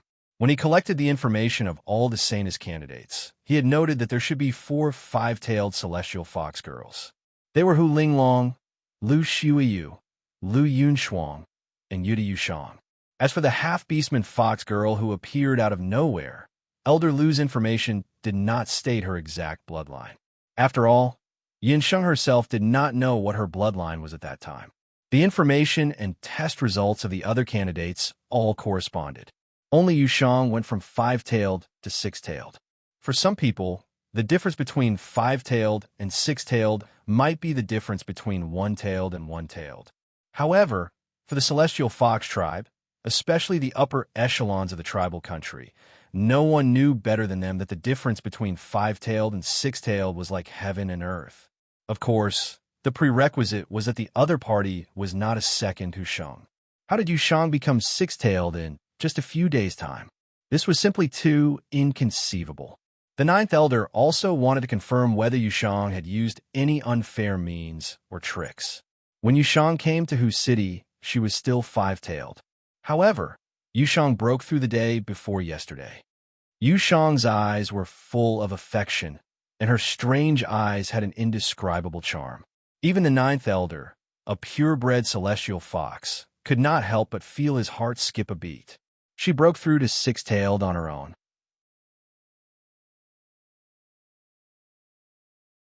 Such an answer caused another uproar. That was even more incredible. Being able to break through from five-tailed to six-tailed at such a young age was already very impressive. Moreover, this indirectly showed that Yushang's strength was very strong. The commotion caused by Yushang quickly overshadowed the earlier commotion caused by Yunsheng's six-tailed celestial fox test. After the first round of tests, a total of 26 out of 30 Saints candidates from the 10 capitals of the Celestial Fox tribal country remained.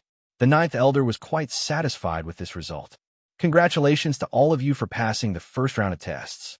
Tomorrow, the second round of tests will begin. I believe that all of you already know that the Celestial Fox Saint selection is divided into 3 rounds. The first round is the bloodline test, the second round is the written test, and the third round is the combat test, the ninth elder announced to the crowd.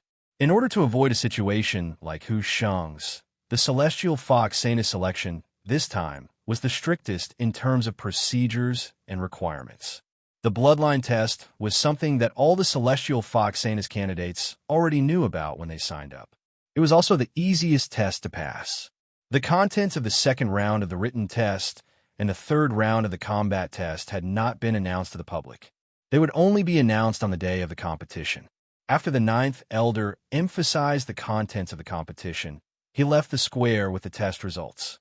The people in the various capitals also dispersed. Before leaving, Hu Linglong glared at Yushang. Yushang was all smiles, but when she passed by Yunsheng, she deliberately took a few more glances at her. There was an indescribable sense of provocation in that pair of bewitching eyes.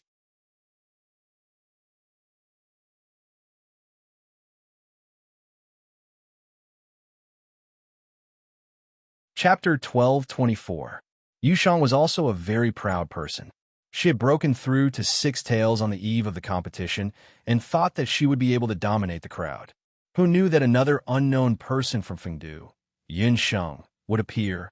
That woman is not simple. Lu Yinshuang glanced at Yushang. It doesn't matter. As long as it's an open competition, there's no need to hide anything. Yinsheng smiled faintly. She would let them see the truth in the upcoming competition. News of 2 six-tails appearing in the first round of the Celestial Fox Saints test spread throughout the entire Hu capital in less than 2 hours. After Hu Linglong returned home, her face was gloomy and extremely irritated. Even her personal maidservant suffered a calamity. Linglong, I heard that 2 six-tails appeared in today's competition. Is this true? Hu Qian Sui entered the house. Yes, 2 women from Fengdu and Yudu. I don't know if the test is accurate. Let's not talk about that seductive Yushang. That woman from Fengdu even retained her half-beast form. If Elder Jiu had not been present, Hu Linglong would have questioned it on the spot. I don't think it's fake. I heard that Elder Lu found that half-beast from somewhere. It's said that she's a half-beast without a family. Earlier, that woman even injured Lu Xiuyu. If it weren't for her high value and Elder Lu's personality, he wouldn't have allowed her to represent Fengdu in the competition. However, the one you really need to worry about is that woman called Yushang. Hu Qiansui's expression became more serious when he mentioned Yushang. Why, father? What's so great about that Yushang? She's just a six-tails who just broke through. She's only slightly stronger than me at best, Hu Linglong said angrily. If she was given another year or 2, she could also break through to 6 tails. Don't be too confident. The content of the second round of the theory test is out. Hu Qiansui's expression was profound. The content of the competition for the Celestial Fox Sanus candidate was highly confidential. Hu Qiansui had put in a lot of effort to find out the details. This was definitely an advantage for Hu Linglong. Remember, this opportunity is not easy to come by. You have to be prepared before the others, Hu Qiansui reminded. Father, don't worry. This time, your daughter will definitely not disappoint you. When Hu Linglong heard that, all her previous worries were swept away. Hu Qiansui nodded his head in satisfaction. He recalled Elder Lu's smug expression at the Elders' Assembly today. He felt uncomfortable for a while. Not long after the Celestial Fox Sanus bloodline test ended, the 9th Elder gave 2 copies of the test results to Patriarch Hu Qianxiu and the other Elders. When Elder Lu saw the results of the test, his eyebrows twitched, and he tried his best to hide the surprise in his eyes. Congratulations, Elder Lu. You found a good seedling this time.